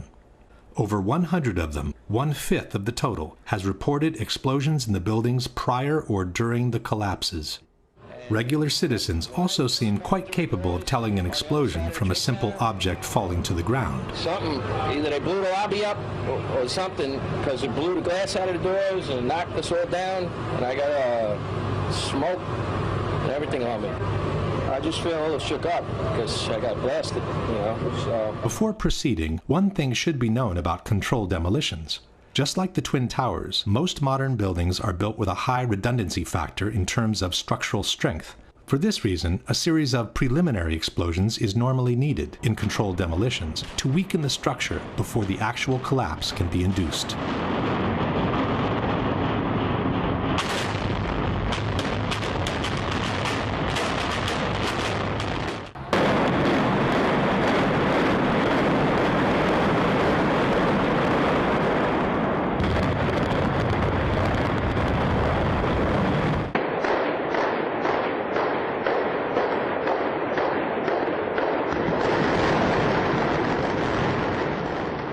Obviously, in the case of the Twin Towers, it would not have been possible to set off the preliminary explosions all at once, just before the collapse. To make them less noticeable, it would have been wise to set them off at separate intervals, any time between the impacts of the planes and the collapse of the towers. For this reason, it's important to keep in mind the exact chronology of the events. 8:46, first impact into the North Tower. 9:03, second impact into the South Tower. 9:59, collapse of the South Tower. 10:28, collapse of the North Tower. 5:20 in the afternoon, collapse of Building 7. Witnesses normally call first explosion the one that came with the impact of the planes, while they call secondary explosions all those that took place in separate moments between the impacts of the planes and the collapse of the two towers. We got that first secondary explosion really got us spooked because we were in the building. Then we saw secondary explosions and then the subsequent collapses. We've heard reports of secondary explosions after the aircraft impacted. According to several witnesses, there was a secondary explosion that took place in the basement of the North Tower just before the plane hit the building. At 8:30, he says he was headed to level B4 in Tower 1, 4 stories below ground. I go downstairs, the foreman tells me to go to remove the containers. As I'm walking by the main freight car of the building, in the corridor, that's when I got blown. I mean, the impact of the explosion, of whatever happened, it threw me to the floor. Morelli then remembers a second explosion, separate from the first. I was racing, I was going towards the bathroom. All of a sudden, I opened the door, I didn't know it was a bathroom, and all of a sudden a big impact happened again. And all the ceiling tile was falling down, the light fixtures were falling. According to the 9/11 Commission, it was the jet fuel pouring down the elevator shafts that caused the explosion in the basement. From the final report we read, a jet fuel fireball erupted upon impact and shot down at least one bank of elevators. The fireball exploded onto numerous lower floors, including the B4 level, 4 stories below the ground. But the witnesses described an explosion that took place in the basement before the impact of the plane. Very strong. Boom! An explosion so hard that pushed us upwards. Upwards. And it came from the basement between the B2 level and the B3 level. And at that moment, I thought it was the mechanical room where they have all the pumps and the generators for the building, that maybe a generator just blew up on the basement. Now, 20 years in the building, you know something that comes from the bottom and something that comes from the top. And when I went to verbalize that it was a generator, we hear, boom, all the way on the top, the impact of the plane on the top. 2 different events, 2 different times. There are others who remember several explosions after the one from below. It came from, I believe, at first we believed that it came from the mechanical room. Then we heard a series of other explosions that sounded up on the above levels of the building. I was in the B4 level, and on my way, I heard a bomb. So I says, probably the transformer again blew up. So I stepped back, finished what I had to finish, and I started towards the door again. And there come a big blast with a big ball of fire. The 2 separate explosions were recorded at a distance of about 9 seconds from each other during a business meeting that was taking place in a building nearby, One Liberty Plaza. The heck was that? We got the Encore. Wow. It sounded like something crashed. When faced with this precise question, the editors of Popular Mechanics chose not to answer it and fell back on the generic explanation of the jet fuel in the elevator shafts. Ask what your guys' explanation is for Willie Rodriguez's testimony that he heard, experienced, and his coworkers were actually burned by an explosion in the basement of the North Tower prior to the plane hitting, and this has been verified by at least 20 different eyewitnesses. Jim Meggs of Popular Mechanics. When the plane struck the buildings, they penetrated the internal core. Jet fuel poured down stairwells and elevator shafts, setting off secondary explosions. Not to mention the horrific impact of these fully loaded planes hitting the structure and causing enormous swaying. It's interesting to note too that you still didn't address the fact that it was before Empire State Building crash back in 1945. But the explanation of the jet fuel in the elevator shafts has several problems of its own. First of all, there were no regular elevators connecting the basement to the top levels of the towers. Each tower consisted of 3 separate buildings, built on top of one another, each with their own elevator system. There were only 2 elevators connecting the lobby to the 44th and 78th floor. But the plane struck on the 95th floor, which means the fuel could not have poured down these elevator shafts. There were only 2 banks of elevators that went all the way from the basement to the top of the towers, and they were mostly used by maintenance people. In one of these elevators was Arturo Griffith. Well, I was on my way from B2 to 49th floor. Not only didn't Griffith get cremated by this supposed ball of fire, but he also remembers 3 separate explosions. And there was a loud explosion and the elevator dropped. When the elevator finally stopped, they had an explosion that bring the doors inside the elevator. And then they had another explosion on the panel that threw me, you know, against the wall. Most importantly, the theory of the jet fuel in the elevator shafts fails to take into consideration the volumes involved. Each tower had an approximate volume of 2,160,000 cubic yards. The planes that hit the towers carried an estimated 10,000 gallons of fuel each at the time of impact. 10,000 gallons is the equivalent of 50 cubic yards. This in-scale graphic shows what 50 cubic yards look like next to the volume of the tower. Assuming that about half of the fuel was consumed in the initial explosion, we would be left with some 25 cubic yards of fuel available. But most of this fuel is needed to ignite the fires at different floors, as explained by Mr. Meggs himself. Jets crashed into buildings. They crashed at an angle, which meant that their wings, which is where they store most of their fuel, cut through multiple floors. So they splashed fuel and debris across multiple floors of the building, igniting fires. So even assuming that, for some strange reason, 5 of those cubic yards were all to end up in the only elevator shaft that goes all the way to the bottom of the tower, there wouldn't be enough to reach the basement in significant quantities. Your typical 10-foot by 30-inch backyard pool contains roughly 1,000 gallons of water, which is the equivalent of 5 cubic yards. Imagine dumping the water from this pool into this kind of elevator shaft with a drop of more than 1,000 feet below, and you'll get the idea of how much fuel can actually reach the bottom. In any case, the fuel in the elevator shafts theory could never account for the powerful explosion that literally devastated the lobby of the North Tower 1 hour after the first impact and before the collapse of the South Tower. There was a secondary explosion, probably a device either planted before or on the aircraft that did not explode until an hour later. Then somebody said that they saw an airliner going to one of those towers.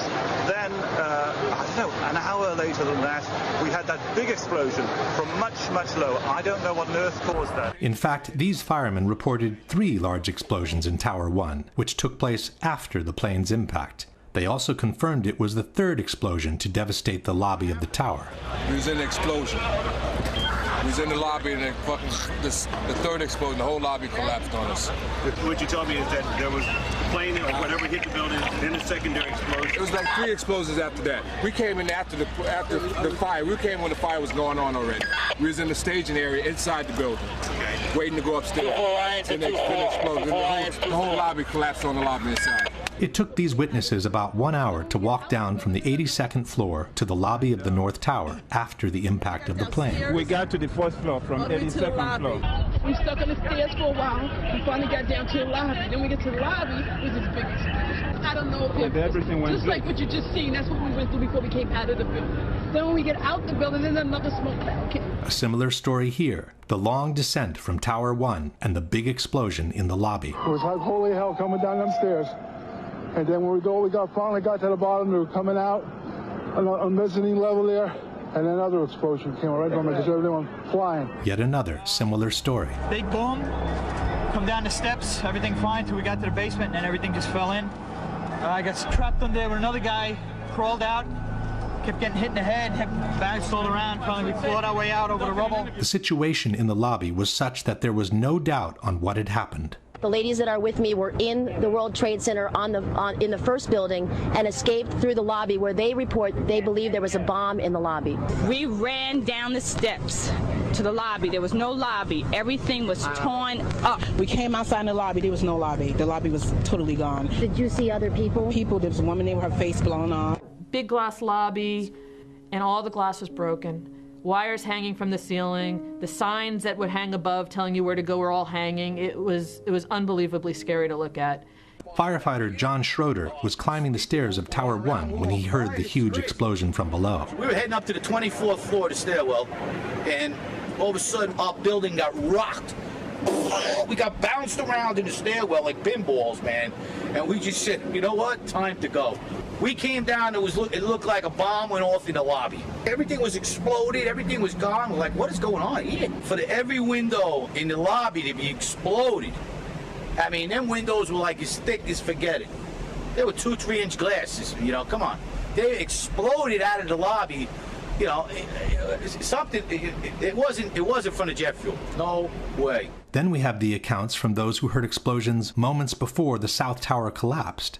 John McLaughlin was a police officer for the Port Authority. Going into Tower 1, we heard a loud explosion coming from the area of Building 2, and at that point, Building 2 was collapsing. We saw the top begin to blow out in a plume of smoke, and we heard the noise associated with an implosion. I was about 5 blocks away when I heard explosions, 3 thuds, and turned around to see the building we just got out of, antenna tip over and fall in on itself. And then all of a sudden, 3 tremendous explosions, and everything started coming down. Then there was a tight sequence of detonations during the collapse of the South Tower, which many described as firecrackers. You heard a big explosion before the building fell? I saw it as it was happening, and it sounded as if you had 100 of those little black cat firecrackers and you lit them all off at once. That's what it sounded like. It sounded like the finale of the 4th of July. As the first tower came down, there were a series of explosions. It was like boom, boom. You could hear the echoes of the explosions echoing off the different buildings. The detonation started, and they went boom, boom, boom. They were a little less than a second apart. Below the fire, I saw from the corner, boom, boom, boom, boom, boom, boom, boom, boom, boom. Just like 20 straight hits. Just detonated. Planned to take down a building. Boom, boom, boom, boom, boom, boom, boom. all the way down. So it was like boom, boom, boom, boom, boom, boom, boom, boom. From far away, boom, boom. And you heard the boom, boom, boom, boom, boom, boom. The same kind of detonations were heard during the collapse of the North Tower. Second tower, number 1, the second tower collapsed. It was the exact same series of detonations. And then it started to sound like firecrackers. Crack, crack, crack, crack, crack. And we looked up, and the second tower was coming down. The debunkers doubt that there were explosions, they say, because no explosions were recorded in the videos from the collapses. Le demolizioni fanno rumore, fanno dei botti estremamente precisi, fortissimi come li avete sentiti. Come mai nelle immagini delle Torri Gemelle non ci sono le esplosioni, ma c'è un solo boato continuo? Lorsqu'il y a une explosion, on la ressent. On la ressent comme il faut. Ça se mesure, on l'enregistre. Aucune bande de son ne les enregistre. Aucune. First of all, the debunkers forget that most of the television shots were taken from a distance with long telephoto lenses, and they don't carry the actual sound from the towers. While in the videos shot by amateurs, the soundtrack is usually covered by the screams of those standing around the camera.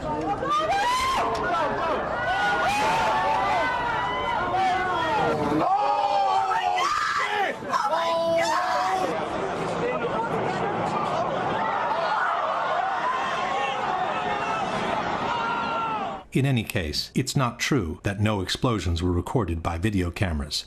In this shot, for example, a series of loud concussions can be heard just before the collapse begins. On the left, covered by smoke, is the South Tower, moments before the collapse.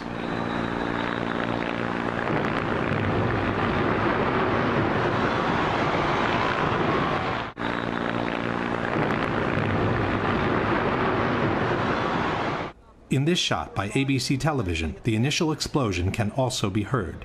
Listen carefully after the words FBI agents. This is as close as we can get to the base of the World Trade Center. You can see the firemen assembled here, the police officers, FBI agents. You can see the towers, a huge explosion now waiting to bring on all of us. The explosion can be heard even better by separating the stereo track of the microphone from the one of the camera. Here, the police officers, FBI agents. Here, the police officers, FBI agents. The same explosion can be heard in the same clip used in a PBS documentary. But a key question remained. Did their ultimate failure? But a key question remained. Did their ultimate failure? And then there were several explosions recorded after both towers had collapsed, like this one from this BBC video. This one was recorded after both of the Twin Towers had collapsed and before Tower 7's collapse.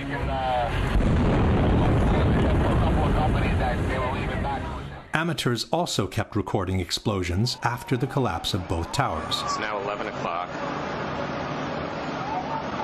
Still hear continuing explosions, but...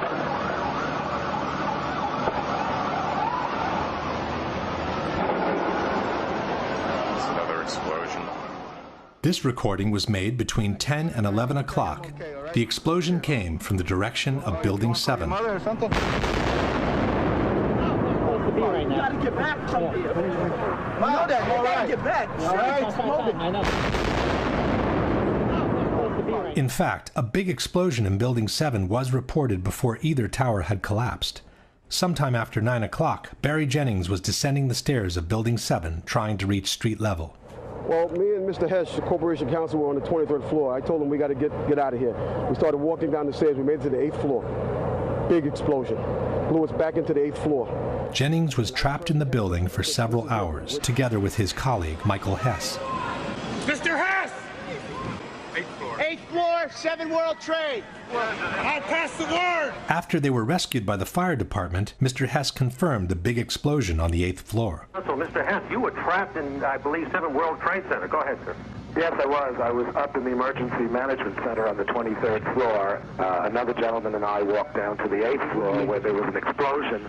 In a later interview, Jennings has confirmed the explosion took place before either tower had collapsed. Both buildings were still standing. I was trapped in there for several hours. I was trapped in there when both buildings came down. While he was trapped, Jennings kept hearing more explosions. All this time, I'm hearing all types of explosions. In fact, explosions near Building 7 were recorded up to a few minutes before the building collapsed.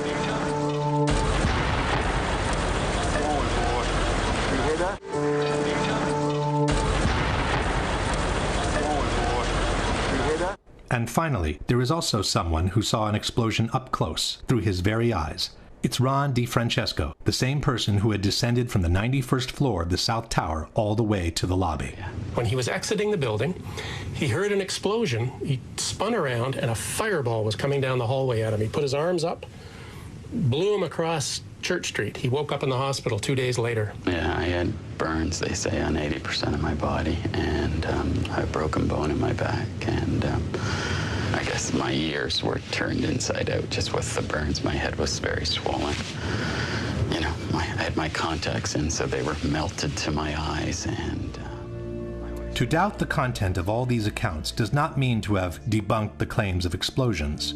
It means to willfully ignore dozens and dozens of dramatic testimonies which describe a story of September 11 quite different from the one we have been told so far. Question. Given that after the initial explosion and the ensuing fires, there wouldn't have been enough jet fuel left to pour down the elevator shafts in substantial quantities, can you explain the at least 3 separate explosions reported by multiple witnesses at the time of the first impact in the North Tower? In particular, can you explain the huge explosion reported by multiple witnesses in the basement of the North Tower moments before the impact of the plane? Can you explain what caused the huge explosion that literally devastated the lobby of the North Tower, according to multiple witnesses, about 1 hour after the impact of the plane and before the collapse of Tower 2? Can you explain what caused the big explosion reported by Mr. Jennings and Mr. Hess on the 8th floor of Building 7 before either tower had collapsed? Can you explain what caused the multiple explosions recorded by different camera crews, including the BBC and CNN, after the towers had collapsed and before the collapse of Building 7? Can you explain how more than 100 witnesses, most of them firefighters and policemen, could have all been mistaken in reporting explosions at the Twin Towers on September 11? Another element suggesting controlled demolitions are the so-called squibs, the puffs of debris that were noticed on the sides of both towers as the collapses took place. Squibs occur in controlled demolitions when concrete is forcefully expelled from the building by the explosions occurring inside. The individual explosions that I noticed 20 and 30 and 40 stories below the collapsing structure, those are what we demolitions guys call squibs. And that's another characteristic that seems to be evident. But for the squibs in the Twin Towers, the debunkers have a different explanation. A building like that, it's like a giant accordion. It's full of air. When the top of that building comes down, all that air has to come out. And where it comes out the windows. It blows out the windows. Quanto agli sbuffi, se pensiamo a questi piani che si schiacciano uno sull'altro, l'aria che esce, che porta polvere, fumo e detriti fuori, li spiega abbastanza bene. The debunkers forget that several squibs were observed 20, 30, or 40 floors below the level of the collapse, in an area where the floors above were still perfectly intact. There is no smoke or concrete to be pushed out here, when the collapse has only reached this level at this point. But even in this case, the debunkers have an explanation. Et ça s'explique justement par la communication des surpressions, par les cages d'ascenseur. Alors là, c'est les cages d'ascenseur. Il y a bien sûr aussi des escaliers. Donc ça aussi, et ça a permis donc cette évacuation de l'air, non seulement sur les côtés, mais aussi dans toute la tour, en mettant en pression le bâtiment.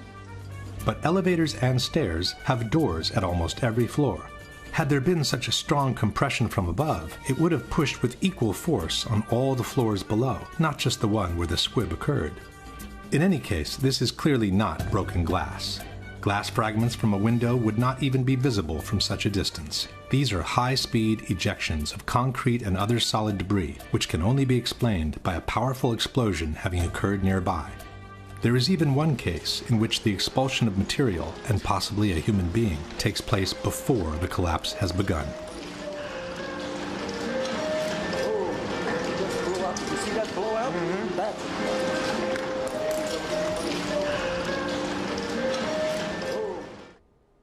Question. Given that what we see is clearly not glass from a broken window, but concrete and other debris, can you explain what caused the squibs observed 30 or 40 floors below the level of collapse? Technically speaking, squibs are just a particular case of explosions occurring below the level of collapse. But powerful ejections of concrete and other material have been observed throughout the entire collapse of both towers.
The result of such explosive force is the lateral ejection of large chunks of the external structure all around the towers. The spread of debris in a large radius around each tower, what we see is an outward explosion of material beyond the perimeters of each footprint.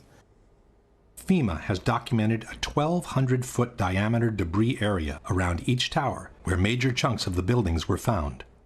This means that parts of the structure were ejected laterally at a distance twice as large as the width of the tower itself. Large multi-ton beams were hurled hundreds of yards laterally. Gravity works vertically, not laterally. The debunkers contend that the material ejected laterally was only the aluminum foil covering the structure, not the steel beams themselves. Ces éléments qui sont là, certains disent, vous vous rendez compte des poutres qui font plusieurs tonnes? Non. Ça, c'est pas des poutres qui font plusieurs tonnes, c'est tout simplement le parement qui était prévu sur les tours, qui étaient des plaques d'aluminium qui étaient collées sur les poutres en acier. Les poutres en acier, elles sont là et là. Ça, c'est juste des choses très légères qui ont volé, comme tout à l'heure, ma touillette à café. Voilà. Voilà. Kiran is mistaken. The chunks of material being hurtled hundreds of feet away are not just aluminum covering. They are the same prefabricated blocks of steel structure used to build the two towers.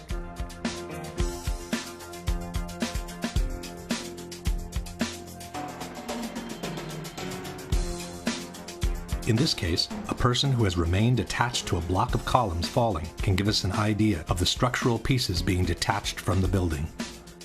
Several large chunks of structure ended up embedded in buildings nearby. David Chandler of Architects and Engineers has calculated the energy needed to hurtle some of these chunks of structure to such a distance from the buildings. Using special software, we can analyze motion on video clips frame by frame. I have placed markers on each frame so we can track a particular projectile. From the markers, we can get a data table and plot various graphs. The data here shows that the object we were tracking was shot horizontally at over 70 miles per hour. The energy needed to hurl a 4-ton girder at this speed is comparable to the energy needed to hurl a 200-pound cannonball 3 miles.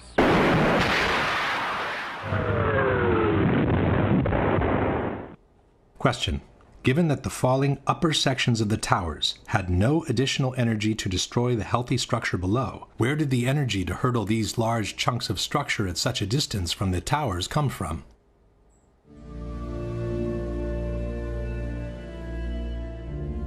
Once the smoke had settled and the recovery work commenced, more evidence pointing at controlled demolitions started to emerge.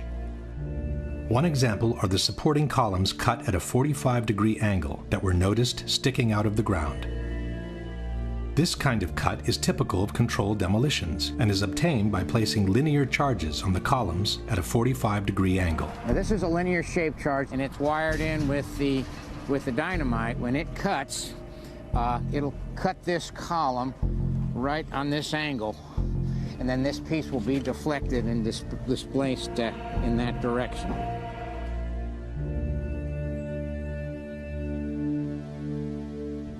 Some of those cuts on the larger chunks of the structure, called candlesticks, were made by iron workers during the removal operations. But cut columns were noticed on the very evening of September 11, far before the removal operations had started. You know, this is the first day in a pile. You know, actually, it was on the 11th. It was 8 o'clock at night, and we had a hunt for iron workers. But meanwhile, there was tons and tons of beams that were cut with no acetylene to be had, nor iron workers to do the work. It's just physically not possible to cut that much steel in that amount of time, especially with no one to operate the equipment. It just didn't add up. When asked about the presence of columns cut at a 45-degree angle, Danilo Coppe, Italy's foremost expert in controlled demolitions, stated, "I'll confess, this is extremely curious from a technical point of view, as this is a very similar result to the one obtained with cutting charges." Another kind of cut commonly used in controlled demolitions is the so-called V-cut. This little V here gives it a place to slide off. That's all it does. And by putting them on at this diagonal, we're trying to fill this structure in this direction. A large V-cut is visible on this chunk of structure from Building 7. The same chunk exhibits also a 45-degree angle diagonal cut on the crossbeam, with a lighter V-cut at the end of the other beam. Can you suggest a good reason why iron workers would need to perform V-cuts and a 45-degree cut on this piece of structure just to remove it from the rubble? Another element suggesting the use of explosives is the complete disappearance of the hat trusses, the large steel structures that connected and bound the towers from above. The hat trusses covered an area of 1 acre in size and sat on the very top of each building. There was nothing above that could have crushed them except for the antenna on the north tower, which in fact was supported by the hat truss. If a simple gravitational collapse had occurred, one would expect to find the hat trusses sitting on top of the rubble, partially deformed maybe, but still recognizable. Instead, both steel structures, each 1 acre in size, seem to have vanished into thin air. From the hundreds of pictures taken at Ground Zero, including the aerial shots, no recognizable section of the hat trusses seems to be visible. Curiously, the antenna from the north tower was found, deformed but still recognizable. But the hat trusses which bound the towers together and supported the antenna seem to have vanished completely. Possibly the most important unexplained phenomenon at Ground Zero are the extremely high temperatures registered under the rubble for many weeks after the collapses. On September 16, NASA shot these thermographic images of Ground Zero, indicating unusually high temperatures at the base of the 3 collapsed buildings. Despite the heavy rains of September 14th, the hotspots registered peak temperatures of more than 1,300 degrees under the rubble. 10 days later, the fires kept burning. What's to explain, Governor, the smoke that still comes out? There's still fire down below. There is such an incredibly deep pile of rubble, and the tower goes down 5-6 stories underground. But we had ABC crews come back just in the last few minutes and telling us there are still flames coming out of the base of the trade towers. For the rescue workers, this became an additional burden on their already gruesome task. Out still on the rubble, it's still, I believe, 1,100 degrees. The guy's boots just melt within a few hours. On October 8th, the hotspots under the 3 collapsed buildings remained clearly visible.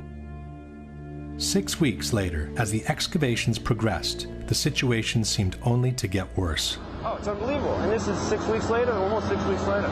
And as we get closer to the center of this, it gets hotter and hotter. It's probably 1,500 degrees. We've had some small windows into what we thought was a core at some point, and it looked like an oven. You know, it was just roaring inside. And it's just a bright reddish-orange color. The consequences of such extreme temperatures were quite visible on the steel that was being extracted from the rubble. Where the grapplers were pulling stuff out, big sections of iron that were literally on fire on the other end. They would hit the air and burst into flames, which was pretty spooky to see. You would create an air pocket by moving steel, fueling the fires underground. But, you know, these underground fires were just like the fires of hell. If you could make a video of what you perceive hell to look like, from fire shooting up at times, that's what would happen. You would be in the middle of what would look like steel, and then fire just would pop up. Firemen were coming out and ironworkers with their boots literally melted. And then the hose would come over and they would try to put that part out. I got there. Charlie Vichers was a supervisor of removal operations at Ground Zero. From PBS's America Rebuilds page, we read, Vichers' crew picked up 40 to 60-foot-long pieces of steel impaled in the pile, where the bottom 20 feet would be glowing red hot. Vichers said, trucks loaded with steel would pass by, and you could feel the back of your neck burning standing 20 feet away. In an article called A Dangerous Worksite, the U.S. Department of Labor wrote, underground fires burned at temperatures of 2,000 degrees Fahrenheit. This was confirmed by Mayor Giuliani. There were fires of 2,000 degrees Fahrenheit below the ground. The Journal of the American Society of Safety Engineers wrote, thermal measurements taken by helicopter each day showed underground temperatures ranging from 400 to more than 2,800 degrees Fahrenheit. 8 weeks later, and the fires still had not subsided. You see how this debris is still smoking? That's from the fires that are still burning. 8 weeks later, we still got fires burning. So, I mean, these things are burning. At one point, I think they were about 2,800 degrees. 11 weeks later, and the fires kept burning. As recently as the end of November, it was still 1,100 degrees down underneath the rubble. As November turned into December, ice was noticed in the mornings above the ground, but the debris underneath was still smoldering. The weird thing was it was very cold when we were up there. I believe it was in the middle of the winter, but the ground wasn't frozen. The ground kind of like bubbled underneath your feet, which was kind of strange to me. It took until December 19, more than 3 months after the collapses, for the last underground fire to be extinguished. The debunkers have suggested different possibilities for this unexplained phenomenon. Ad esempio, può essere il fatto che all'interno sotto c'erano i piani interrati, all'interno c'è un parcheggio con le automobili. Nei piani interrati ci sono i generatori delle torri gemelle. Quindi ci sono molti materiali combustibili. Neither of these, however, seems to be a valid answer. In regards to the gasoline, the American Society of Safety Engineers wrote, 3 underground floors had been used as a parking garage with a total capacity of 2,000 cars. The cars were eventually located and removed. Some had exploded and were completely burned out, while others were in pristine drivable condition.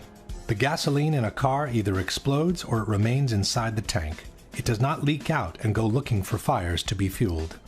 In regards to the generator tank, the Society of Safety Engineers wrote, 72,000 gallons of diesel fuel were stored in a tank on basement level 7. The tank was eventually located and inspected. Although slightly damaged, no leaks were found. The fuel was removed. Another proof of extremely high temperatures reached during the collapses are the twisted and mangled steel beams found at Ground Zero. Architects, engineers, people who work with steel, welders have just never seen the level of destruction and the level of deformation of this material in our lives. You saw steel, some of the thickest steel I've ever seen, bent like a pretzel. This 8-ton steel I-beam is 6 inches thick. It was selected to be preserved for future generations for the near-perfect horseshoe-like bend formed during the collapse. I found it hard to believe that it actually bent because of the size of it and how there's no cracks in the iron. It bent without almost a single crack in it. It takes thousands of degrees to bend steel like this. In fact, the temperature of 2,800 degrees mentioned before is not casual at all, as that's exactly the temperature at which steel melts. And molten steel was repeatedly found under the rubble at Ground Zero. You'd get down below and you'd see molten steel running down the channel rails. Like you're in a foundry. Yeah, like lava. Like lava from a volcano. The fires got very intense down there and it actually melted beams where it was molten steel that was being dug out. Just like they did for the explosions, the debunkers simply doubt the testimonies on molten steel as a whole. NIST has also denied any knowledge of molten steel at Ground Zero. I'm curious about the pool of molten steel that was found in the bottom of the tower. I know of absolutely nobody, and no eyewitness who said so, nobody who's produced it. I was on the site, I was on the steel yards, so I don't know that that's so. It is true, Mr. Gross did visit the steel yards where the remnants of the towers had been collected. But he must have been in a big hurry, as he didn't even notice the high degree of deformation of massive steel beams sitting only a few feet away. In any case, there are several highly credible witnesses who have reported the presence of molten steel at Ground Zero. Rich Garlock, a structural engineer working at Ground Zero, said, "Going below, it was smoky and really hot. Here, World Trade Center 6 is over my head. The debris past the columns was red hot, molten, running." A supervisor from the National Environmental Health Association, Ron Berger, stated, "Feeling the heat, seeing the molten steel, the layers upon layers of ash, like lava, it reminded me of Mount St. Helens." William Langewiesche is the author of American Ground, a book containing detailed descriptions of the conditions at Ground Zero. One passage mentions streams of molten metal that leaked from the hot cores and flowed down broken walls inside the foundation hole. Greg Fushek, who provided the rescue workers with global positioning equipment, stated, "Sometimes when a worker would pull a steel beam from the wreckage, the end of the beam would be dripping molten steel." Peter Tully of Tully Construction said that he saw pools of literally molten steel at the World Trade Center. Marc Loiseau, president of Controlled Demolitions Inc., was told by contractors at Ground Zero about hot spots of molten steel in the basements at the bottoms of the elevator shafts of the main towers. Dr. Abolhassan Astane, a professor of civil engineering at Berkeley University, examined the remains of the Twin Towers. He said, "I saw melting of girders at World Trade Center. If you remember the Salvador Dali paintings with the clocks that are kind of melted, it's kind of like that. That could only happen if you get steel yellow hot or white hot, perhaps around 2,000 degrees. Possibly the most authoritative account of all comes from Leslie Robertson, the engineer who had built the Twin Towers. We're down at the B1 level, and one of the firefighters said, "I think you'd be interested in this," and they pulled off a big block of concrete, and there was like a little river of steel flowing. Again, ignoring all these testimonies does not mean to have debunked the presence of molten steel below the rubble. It just means turning a blind eye to what the actual situation at Ground Zero was after the collapse of the Twin Towers. And there's more. Concrete normally doesn't melt in regular fires. In fact, one of the reasons it's used in civil construction is its resilience to high temperatures. Yet molten concrete was found at Ground Zero. Preserved at the New York Police Museum, this artifact caption reads, "During recovery efforts, several handguns were found at Ground Zero, including these 2 cylindrical gun casing remains and a revolver embedded in concrete. Fire temperatures were so intense that concrete melted like lava around anything in its path. Some debunkers have argued that this cannot be molten concrete, as the higher melting point of concrete would have also melted the steel from the gun. But the molten concrete could have already been cooling off by the time it encountered the guns, in which case it would not have melted them instantly. Here, for example, is flowing lava from a volcano, which is in the process of cooling off after having reached the melting point. As one can see, the lava surrounds the base of the trees without necessarily incinerating them at once. In a hangar near Kennedy Airport sits another artifact attesting to the extreme temperatures reached during the collapses.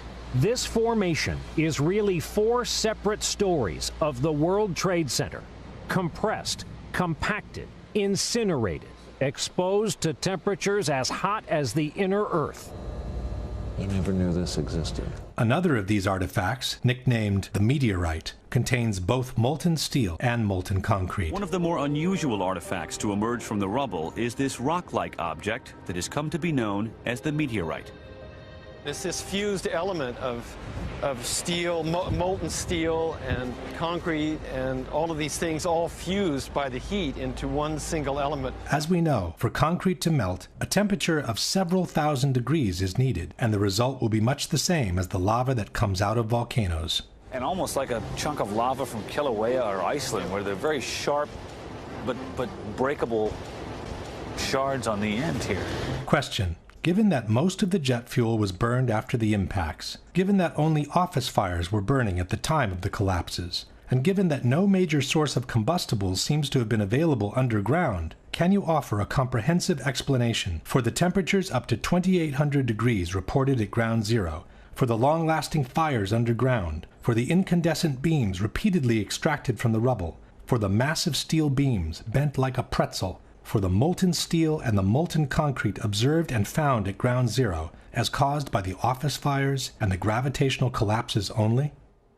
The last set of evidence against a gravitational collapse is the almost complete pulverization of all the contents of the Twin Towers, beginning with the concrete floors.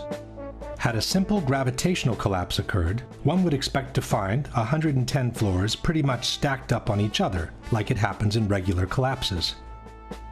In the case of the Twin Towers instead, practically all the concrete from the 110 floors of both buildings was literally pulverized. What happened to the concrete? The concrete was pulverized, and I was down here Tuesday, and it was like you were on a foreign planet. All of Lower Manhattan, not just this site, from river to river, there was dust, powder, 2-3 inches thick. The concrete was just pulverized. What do you think this is? I have no idea. What your guess is? Pulverized cement. Pulverized cement? Concrete, yeah. The concrete. The concrete wasn't the only part of the buildings that was pulverized during the collapses. We're talking here about 43,600 windows, 600,000 square feet of glass, 200,000 tons of structural steel, 5 million square feet of gypsum, 6 acres of marble, and 425,000 cubic yards of concrete, turned in good part into a cloud. And then there were the contents of 110 floors of office space from each tower. It's hard to picture literally thousands of computers, desks, chairs, telephones, printers, and other office furnishings, floor over floor over floor, all enclosed in one building. This was one of the trading rooms of the World Trade Center. Had the floors simply collapsed on each other, all these things would have later emerged from the rubble, definitely crushed and torn, but still recognizable. Almost none of that was found. There wasn't much that you could say, you could describe. Everything was dust and metal. There was no typewriters, there was no chairs, there was no nothing. Everything had been crushed. Everything was pulverized. There was, there were no desks, there were no phones, there were, maybe now and then you find a fragment of something, but basically everything was just pulverized. There wasn't a computer screen, a laptop, there was no office. I mean, it was, 210-story buildings of office equipment. You don't find a chair. You don't find a telephone, a computer. The biggest piece of a telephone I found was half of the keypad, and it was about this big. It was devastation. There wasn't one thing that resembled an office building, and this was the biggest office building in the world. I haven't seen a door, I haven't seen a phone, I haven't seen a computer, I haven't seen a doorknob. I think that stands out. Another thing that stands out is the complete absence of filing cabinets from the rubble. With 2 towers filled with offices from top to bottom, there should have been thousands of them, of every shape, size, and color. Only one was found, and it was definitely not in good condition. Perhaps the most astonishing object Shate found is something there should have been thousands of. This one probably only survived because it was in the basement. I'd pretty much given up trying to find some sort of intact file cabinet. But while I was at the compound for the Port Authority Police, this ball of metal about the size of a basketball was delivered to them. You can see what remains of the file folders. The concrete floors, the furniture, the computers, and the file cabinets weren't the only things missing after the collapses. The Twin Towers were also filled with people. Inexplicably, though, almost half of the victims' bodies seem to have disappeared into thin air. When a building collapses, the victims tend to remain trapped between the pancaking floors. They may be crushed and mangled, but in most cases they remain in one piece. In fact, on the morning of September 11, local hospitals prepared to receive hundreds of victims they expected to be extracted from the rubble. Practically no one arrived. According to the chief medical examiner, 2,749 victims died in the Twin Towers, but fewer than 300 whole bodies were recovered. Nearly 20,000 pieces of bodies were found in the ruins, more than 6,000 small enough to fit in 5-inch test tubes. 200 different pieces were matched to a single person. 1,630 victims were eventually identified, 800 of which by DNA alone. This means that for 800 victims, there were no body parts large enough to be recognizable. The remaining 1,119 victims were never identified. This means that for more than 40% of the victims, not even a fragment large enough to recover DNA was found. For Joyce and Russell Mercer, there's no trace of the son they lost on 9/11, firefighter Scott Kopitko. You can't go to a cemetery, can't put flowers down. Personally, I lost a cousin in the building and never found his remains. He was on the 100th floor of Tower 1 and they never found his anything or any remnants. Patricia Riley recovered her sister Lorraine's handbag, but nothing of her body. Lorraine has a tombstone at the cemetery, but she isn't there. 1,100 victims completely unaccounted for. In other words, no pieces large enough to gain any DNA from, vaporized. Can fire and a gravitational collapse account for this massive pulverization of people? This map by the New York Fire Department shows the locations around the towers where human remains were found. Yellow circles are body parts from civilians. Red triangles are from firefighters. The very distance at which some of the body parts were found remains inexplicable with a simple gravitational collapse. In fact, fragments of human remains continued to emerge from Ground Zero for many years after the attacks. Human remains were found at the World Trade Center site on Wednesday. Crews made the discovery at 11 Water Street. Another 4 possible remains were found at the Whole Road excavation site. The ME is also investigating other remains that were found about 2 weeks ago on the roof of 90 West Street.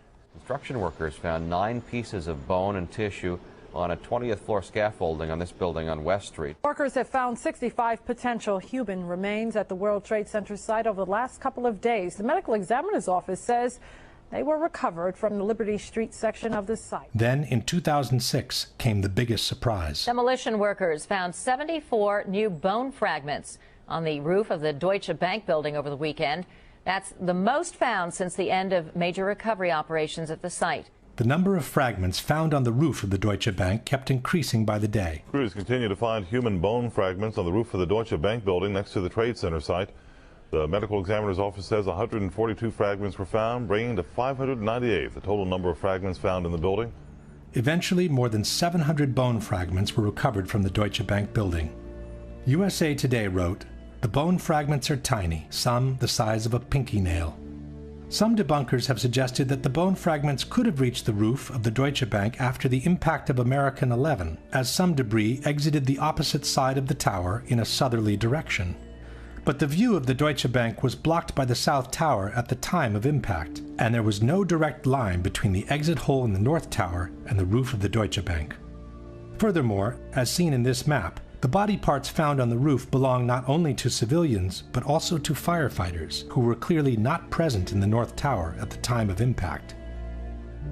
Question: can you explain how a simple gravitational collapse, where the bodies remain trapped between pancaking floors, could have produced more than 20,000 body parts out of 2,700 victims, while more than 1,100 bodies left no fragments large enough to extract a DNA sample? Can you explain how a simple gravitational collapse could have produced the bone fragments and body parts from civilians and firefighters that were recovered from the roof of the Deutsche Bank building? At this point, we can summarize the evidence for a gravitational collapse and compare it with the one for controlled demolitions. The official explanation for the initial collapse, or sagging trusses theory, is fundamentally flawed for at least 3 reasons. There is no evidence that the fireproofing was widely dislodged from the steel trusses, no evidence for temperatures high enough to seriously weaken the steel, and no valid explanation on how the trusses could have pulled and broken the external structure on their own. At the same time, the initial collapse is fully compatible with a controlled demolition. The official explanation for the total collapse of the Twin Towers does not exist, nor was a scientific calculation ever attempted by NIST, as they have repeatedly acknowledged. At the same time, the full collapse of the buildings is fully compatible with a controlled demolition. The vertical acceleration of the upper sections to near free-fall speed makes it impossible to explain the collapses by gravitation only, without violating at least 2 fundamental laws of physics. At the same time, the near free-fall acceleration achieved by the collapsing towers is fully compatible with a controlled demolition. The amount of witnesses who reported powerful explosions and the ensuing devastation in the Twin Towers is overwhelming. Such explosions cannot be explained by jet fuel alone, while they are fully compatible with a controlled demolition. The squibs observed 30 and 40 floors below the level of collapse cannot be explained by the air pressure in a gravitational collapse. At the same time, squibs are the typical signature of controlled demolitions. Not all the diagonal cuts and V-cuts observed on the columns at ground zero can be explained by the removal operations. At the same time, these kind of cuts are another typical signature of controlled demolitions. The large area of debris around the towers, with the lateral ejection of elements weighing several tons, cannot be explained by a gravitational collapse. At the same time, these ejections are fully compatible with the use of powerful explosives. The long-lasting fires, the extreme temperatures under the rubble, the incandescent beams extracted during the cleanup, the high degree of deformation of massive steel beams, the molten steel and molten concrete observed and found at ground zero cannot be explained by jet fuel alone, nor by regular office fires. Highly effective destructive devices capable of developing extremely high temperatures must have been used as part of a controlled demolition. The almost complete pulverization of the contents of both towers, from the concrete floors to the office furnishings to the actual vaporization of victims' bodies, cannot be explained by a simple gravitational collapse. At the same time, these results are fully compatible with the presence of powerful explosives, such as those used in controlled demolitions. Unless a comprehensive, scientifically sound explanation for all the phenomena observed is presented, the only conclusion available is that the Twin Towers were brought down by some form of controlled demolition. After they published their report on the Twin Towers, NIST moved on to tackle the collapse of Building 7. What they faced was no easy task. Contrary to the Twin Towers, Building 7 had not been hit by an airplane. It was only partially damaged by the collapse of the North Tower, and it suffered fires that were anything but devastating. Nothing could have suggested it was going to collapse. On the other hand, it looked like the perfect controlled demolition. It featured the sudden onset of the collapse, the rapid acceleration towards the ground, the symmetrical descent of the structure, and it even appeared to have started the collapse from the bottom, as most controlled demolitions do. Professionals in the field of controlled demolitions, such as Dutchman Danny Uwenko, seem to have no doubt on what had happened. Dit is controlled demolition. Zeker weten? Zeker weten. Er is nagesprongen. Dit is in opdracht gebeurd. Dit heeft een team gedaan van experts. We weten heel goed wat ze doen, die jongens. Zie je vanaf boven gaan? Nee, je gaat vanaf onder. Die gaat vanaf onder, ja. Toch? Ja. Ze hebben gewoon kolommen weggeblazen. Er is nagesprongen. Similar comments were made by TV anchors watching the replay of the collapse. It's reminiscent of those pictures we've all seen too much on television before, when a building was deliberately destroyed by well-placed dynamite to knock it down. In spite of what seemed obvious to everyone, NIST came up with an absolute historical first. New York City, 2001. No tall building had ever collapsed primarily due to fire. But that's exactly what investigators believe happened to the 47-story World Trade Center Building 7 on September 11th. World Trade Center 7 collapsed because of fires. We really have a new kind of progressive collapse that we have discovered here, which is a fire-induced progressive collapse. According to NIST, the collapse was triggered by the failure of one specific column, number 79, located in the northeastern section of the building. So you look at the floors failing here, and eventually this column 79 is going to buckle, it fails, and then the entire vertical progression takes place. NIST blamed thermal expansion as the phenomenon that caused the collapse, which was also an absolute first in history. Our study has identified thermal expansion as a new phenomenon that can cause the collapse of a structure. For the first time, we have shown that fire can induce a progressive collapse. Coming from such a reputable organization, these kinds of statements should have sent shockwaves through the architectural world. What they're telling us is that our existing building codes, to which thousands of skyscrapers are currently designed, there's a serious problem. If NIST's findings were true, hundreds of skyscrapers from all over the world would suddenly be in danger of a collapse due to fire. This should have called for the immediate suspension of all high-rise constructions, widespread verifications in all existing skyscrapers, and a serious revision of fire codes and safety regulations for the new ones to be built. None of that has happened. Steel skyscrapers have continued to be built just as usual. The ones that caught fire, even when fully engulfed in flames, have continued to remain standing. And not one of the basic tenets of fire protection has been modified when it comes to designing high-rise steel buildings. At the same time, it should be noted that NIST's report on Building 7 was never published by a peer-reviewed publication. This means their analysis of the collapse cannot be validated from a scientific point of view. Even though this was an unprecedented event in history, we are being asked by NIST to take their word for the soundness of their conclusions. It's based on sound science, and it is consistent with all the observations we have. But it has never happened before, right? But the physics is consistent, it's sound, it's been analyzed, and we have the results. And we are very comfortable with our findings. They might have been comfortable, but the scientific community of architects and engineers was not. Science is never secret when it's done right. Science isn't science unless it's published, unless it's openly published and made available for criticism. Architects and Engineers has asked NIST to at least verify the computer model on which they've based their theory of the collapse. But also in this case, NIST has refused to make their data public. Structural engineers rail against NIST because they refuse to show the visualization. It's a black box. You cannot download any of this data. This means that also for the accuracy of their computer model, we have to take NIST's word for it. Here is our structural model showing the building collapsing, which matches quite well with the video of the event. This is the video of the event.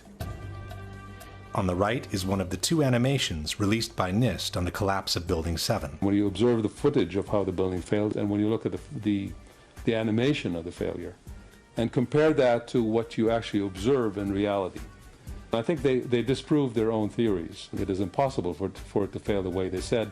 The second animation released by NIST is even more inconsistent with the real event. While the animation shows a pronounced inward bending of the top of the structure, the video footage shows the entire top section of the building maintaining its shape all the way through the visible part of the collapse. This can be verified by different angles. If this is what NIST calls matching quite well, one can imagine what the reliability of their entire report can be. A similar problem is presented by the computer model NIST has used to simulate the progression of the fires in the building. This computer model was developed by NIST, and no one has been allowed to verify it. Again, we are being asked by NIST to trust them on its validity. We used a well-validated computer program developed at NIST for studying the growth and spread of fires to calculate temperatures throughout the building. On the right in this slide, for example, you see a detailed fire simulation showing the temperature of fires as they grew and spread on floor 12.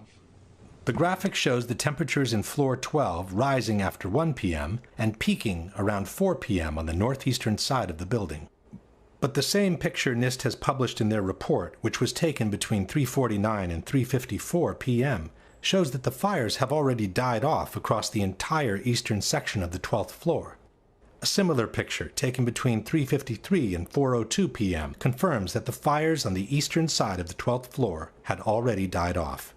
NIST itself has stated in the same page that there is no indication of fires burning on the east side of the 12th floor at this time.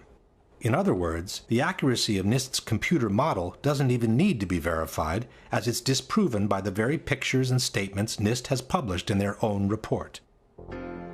In order to justify the first and only collapse in the history of a steel skyscraper due to fire, the debunkers have maintained that Building 7 was weaker than the average steel structure because it had been built over an existing electrical substation. Alors, une des particularités de cette tour 7, c'est qu'elle a été bâtie sur un bâtiment existant qui est une sous-station électrique qui avait été construite dans les années 60 alors que la tour 7 a été bâtie dans les années 80. On verra que ça a été une des raisons de la ruine de ce bâtiment.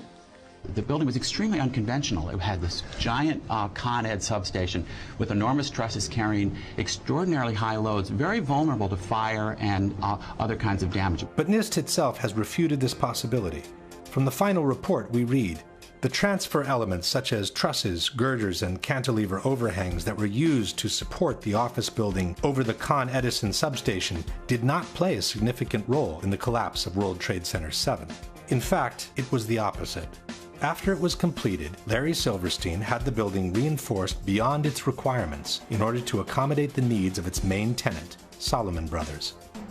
From this 1989 New York Times article we read, Salomon Brothers intends to spend nearly 2 years and more than $200 million cutting out floors, adding elevators, reinforcing steel girders, upgrading power supplies, and making other improvements in its million square feet of space.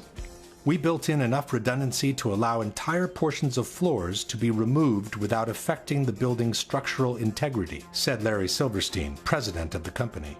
More than 375 tons of steel, requiring 12 miles of welding, will be installed to reinforce floors for Salomon's extra equipment. If there was one skyscraper in the world that should have never collapsed due to fire, it was Building 7.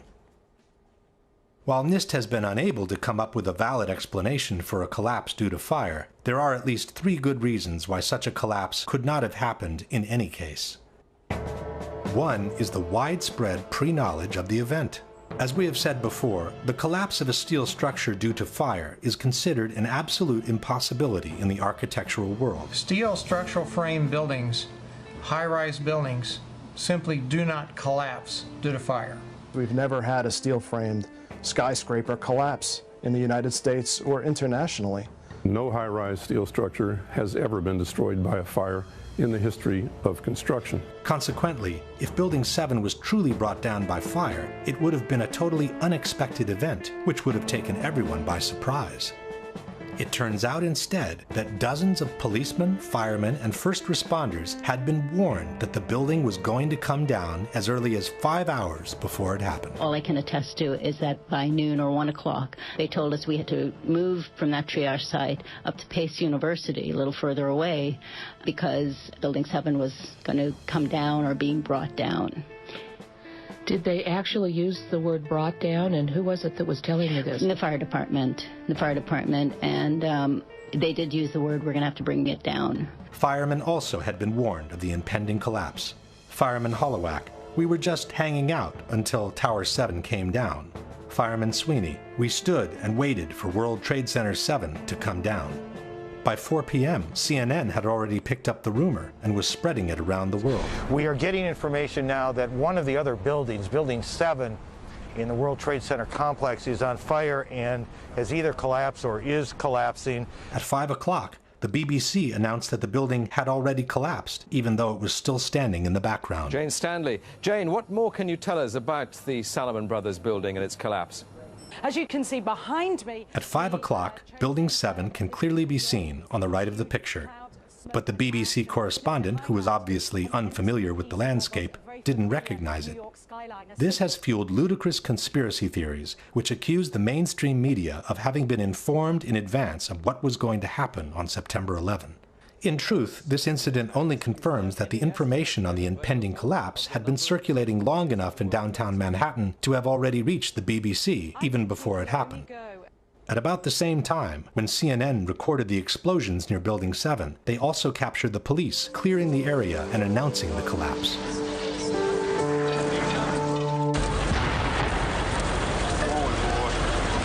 Keep your eye on that building, it'll be coming down. The building is about to blow up. Move it back here. All right, guys? Sorry. We are walking back. There's a building about to blow up. This is the account by a paramedic who witnessed the collapse. You know, we heard this sound that sounded like a clap of thunder. Turned around, we were shocked to see that the building was, well, it looked like there was a shock wave ripping through the building, and the windows all busted out, and, you know, it was horrifying. Then, you know, about a second later, the bottom floor caves out, and the building followed after that, and we saw the building crash down all the way to the ground. There's even someone who heard a countdown moments before the building collapsed. First responder Kevin McPadden was stationed near Building 7, awaiting for orders from a Red Cross representative. You know, he kept asking the Red Cross rep, what's going on, what's going on? And all the time he had his hand over the radio while he was getting a countdown. And then he's just like, at the last 3 seconds, he takes his hand off and you hear 3, 2, 1, and he had this like heartbroken face. He's just like, just run for your life. It was about a second or two after the countdown ended that you started hearing the explosions. Now, we're talking about bombs. Because, you know, you get that like, bam! You know, there's like a little explosion and then the force. And then boom, boom, boom, boom, boom, boom, boom. That was the building coming down. Question. Given that the collapse of a steel skyscraper due to fire would have been an unprecedented event, how could so many people have known about it so many hours in advance? If the police clearing the area expected a structural failure due to fire, why would they use such an expression as, "the building is about to blow up"?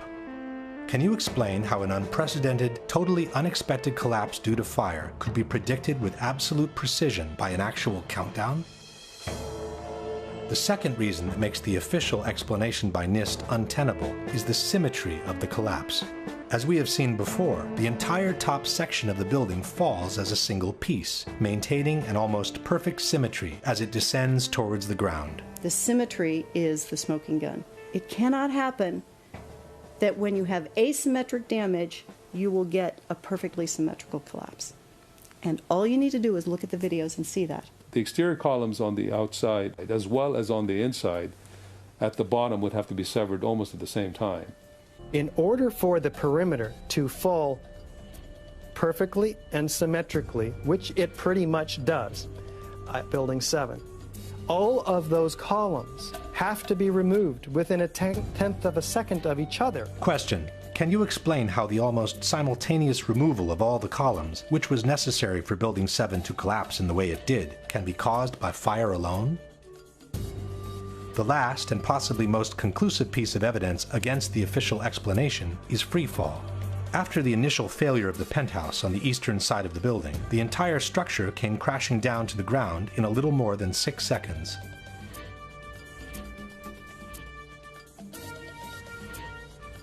David Chandler of Architects and Engineers has measured the downwards acceleration of the building from the start of the global collapse. You can measure the acceleration of Building 7 by video analysis. The slope of the velocity graph gives the acceleration. Note that global collapse starts suddenly, and for the next 2.5 seconds the building accelerates at the rate of 9.88 meters per second squared. In other words, the rate of collapse of World Trade Center Building 7 over the first 2.5 seconds is literally indistinguishable from free fall in a vacuum. When Architects and Engineers presented NIST with these calculations, they forced them to correct their preliminary report and acknowledge the free fall of the building for the first 8 stories of the collapse. From NIST's final report we read, a more detailed analysis of the descent of the north face found 3 stages. The first was a slow descent with acceleration less than that of gravity that corresponded to the buckling of the exterior columns at the lower floors. The second stage was a free-fall descent over approximately 8 stories at gravitational acceleration for approximately 2.25 seconds. 2.25 seconds is more than 1/3 of the global collapse. Once NIST had admitted the free fall for 1/3 of the collapse, the outcome of the debate was sealed. Building 7, NIST reports admits fell at the rate of gravity for the first 100 feet.